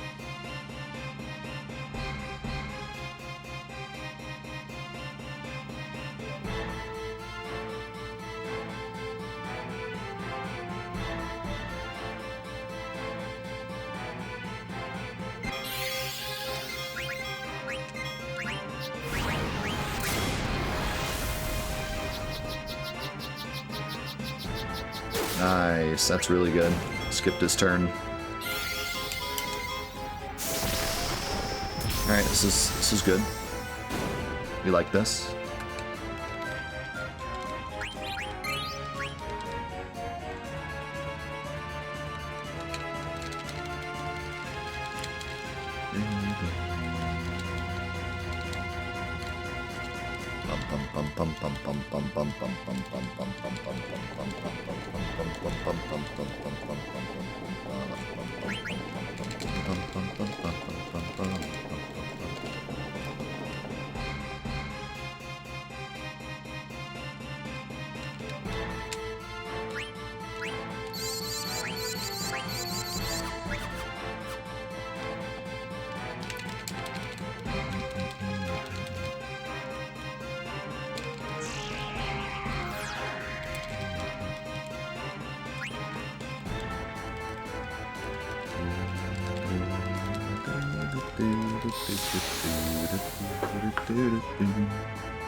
At least it's unsiding.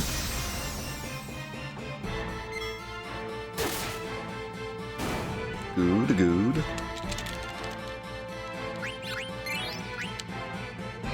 I feel like I've gotten 100 Mithril Sword cards at this point.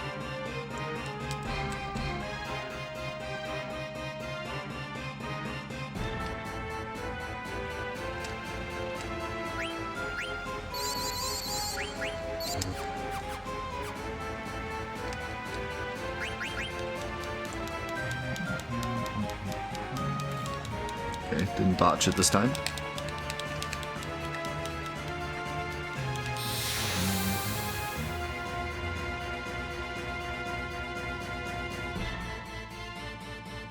No, I'm very low on stats because I'm speedrunning through. We've done 0 grinding this so far.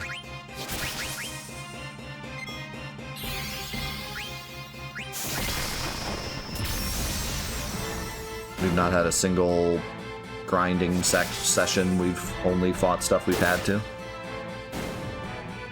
So we're very low.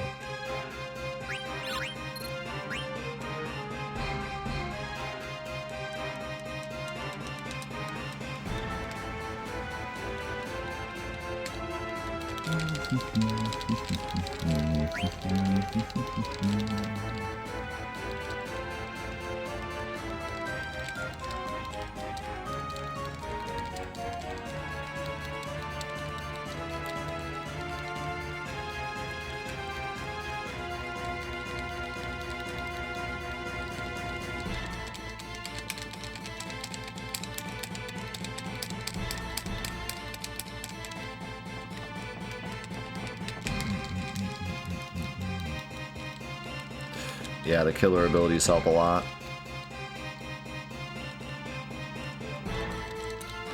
In Undertale, you don't have to fight anything, which makes it S tier. But you love fighting, Trev. It's your favorite thing. You fight me every day.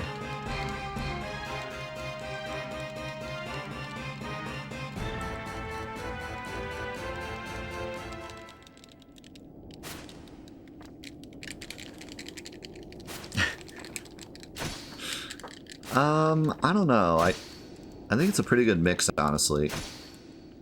The abilities, the levels, and the equipment all matter quite a bit.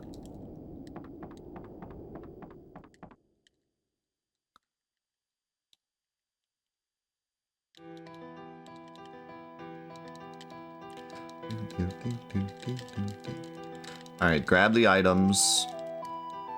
Leather shirt on Zidane. Coral ring on Freya, and then heal Vivi with an ether, and then save.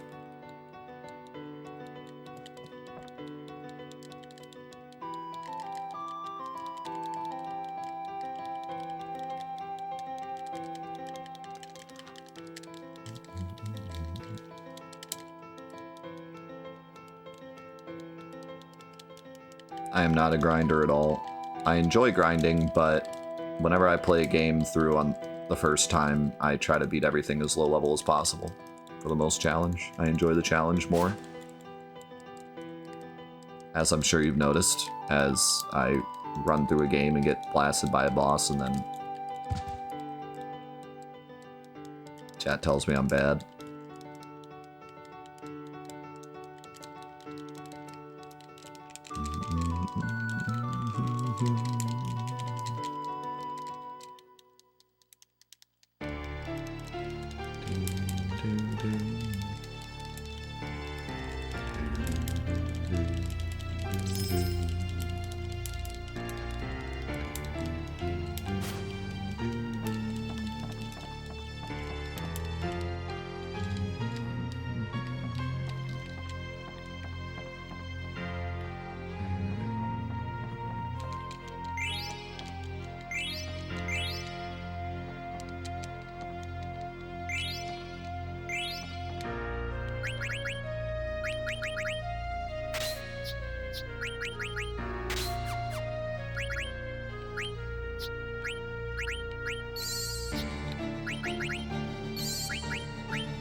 Alright, there we go. Finally, through this section. Only took us 9 minutes. finally through this section. We did it. Now we just fight. We can, now that we saved here, we can grind the Beatrix fight a little bit to get like a nice fight. Because the next part's just like all cutscene. Imagine heroes trying to run the 4-H stream. Never mind, don't imagine that. Get that out of your brain.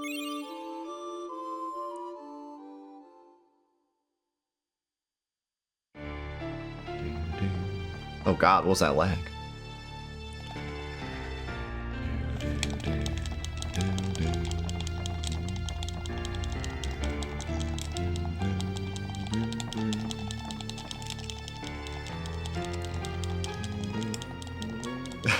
The local traffic blockage.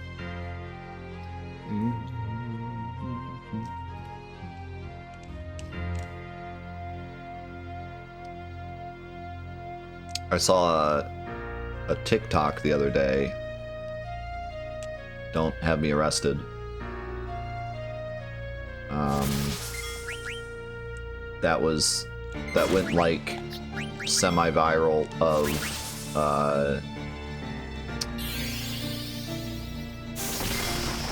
this guy going around cop cars in Ohio. It was like Ohio drivers, and it was like this guy going around this cop car when the stuff was stopped. And that's actually like really, the TikTok's actually really close to me. Like I was probably there.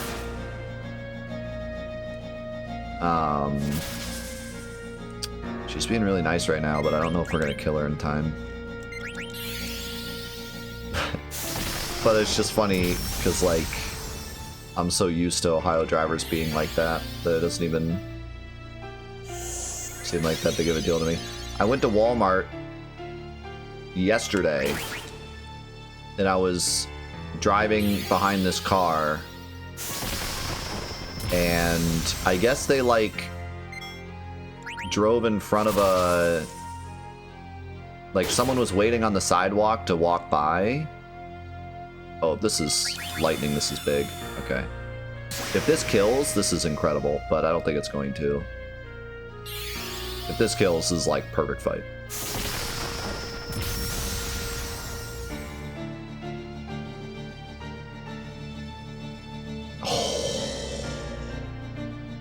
That was so good. What was that? That was like excellent. Maybe the luck wasn't in the cards today. Maybe the luck's in Final Fantasy IX.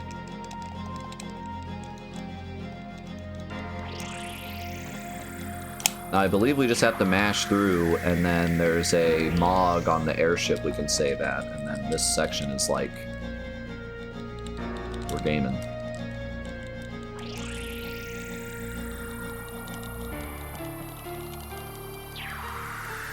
That fight, you actually have to do enough damage. The first Beatrix fight, you don't have to do any damage. That fight, you actually have to do enough damage to trigger her ending the fight.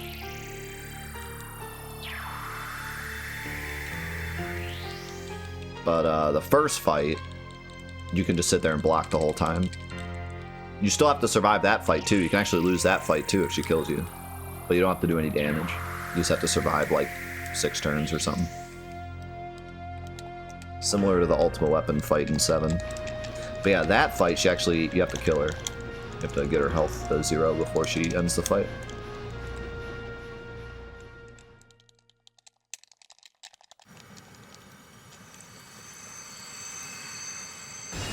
This cutscene is dope.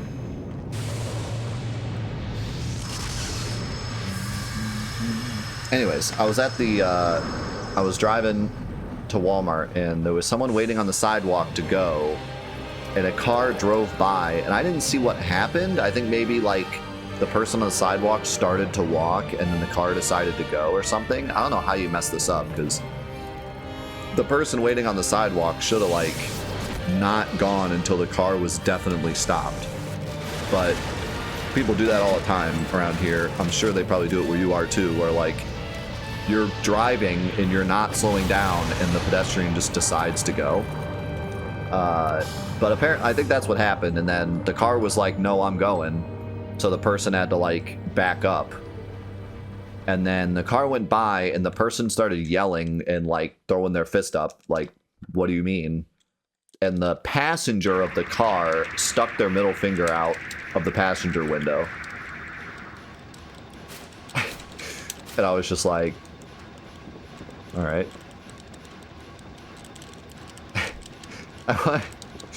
Like, especially for the passenger to do it cracks me up. It's like, you're not even the one driving.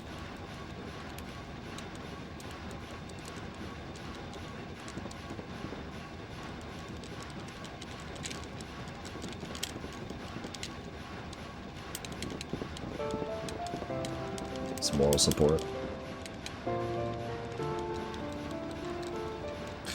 Okay, so I believe the way this works is we have to go upstairs all the way to the end, then we come back, and then the Moogle, like, appears up here.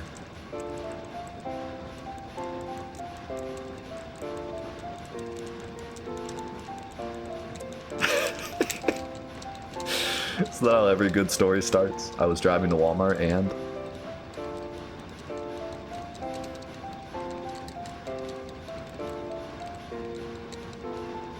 Yeah, I just don't know how you mess that up, because like I said, if you're a pedestrian, you're either waiting for a sign saying you can go, or you're waiting until the car comes to a complete stop, or waves you on.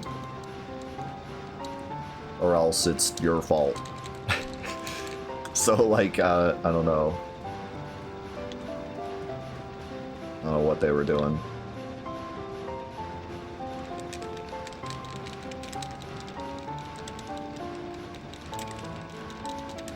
Was someone call him?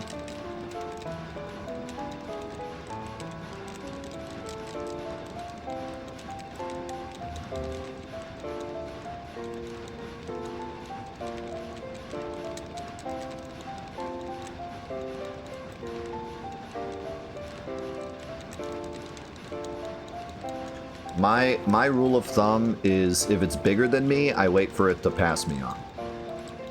So if I'm a pedestrian, I wait for the person in the car to say you can go. If I'm in a car and there's like a semi trying to get out, I'll stop every time until they say to go.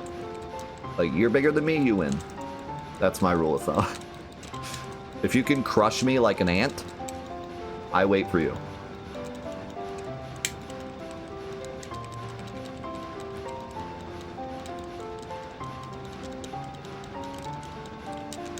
I feel like that's a good way to go about it. If everyone went about it that way, it'd be a lot easier. We'd always know what was going on.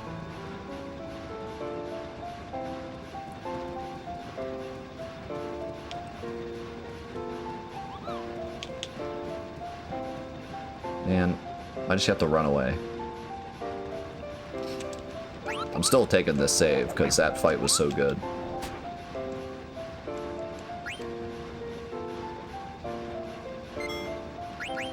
Maybe if this next section is super easy, I'll try loading and trying to get another good fight so that I don't have to save. But I feel like that was probably good enough to keep no matter what, because that was like an insanely good fight. Vivi didn't die at all, and she took out Zidane first, and I killed with the very last hit. Let's see if we can dodge these guards.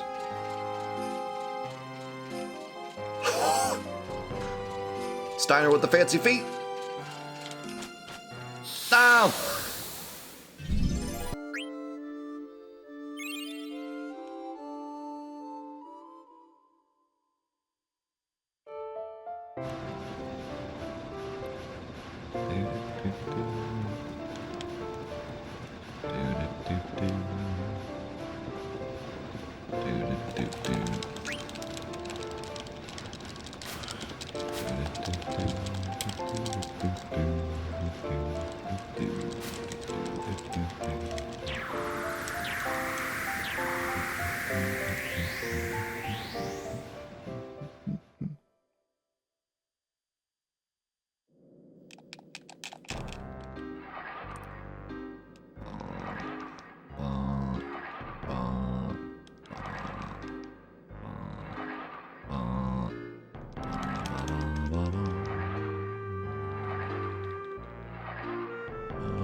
Yeah, so basically we have to get to the final dungeon in under 12 hours.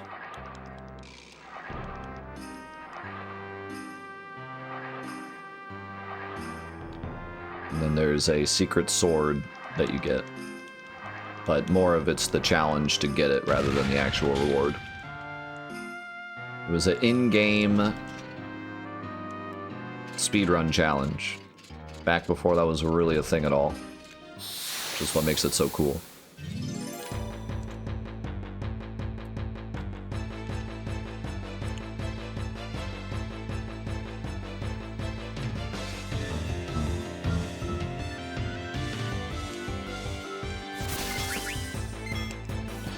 And what's really crazy about it is how precise it is. It's insanely difficult. Like, especially back then.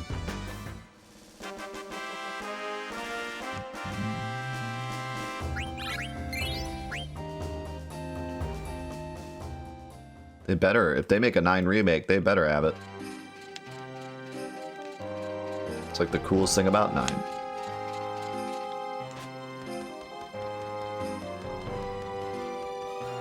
I like how the guard just forgets where we are.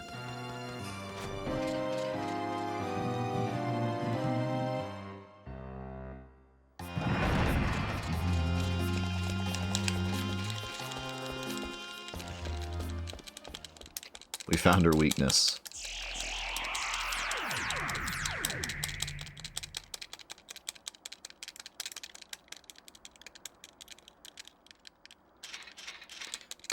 To give an actual serious answer, I don't understand at all why the 9 guards have like skimpy outfits. Because the whole idea is like the queen is the leader, so she puts women in charge more than a normal kingdom of this era would. But why she would like have them wear skimpy clothing if the whole idea is like woman power doesn't really make much sense.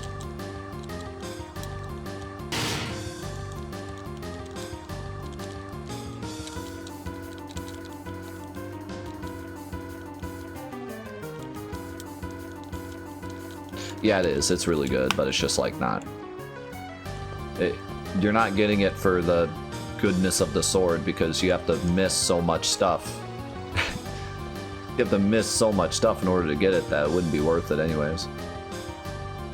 Okay, so apparently if you go this way and then run back out, these guards don't catch you.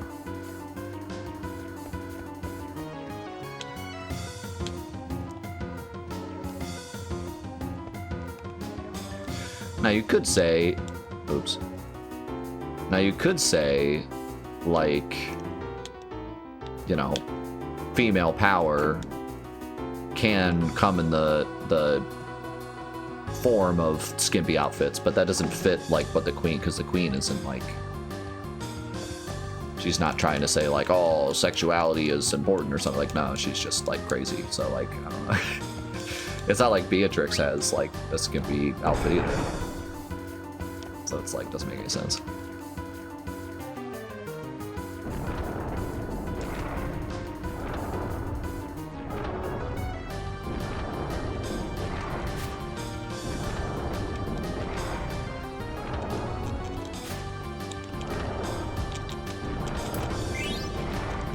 Could be.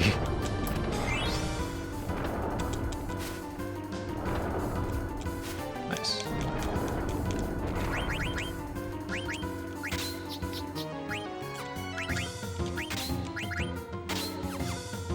Okay.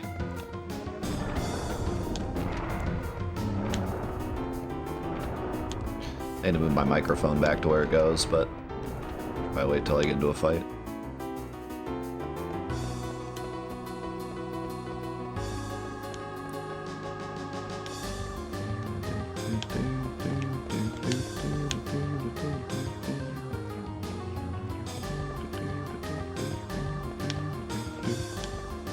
There are no fights down here?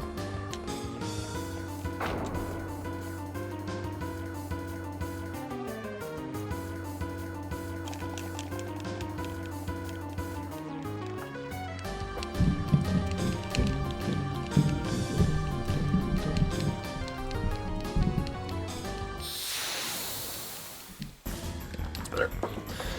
Alright, let's see how this fight goes. Would be nice to get a good fight because this is a long section. The main idea is just whack him with Steiner because he does like 1,000,000 damage.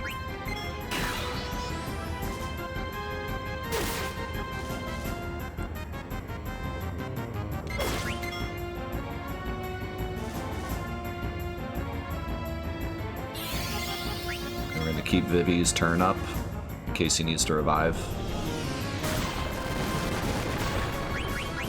Like right now.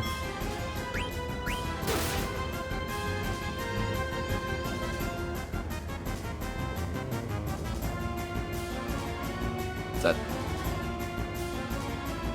the whole fight? What the? I mean...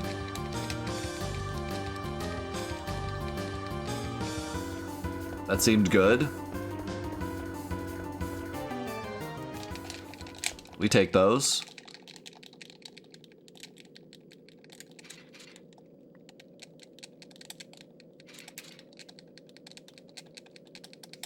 Steiner losing his mind again.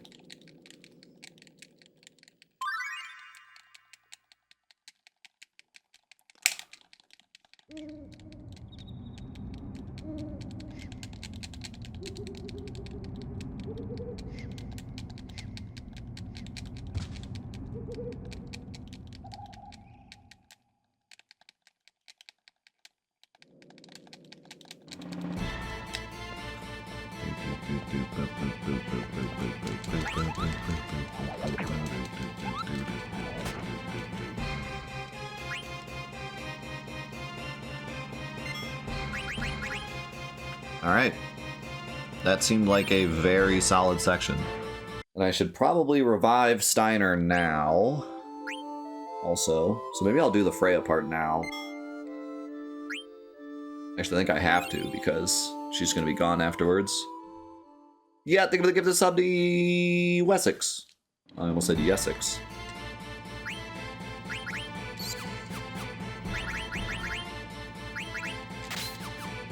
Okay. We ballin' with that.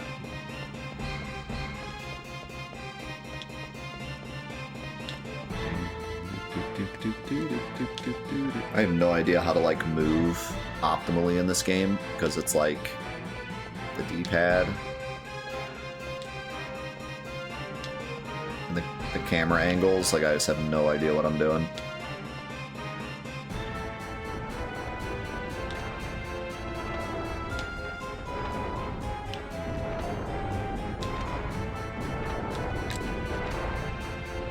I believe I want to wait for this.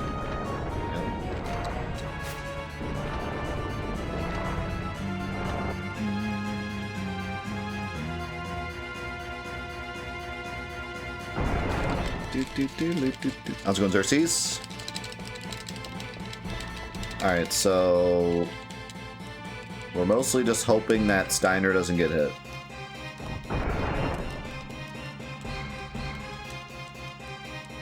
I haven't really tried the analog stick, because...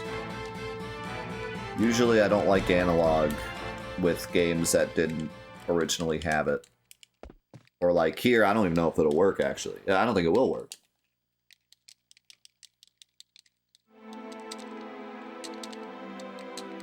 It'll work on the PS4 port.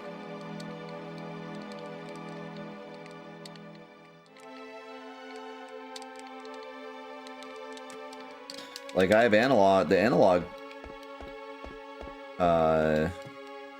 light is on, but I don't think the analog stick moves me. Maybe it does. I haven't really tried.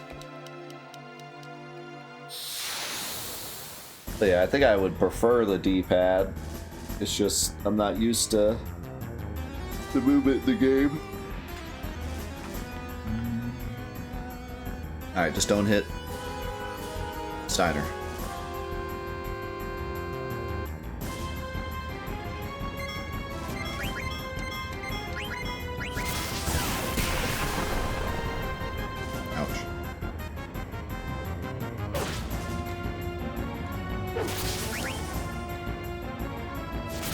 afraid I didn't even block it, because Vivi had a lot of his health.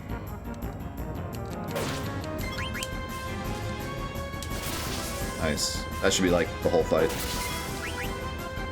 Steiner does so much damage. Holy moly, that crit too! What a fight. Holy moly.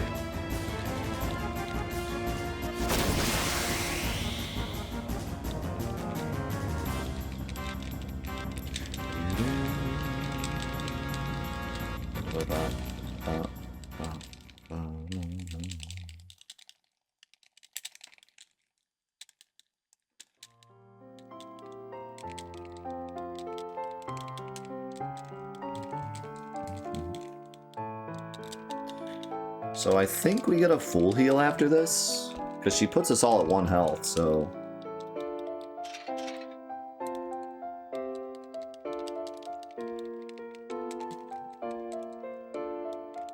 F.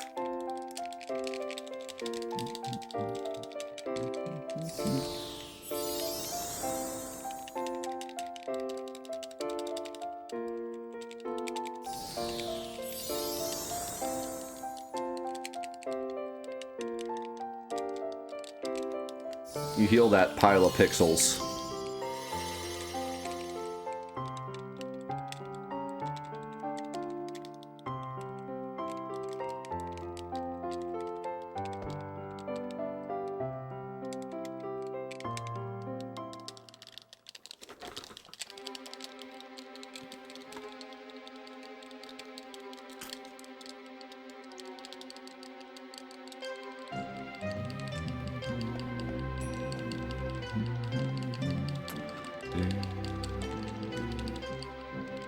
It's been pretty challenging so far. Doing all the fights with extremely low-level party members and trying to do them fast is tough.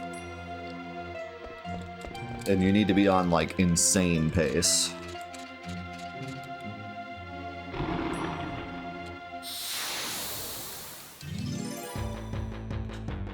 It is extremely tight, so you can't mess around at all. Yeah, we've done a lot of resets already. That was bad ATB. Yeah, we have the same health.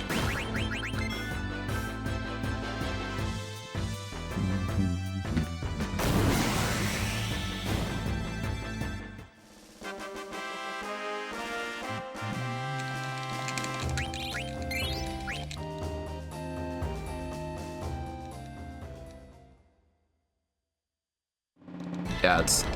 Okay, hold on.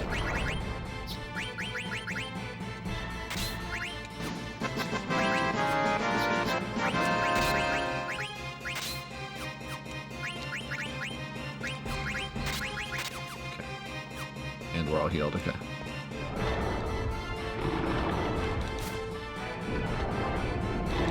Good. Yo, thanks, Rod. Appreciate it. Yeah, that's what's like infinitely fascinating about this, is the fact that they decided to implement it as an official challenge. I mean, Square didn't implement any kind of speedrun challenge in any of their games. Even today, they still really haven't. Like for trophies and stuff, like, it's very rare. Shaw! With the huge 72 months. Holy cow, man. Thank you so much.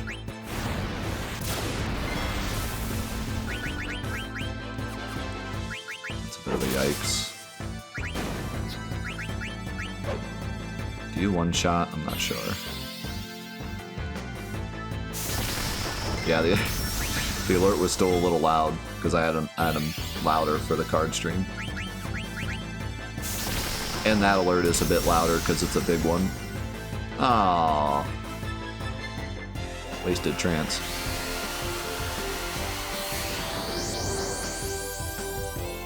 Oddly enough, that's like the first trance we've gotten though.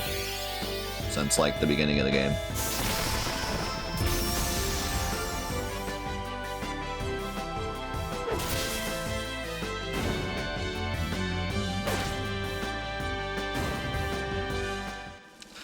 Bit of a shame I never got that staff for Vivi, because there's, like, he could be one-shotting these if he had it.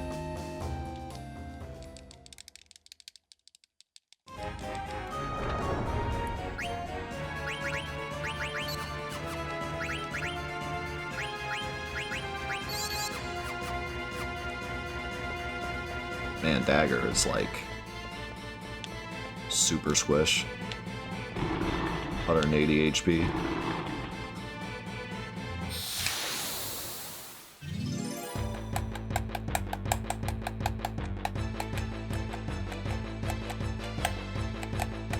The new sub is Xenogears.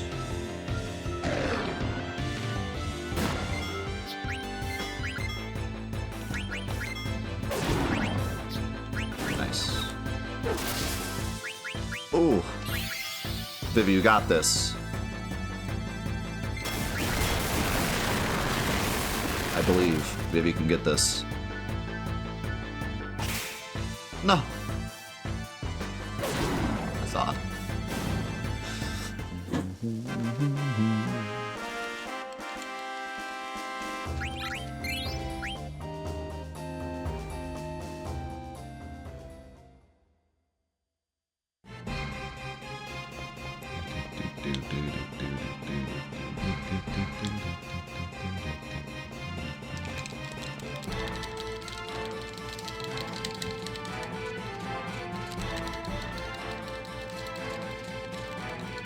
Such a great Steiner moment here.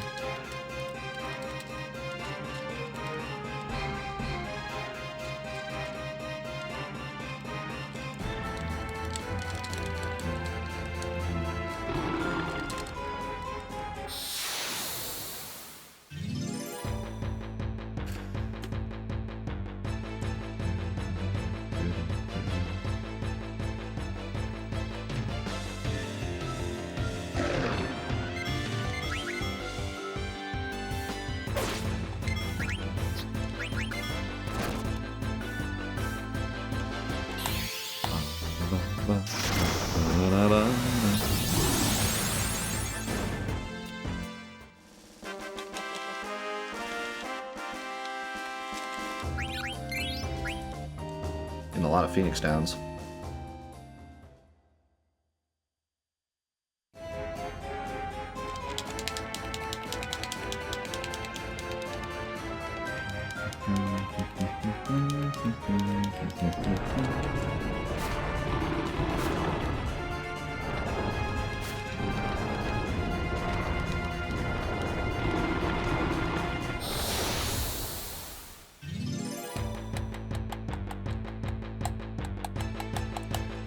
Guess what we're gonna do here, guys.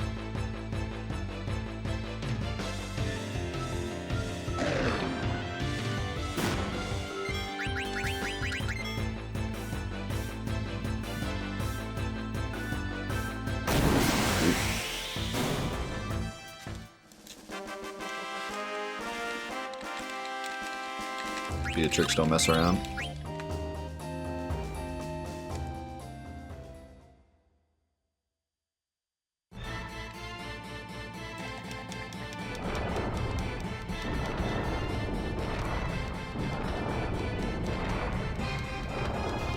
Beatrix, F.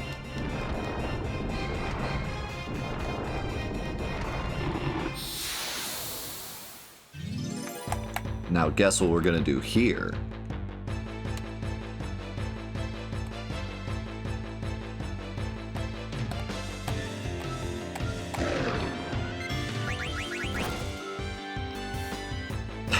Good guess. Very close.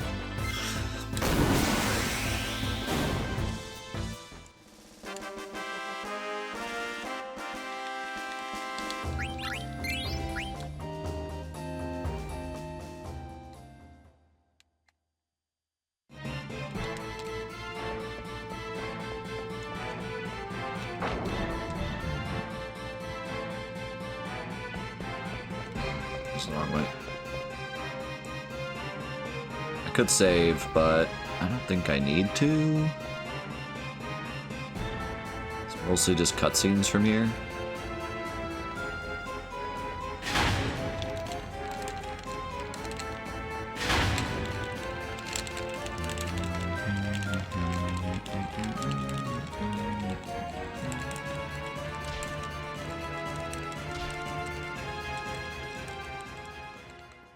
Blank's alive.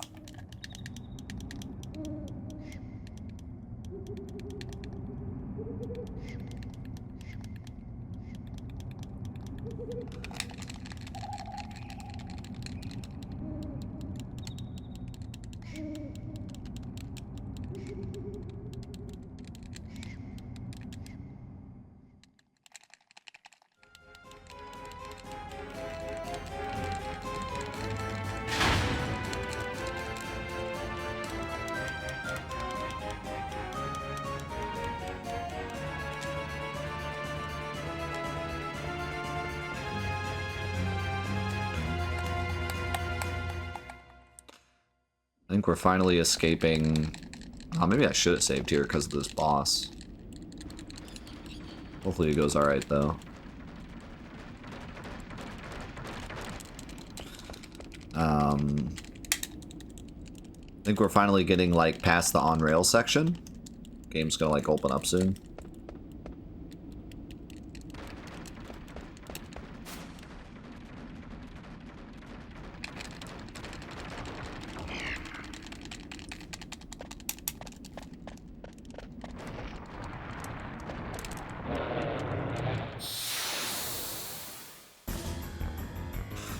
Alright, so let's just hope he doesn't one-shot Zidane or Vivi. Probably best case scenario, he attacks Garnet. Or Zidane, if Zidane can survive a hit. Although he's a bit hurt. Nice miss.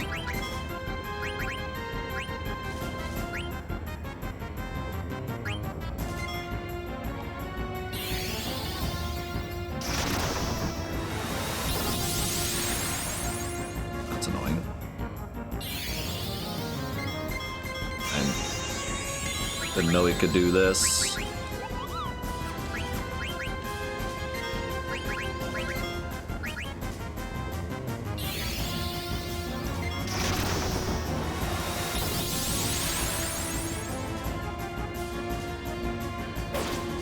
There we go. Honestly, this is fine if he's just gonna do this.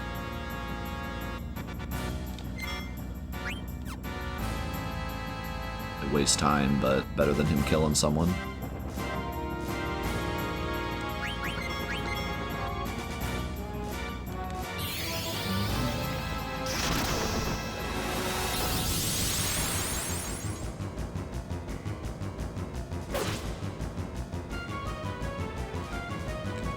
Wow, what a boss fight, huh?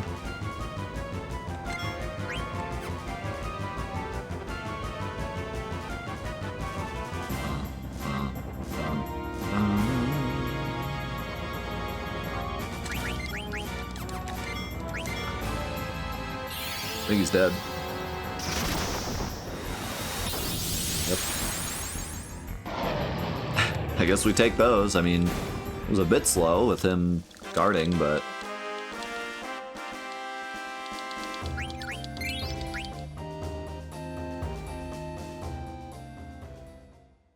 I don't see it going too much faster than that, because if he attacks, unless he attacks Garnet, it's going to slow things down, so...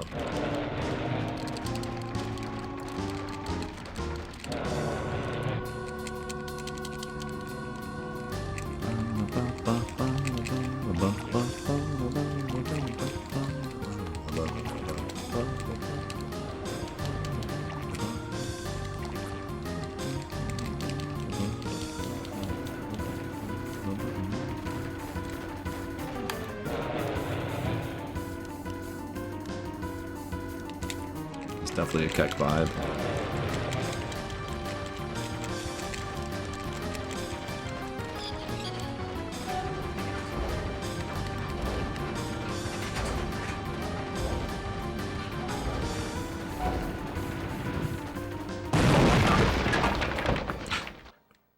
Bass boosted crash sound effect.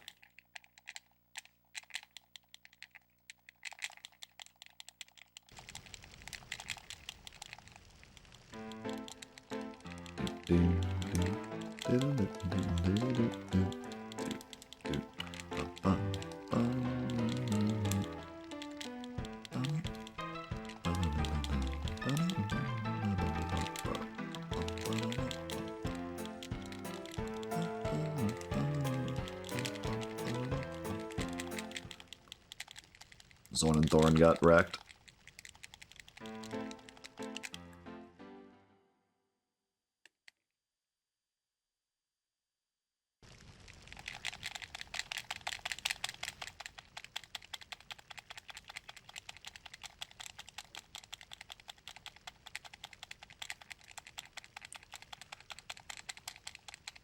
There he is.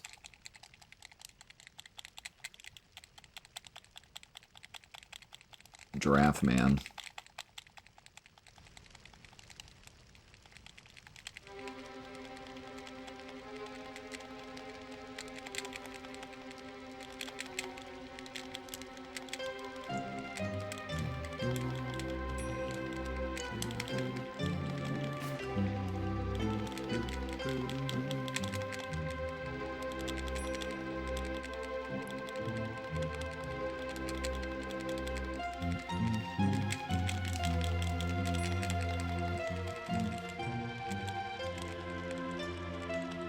I've not checked out Animal Well yet, but I've heard good things, and it's also the first big mode game, which is exciting. I was hoping that it would do well, because I want big mode to do well, and it sounds like it's doing well.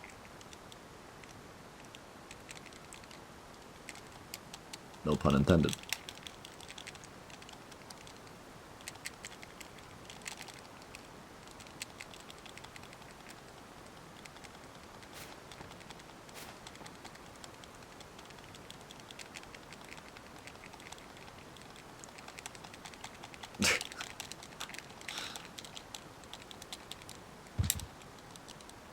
No, it's not intended.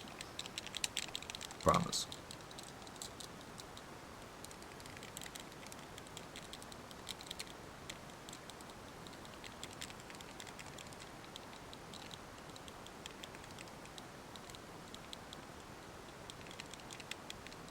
Thank God you can press 2 buttons for all this. My hands are getting tired even pressing 2 buttons, let alone 1.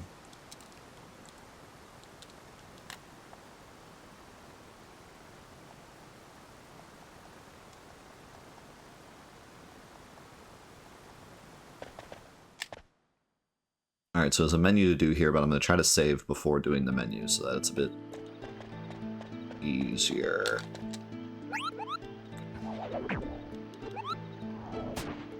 That was a good section. Everything's going to plan.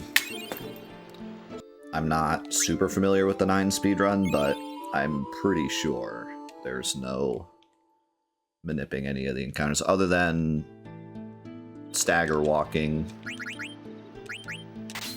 for on the main menu, or sorry, on the world map. Okay, so for whatever reason the speedrun pops into this screen and then pops out, and then he walks on this screen. I don't know why, but we're gonna not do that, because we probably don't even know why. And then we're just gonna give up on getting Ramu, because we don't need him, and there we go. That dungeon's all done.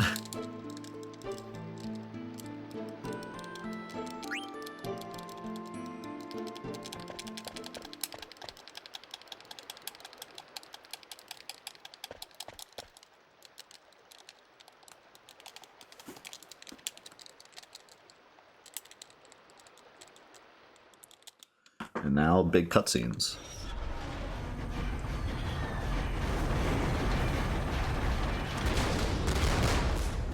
Luckily, most of the cutscenes in this game seem to be like in between save points, not like after big bosses.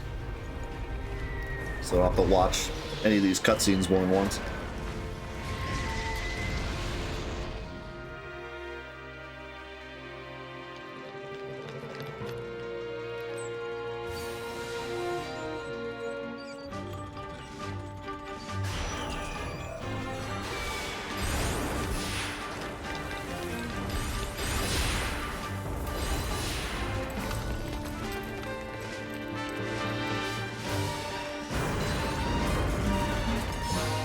Thanks, Cole.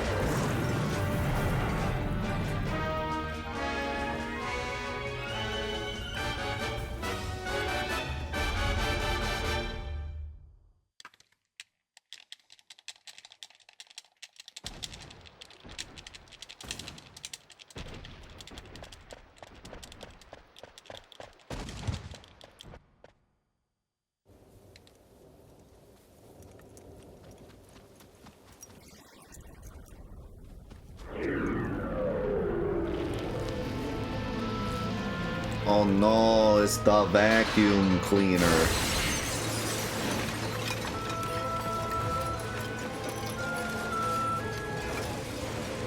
Not that.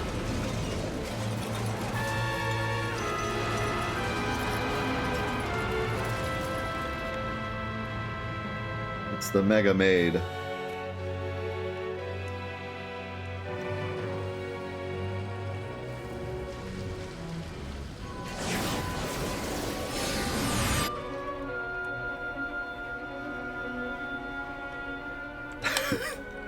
Dyson. The ultimate summon, Dyson. It's not Typhon, it's Dyson.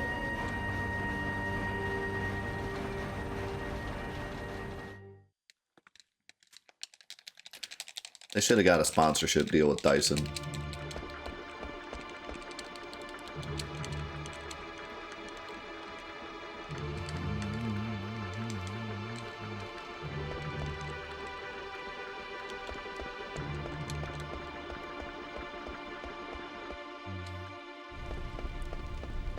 Maybe just run forward. I probably needed to dodge that conversation, but oh well.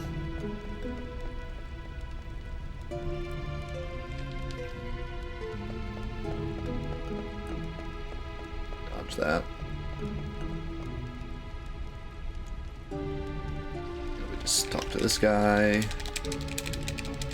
Remember a couple years ago when a bunch of YouTube randomly all had Dyson sponsors? I don't remember that, actually. And that's weird because I've been actively watching YouTube forever. I don't remember that. I don't watch a ton of tech YouTubers, so that's probably why. I don't really watch any tech YouTubers, honestly. I'll look up a video from a tech YouTuber when I need to know, like, a specific, like, hey, is this phone good? But I don't, like, actively watch them.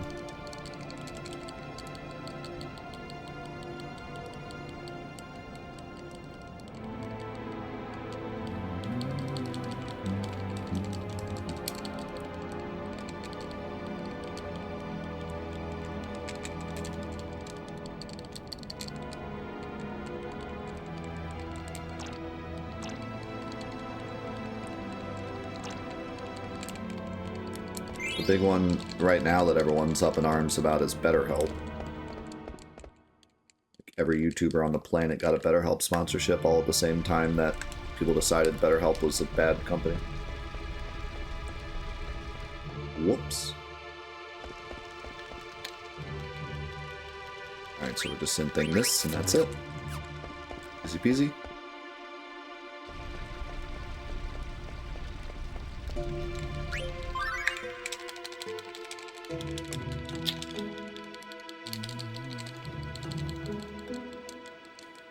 Yep, there was a time where BetterHelp was everywhere, and then it disappeared, and then it came back. And they were outed for being bad company. From what I heard, most of what people were upset about were more of like things that I wouldn't say were the like fault of the people advertising it. So like if you take like a sponsorship deal, right? I don't think it's necessarily something to get mad at if like you don't like the product. Like let's say Solid gets a NordVPN sponsorship, right? If I don't like NordVPN or I think it's a bad product, I wouldn't be like mad at Solid for that. Even if on his sponsorship he was like, yo, NordVPN's the best, buy it. Like, I would realize that's just kind of sponsorship talk. So like I wouldn't be mad at Solid for telling me that NordVPN is good if like my opinion is that it's bad, right?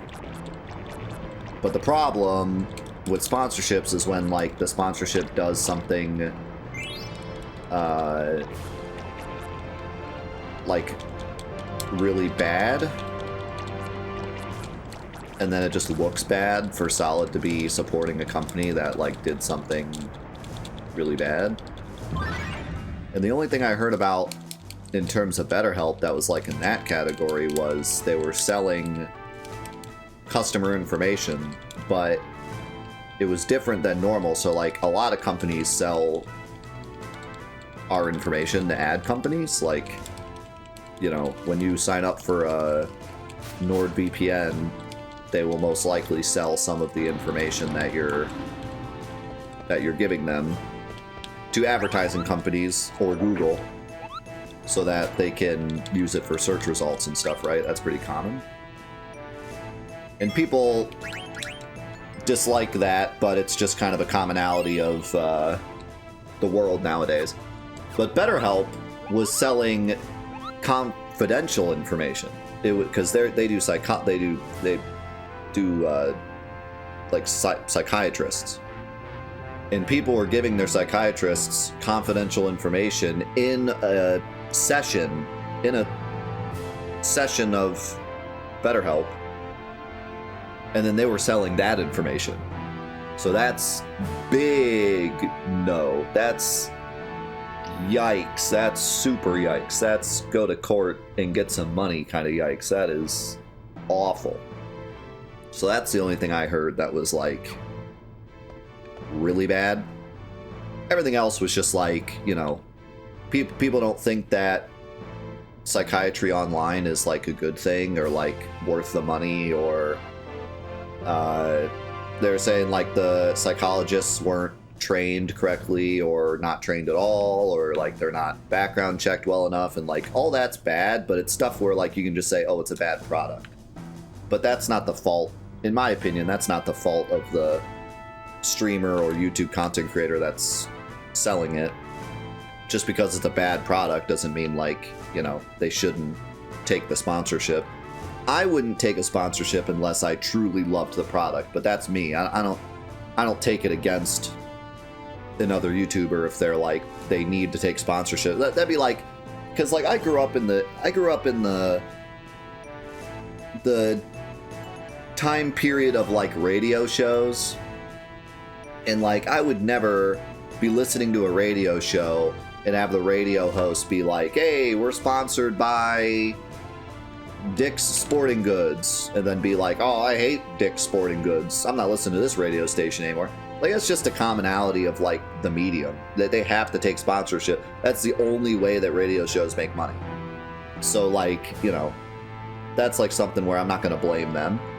And although personally I would rather only take sponsorships of things that I really love, because for me, the relationship between me and you guys is way too close for me to take sponsorships of, like, bad products, because you guys trust my word. It's not like a radio show where I'm like, hey guys, buy NordVPN, but I don't really mean it. It's just a sponsorship. I think that our relationship is way too close.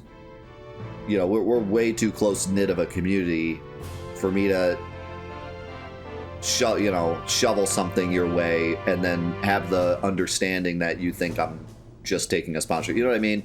Like, we're too close. So, like, if I say, hey guys, I really love Raid Shadow Legends, you're probably gonna believe me, like, because we're a way tighter community. So for that reason, I wouldn't take any sponsorship unless it was literally something I already use and support and stuff. But with, like, a YouTuber, you know, I'm not watching freaking Linus Tech Tips and being like, wow, you're selling me Raid Shadow Legends? Like, of course he is. Like, he is a huge company. He, like, needs to take sponsorships, right? So, but then there's the line of, like, if it's a company that's doing illegal stuff, then you shouldn't be selling it no matter what, regardless of what situation you're in. No, regardless of how big your company is or how disconnected you are from your audience, like, if they're doing illegal stuff, then you just shouldn't support it anyways. So that's kind of the line, you know. And it seemed like BetterHelp was definitely on that line. I would say thank you, but I wasn't here, so don't have to. Not legally obligated to. Sorry. Better luck next time.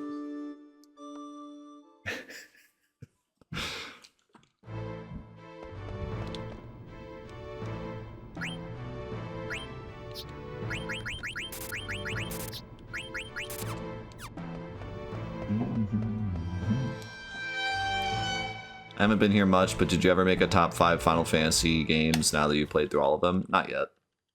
Been too busy with everything else. I want to make like a big video about it, but just a lot of other things going on. Plus, you know, I'm okay letting it sit for a bit before I do that. At some point I will do something, whether or not it's a giant edited video or just something quick, I don't know, but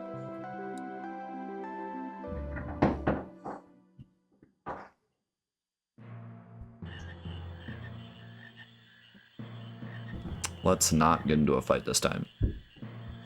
How about that? Thank you. I think that's the only screen you can get into a fight. I don't think you can get into a fight here. Maybe. 260 no scope.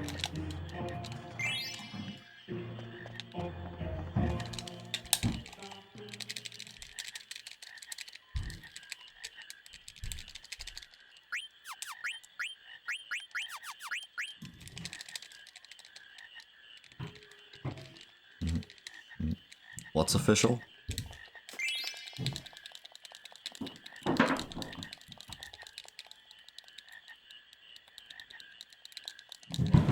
Canceled the 9 remake. What? Where'd you hear that? It wasn't even official.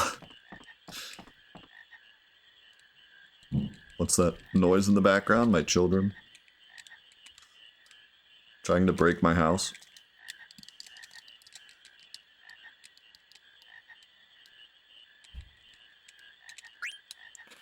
No, nothing's ever official. Never been official about 9. People just say it is because news.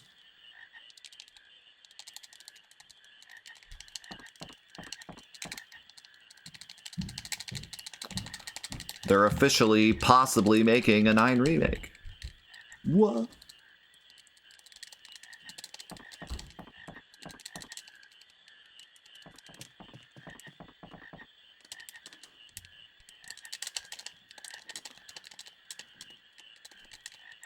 If they make another Final Fantasy remake and it's not Final Fantasy VIII, I will be upset. 8's the only one that truly needs one. A 9 remake would be cool, but the whole idea of this game is to be a callback to the originals. I don't think it needs a remake. Nor does it need it anywhere near as much as 8 does.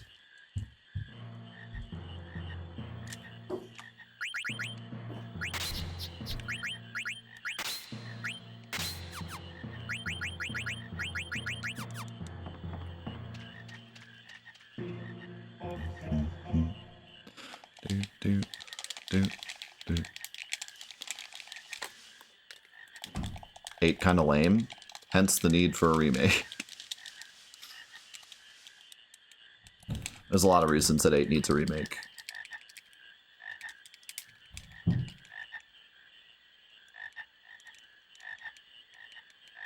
I don't want to talk too much about the remake at the moment because spoilers, but Rebirth did a very excellent job. There really wasn't anything in particular other than a specific thing with the ending. But we can talk about that at another time.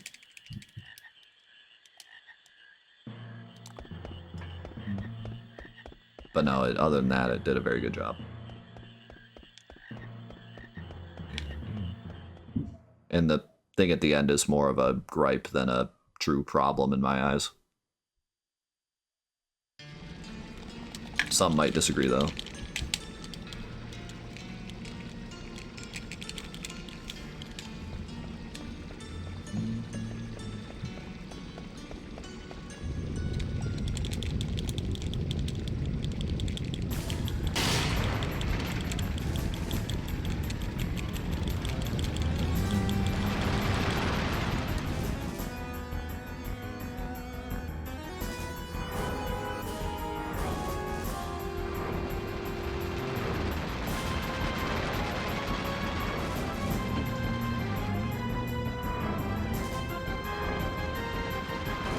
Remake is more linear, Rebirth is more open than the original.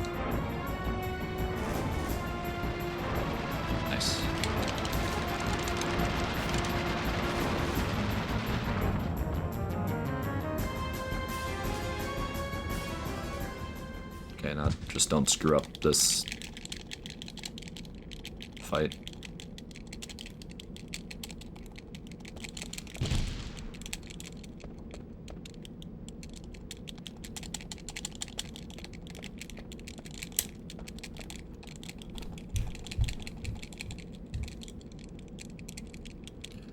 Most people hating on the remake nowadays just feel like contrarians. If you dislike the remake, that's totally fine, but it feels like a lot of the people that comment on my videos are just trying to be contrarian. If they disliked the remake, then they wouldn't be on the video anyways. Like, they just don't like action RPGs, and that's fine. But the people that actively watch the remake playthrough and just constantly comment about how it's terrible and ruining everything, they're just contrarian.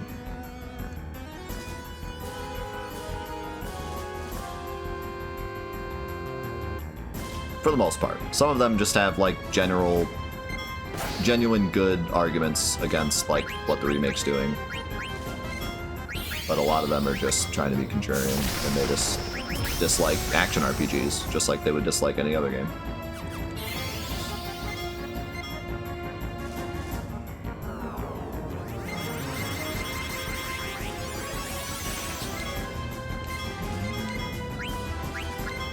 I always loved how the scan shows, like, the character's elemental weakness. It's like, wait, we have an elemental weakness?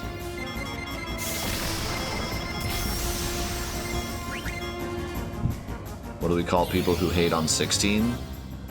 People that don't like Devil May Cry?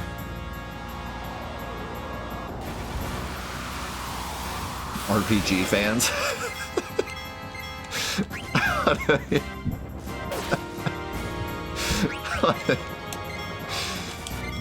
That's a really good name.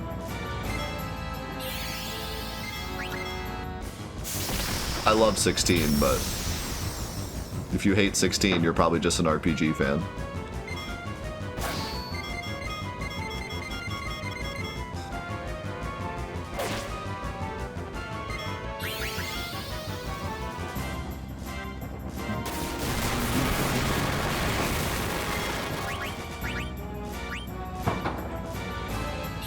I hope this kills, otherwise it's gonna be a bit slow.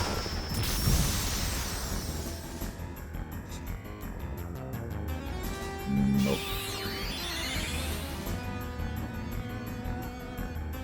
Maybe this kills? Yeah, it's good. Okay, wait, that should kill, I think. Either this or Zidane hit, I would imagine. Okay. Shame I was one hit away before that Phoenix down.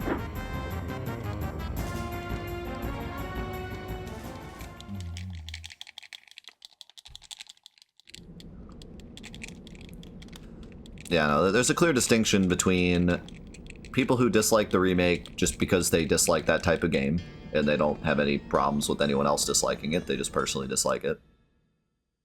And people that are actively trying to be as loud as possible about disliking it because they think it somehow ruins the original, or just they don't like it and they want to be right, and they want to ruin the experience of people who like it because they think they're somehow better for liking old things.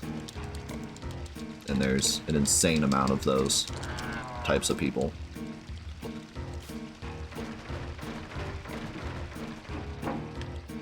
And then there's people that dislike the remake not because they just don't like that type of game, but they genuinely disagree with some of the changes, and that's also very valid.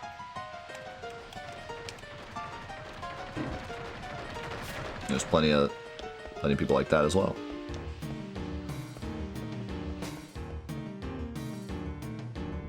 There's a surprising amount of people that seem to just be completely contrarian. And they have been since remake.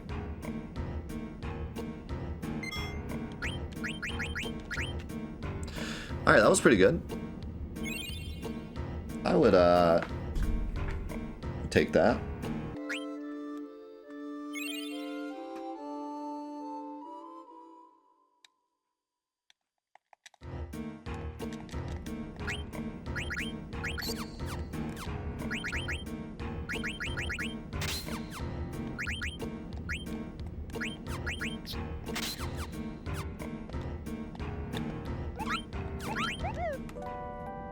The analog stick works, by the way. For those of you that were asking.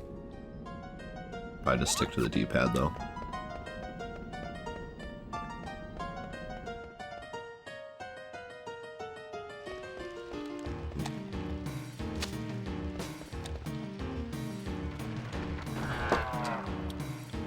I may have to do my first, like, actual stand and run in place to get experience now, because I desperately need to get Flea. I'm afraid it's gonna bite us in the butt later if I don't get it now.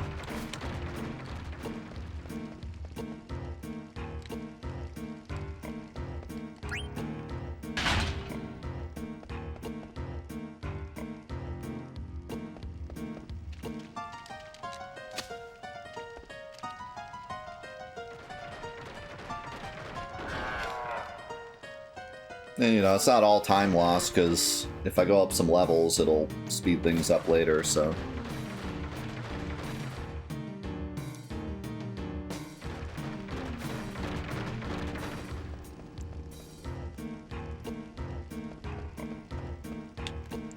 I kind of want to talk more about the whole Square Enix thing, because a lot of you guys weren't here this morning when we talked about it. They're focusing on multi-platform now, which sounds... really good. It's a good move.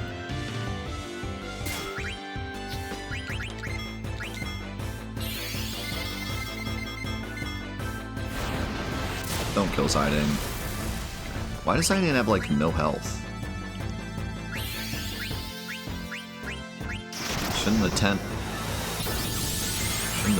have healed him? Or did that silent strike really do that much damage?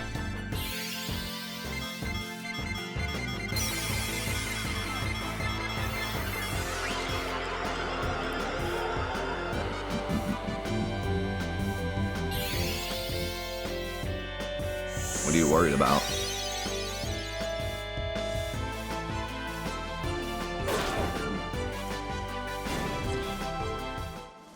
Did you guys read the thing?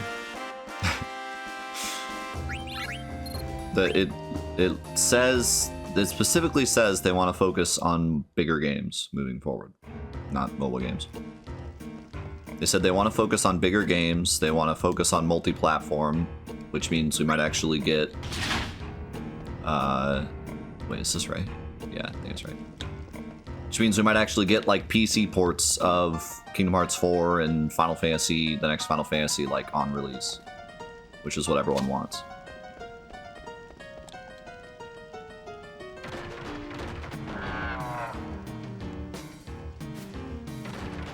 I don't think Square Enix wants a merge because they already know how little... Like, they have realized that they do not make as much money pandering to Sony as they do multi-platform. That's what this whole thing was about.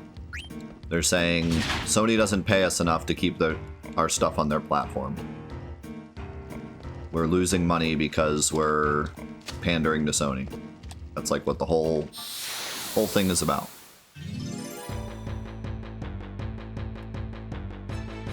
Final Fantasy games are too strong for a PC to handle. What? What? PCs are stronger? Question mark.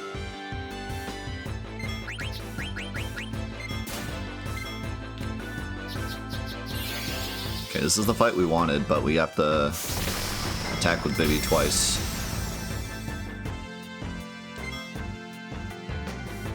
Which may take a minute. It'll be worth it.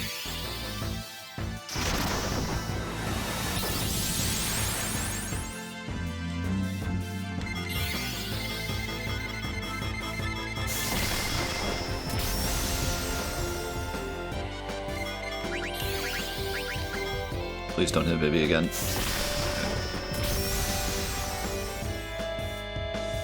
Come on, Vivi. Come on, Vivi. Come on, Vivi. Why did a mist just randomly appear on Garnet's dead body? Alright, we're keeping this. I'm like saving after this because this is like best case scenario here. And Zidane's alive, which is funny. Like, he's the only one alive and he's the one that needed it.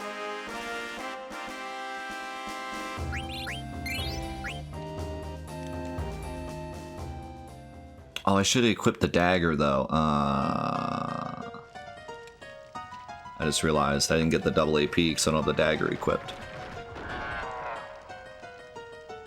But I could equip the dagger now, maybe.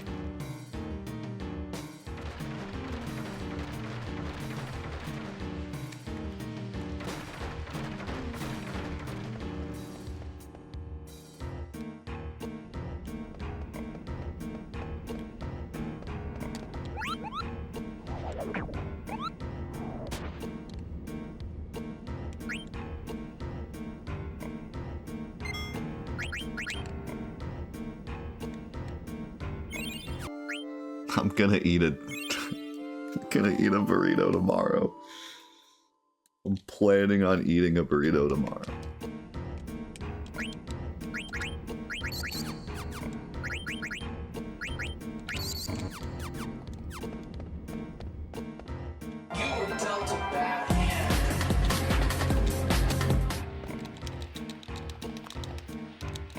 I feel like the alerts are really loud, are they?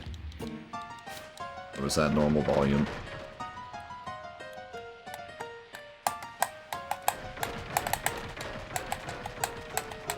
Okay.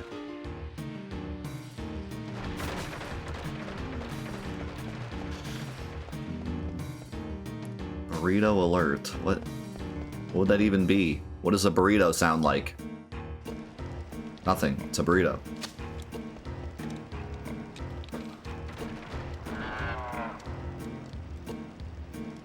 Where'd you get a burrito? Wow!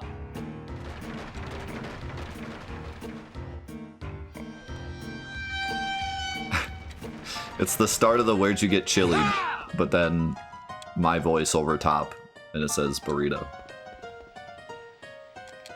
What? Don't look up. Come on, Climb the dang man. thing.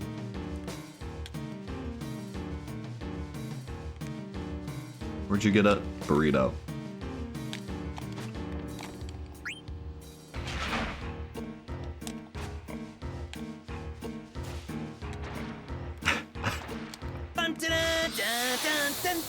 Alright.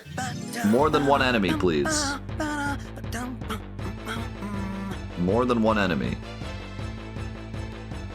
That's not more than one enemy!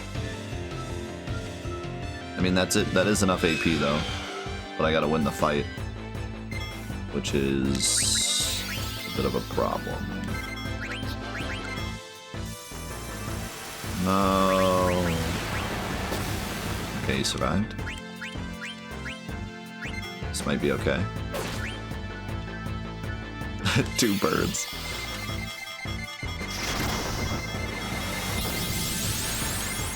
This might be okay.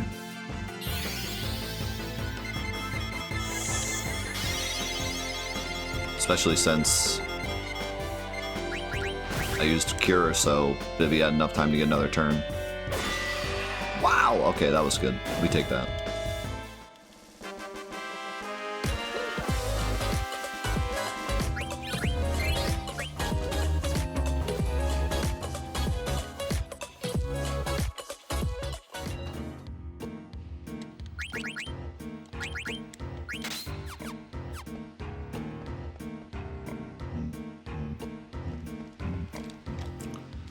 Now, we hope we don't get into another fight, but if we do, it's not a big deal, but hopefully we can get out without getting into a fight. Yeah, I think I'm gonna give us up to Ace. Welcome back, Ace.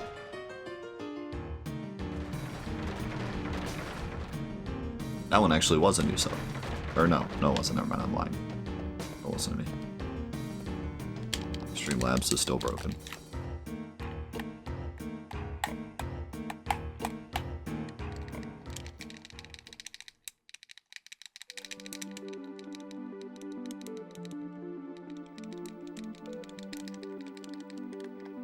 Can I not call a...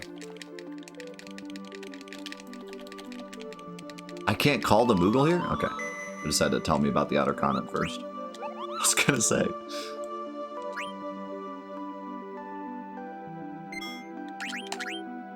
Thank you, Limit.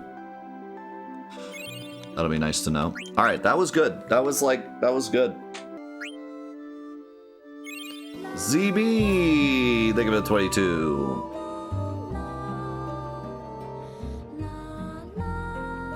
Thank you, thank you.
Rally ho!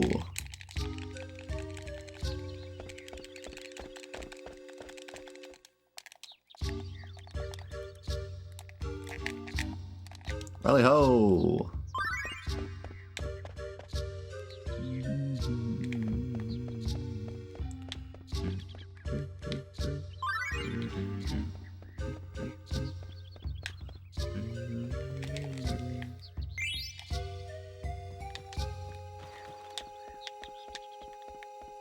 We through.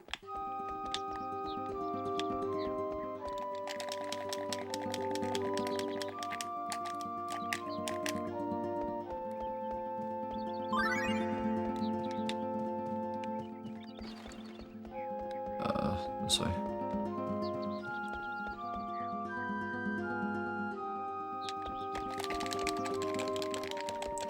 If you needed a team in mini golf to compete with me and Daniel, who is your pick?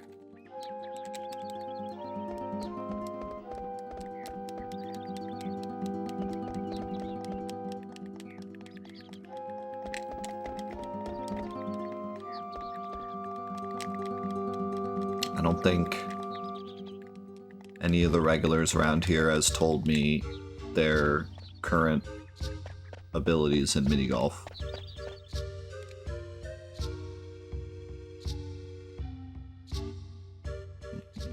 So I'd probably go with the person who wants to defeat Daniel the most at anything. So I'd probably pick heroes.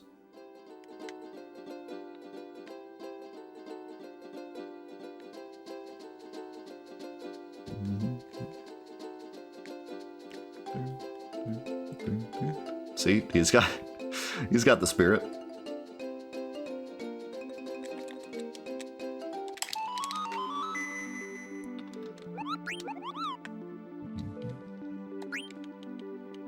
And I might even get a burrito out of it, so.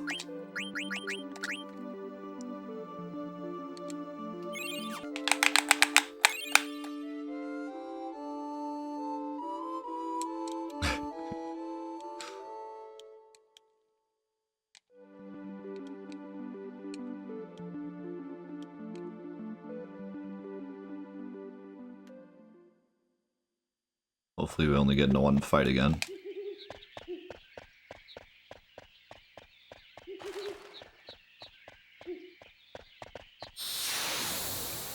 That's not a good sign.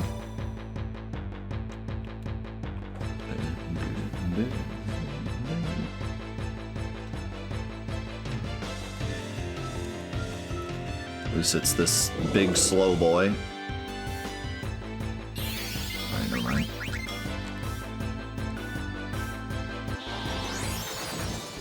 Ouch.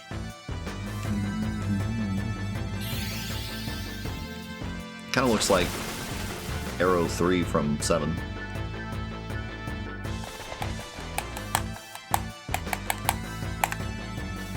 I do think doing the whole Excalibur II run in one shot would be cool, but I don't think...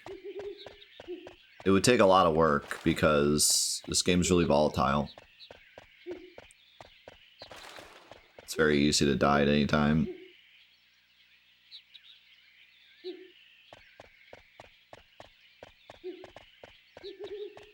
I think what might be more doable without actually taking like months to learn the actual speed run, which I'm not interested in doing because I have way too many other things I'd rather do, like working on the platinum.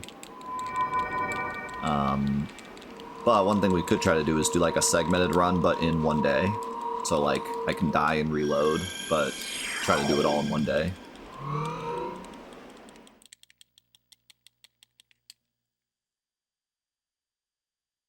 If I could get most of the segments down,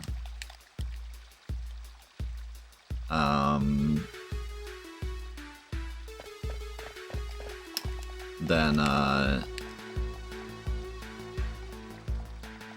you know, give or take like 15, 16 hours, it might be possible. Or even less than that, depending on how long this does end up taking. We can definitely do the PS4 Excalibur II in one day, that's for sure.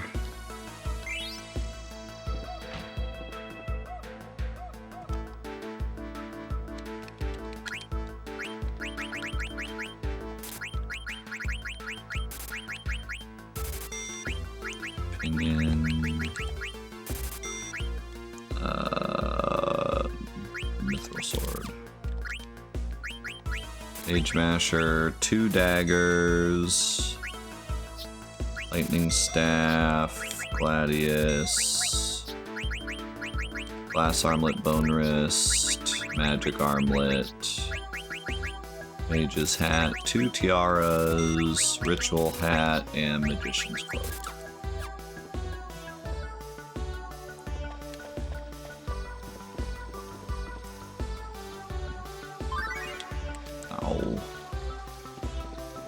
We're talking about, I was talking about the 9 platinum for PS4, which is a extreme task.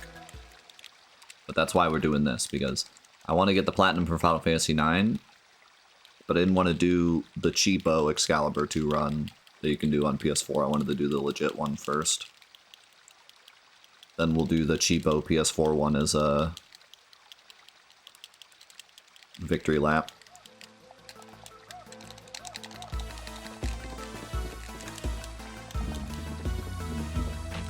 Oh my god, this room again. There's a lot to like about Kingdom Hearts 3. There's a lot to dislike, but there's a lot to like as well. I think overall you'll have a very positive experience. There's just a lot to look back on and be like, wow, they really screwed that. And you can tell a lot of it's Disney's fault. Which is why I'm excited for Kingdom Hearts 4, because it feels like Disney's gonna have less of a hand in it, but we'll see what happens. That's not confirmed nor denied.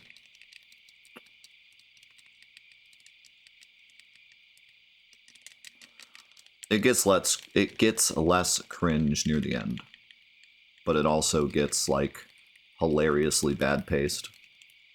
But I'll speak on that more once you finish it.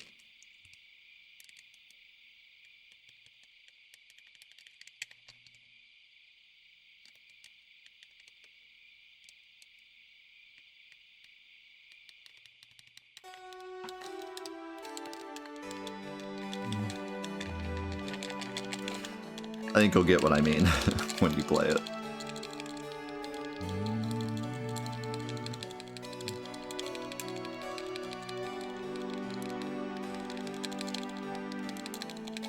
Also, the Kingdom Hearts 3 Plat isn't too bad. There's a bit of grindiness, but it's nowhere near 2. It's actually pretty nice platinum, I like it. By the time you're starting to get sick of it, it's over. I'm currently working on the Kingdom Hearts 3 Platinum in Korean. And that blows. It's way worse than I thought it was going to be. It's terrible. I had to take a break from it because it's mind-numbing.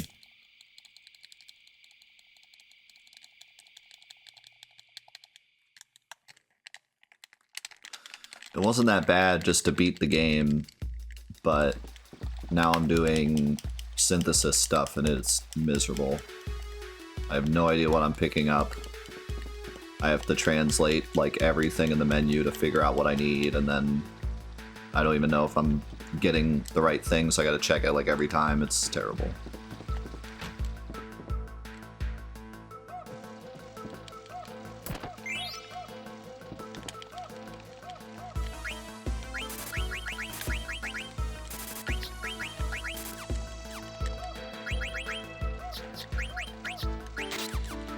Should have done that earlier, but it's fine.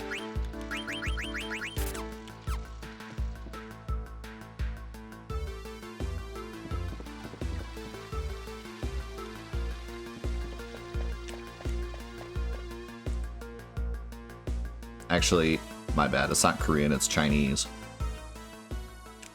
I thought it was going to end up being Korean, it turned out being Chinese. It's all Greek to me. That's the point I'm making. Doesn't even matter what language it is if I can't read it.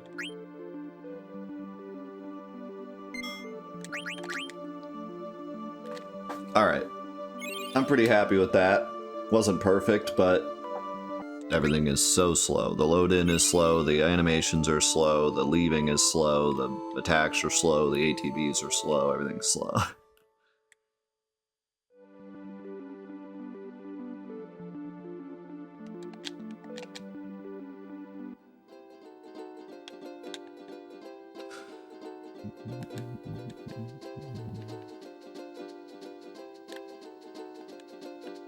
Alright, so we're gonna leave the chocobo here. I guess we'll use them later.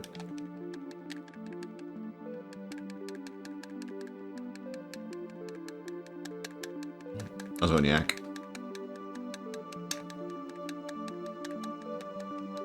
Yeah, English is hard enough. Truth.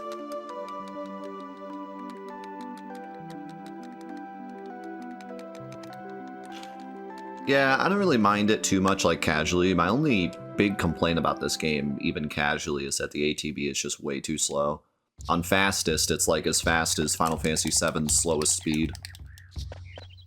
Like, if the default is slow, that's fine, but if I set it to fastest, it should be, like, somewhat fast.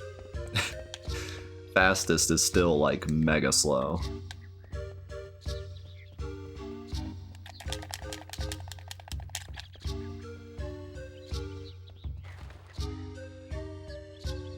I think even casually, that's a pretty good complaint. Pretty big complaint most people have about this game. One of its only true negative qualities.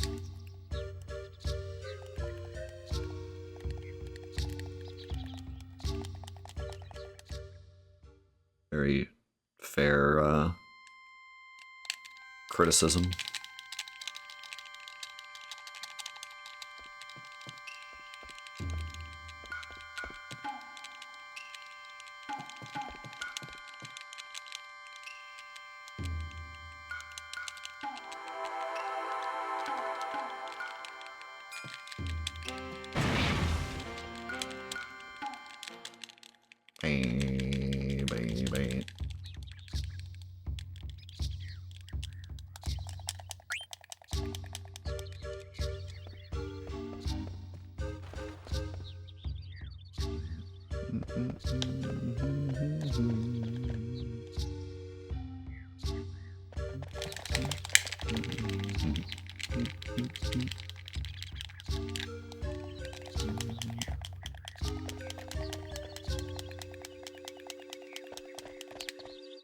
Something about how the characters like run past while they're talking that just cracks me up in this game. It's like funny every time. I think it's because like instead of in the other Final Fantasies where it's just kind of like a rectangle that appears on the screen, in this game it's like it looks like a talk bubble. So like when the talk bubble like flies past the screen, it just looks hilarious.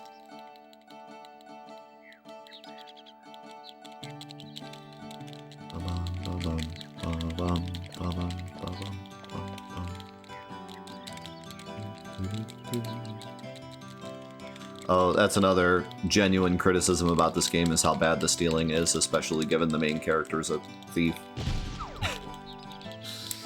Yeah. Stealing is genuinely atrocious in this game.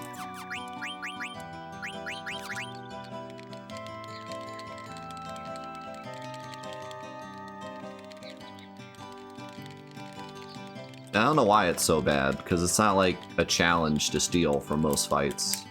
It just makes it take forever, you know?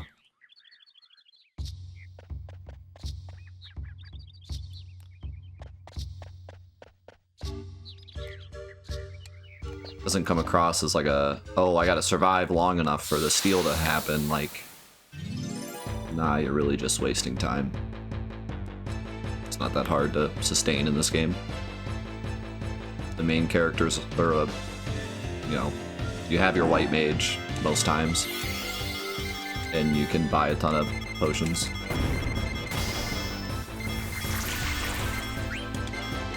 Oh, you're kidding. This dude really berserked the one person that you couldn't berserk. Yikes. What's sad too is I could have like equipped stuff to be stronger, but the speedrun doesn't equip the stuff yet. Guess it doesn't get into a fight here.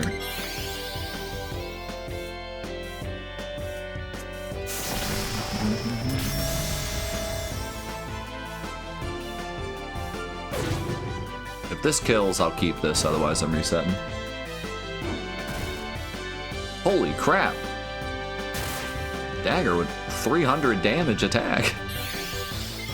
Dang. I don't know, I might not save this actually. I mean, I guess the XP would be nice. And the money. That was a lot of money.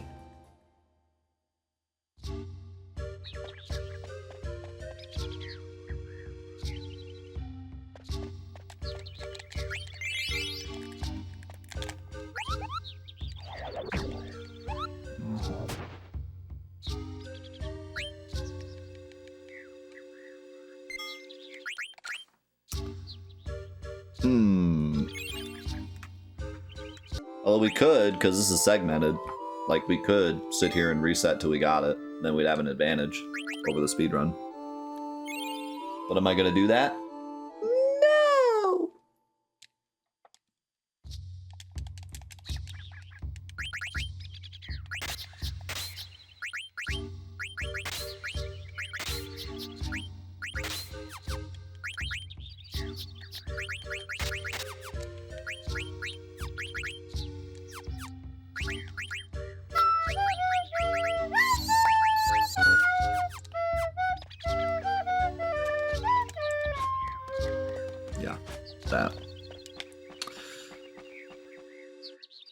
The stealing's bad enough in this game when I'm doing it casually. I'm not up for doing that in this.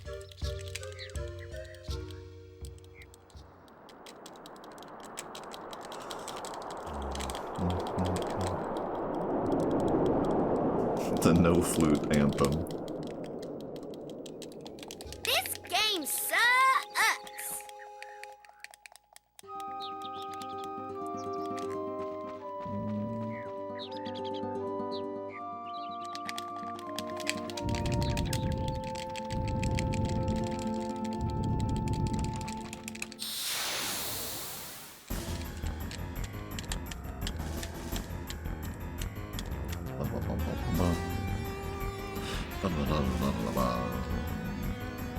Alright, no Healy this time.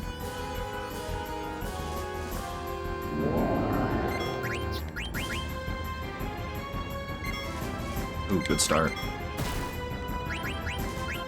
Well, I guess it doesn't matter too much. I gotta heal anyways. But that's probably faster animation than Earthquake at least.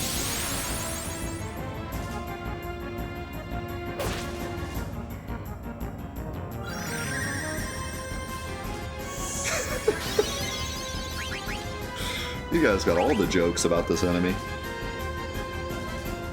You've been saving up all playthrough. Oh, what is that?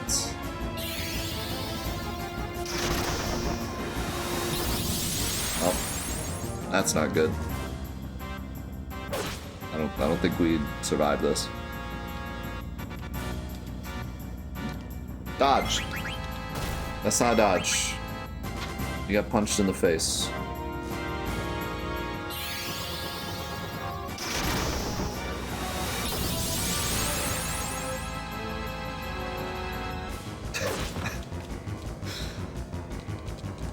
Alright, we gotta hope.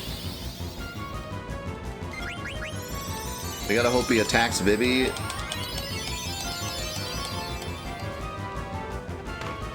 After this Blizzara. Or Vivi just dodges.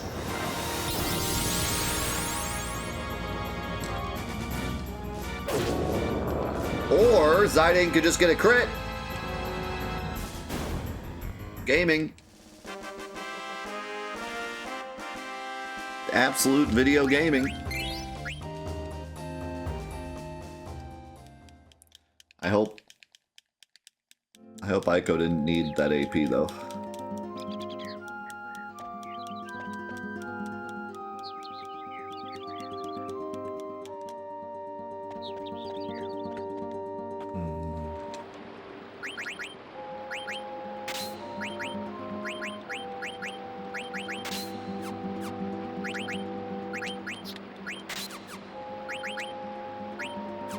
Config.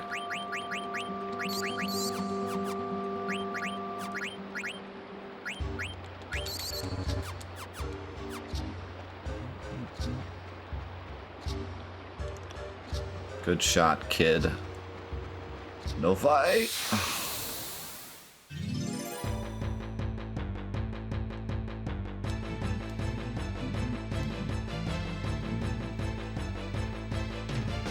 If you guys berserk Zidane, I'll never forgive you.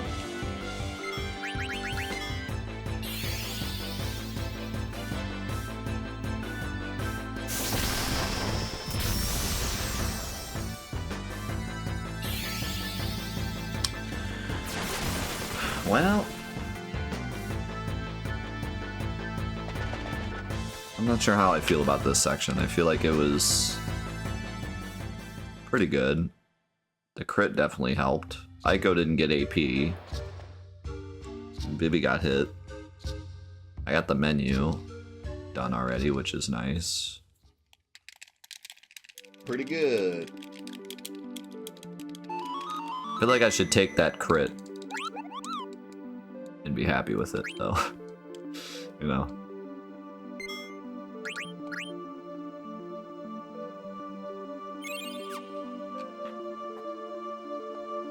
I did the menu and I still beat the previous save by 15 seconds, so I should probably just be happy with that. The close-up of the food. Whoa! It looks so real! I remember the Bahamut Alexander fight was my background on my wallpaper. That super famous wallpaper that like everyone had. I had that wallpaper on my computer for a while.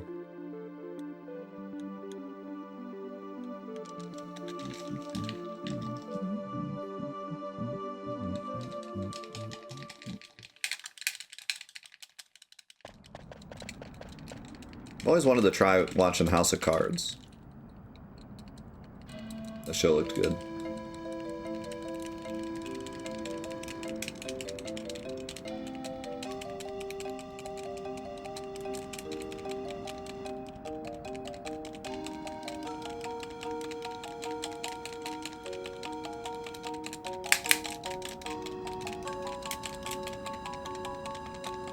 Yeah. Don't know if I want to watch it anymore. Unfortunately. What about Suits? Did anyone ever watch Suits? I kept seeing commercials for Suits and I was like, that looks like a good show.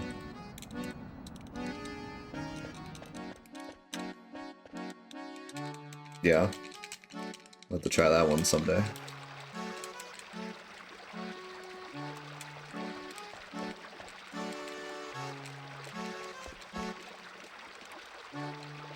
Don't all shows get boring after a bit, though?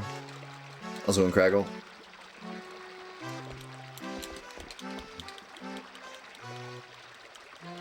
I watched, so we were on vacation it was last year, we were on vacation. And, Monk was on TV.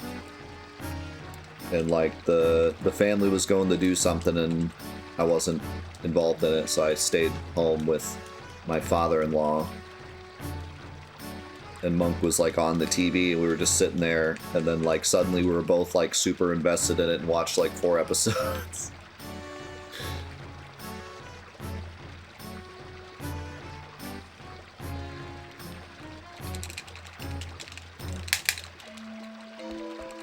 Pretty sure it was Monk.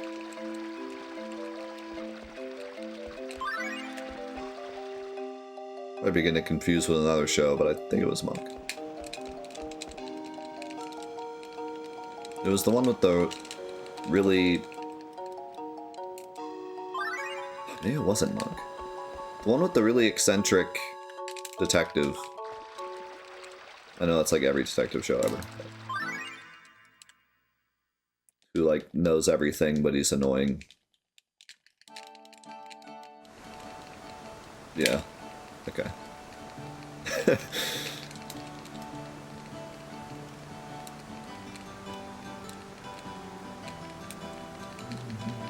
Nah, it definitely wasn't Columbo. Wasn't Sherlock either, I know Sherlock.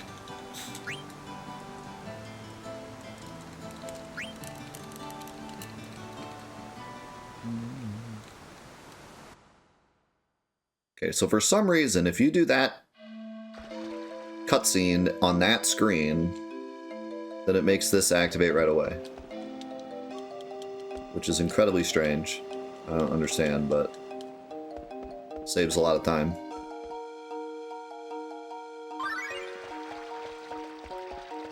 Oh, it could have been Psych, though. You might be right. Might have been Psych. Hey, D.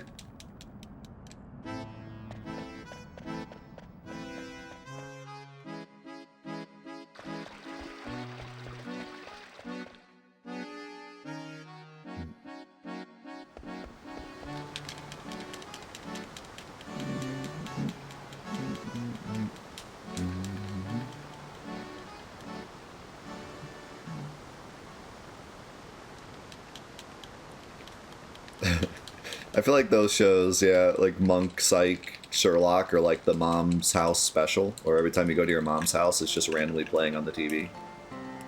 No one's watching it. Or at the tax office.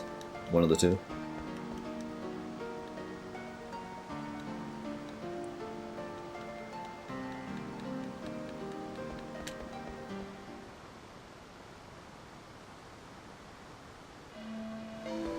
Alright, so now we just go back.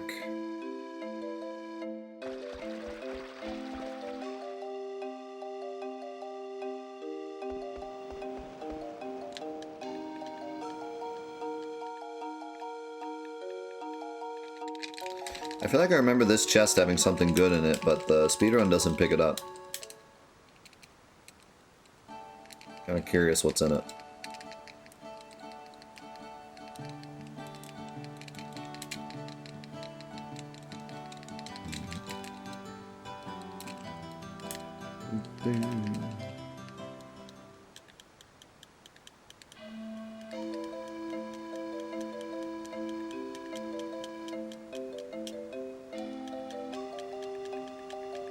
I'm grabbing it.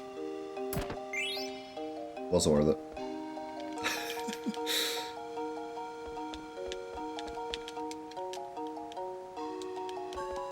Aren't I supposed to, like, yeah, there you go.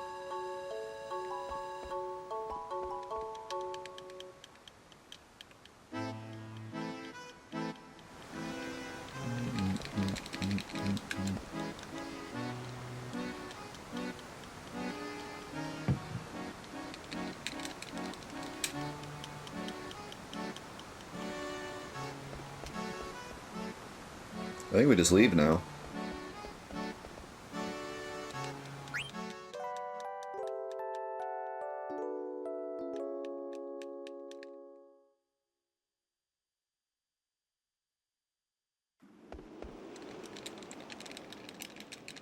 But Designing and Vivi have to have their moment first.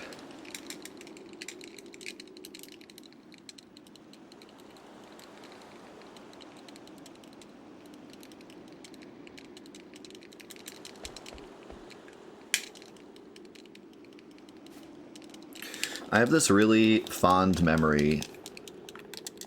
I think it was like... It was either in high school? It had to have been high school because I was still at home. It might have been like the last summer I was living at home. And I had this day where like I had literally nothing going on the whole day. I was just home all day. And I think I was like, I was organizing something. I can't remember what it was. It might have been like cards, or it might have been like something, I don't know. I was organizing something. And so I threw the TV on for like background noise. And they were having an all-day Hell's Kitchen marathon. It was like every season of Hell's Kitchen from start to finish, all day. Like, just back to back. And I remember just having like this great day where like just literally the entire day I just watched Hell's Kitchen and did whatever like menial task I was doing that day. There's like 12 straight hours of just like... Yeah, see, it might have been cards. I think it was cards. Just organizing like... all of the, I might have even been, like, organizing them to move out, to be honest, if it was, like, my last summer.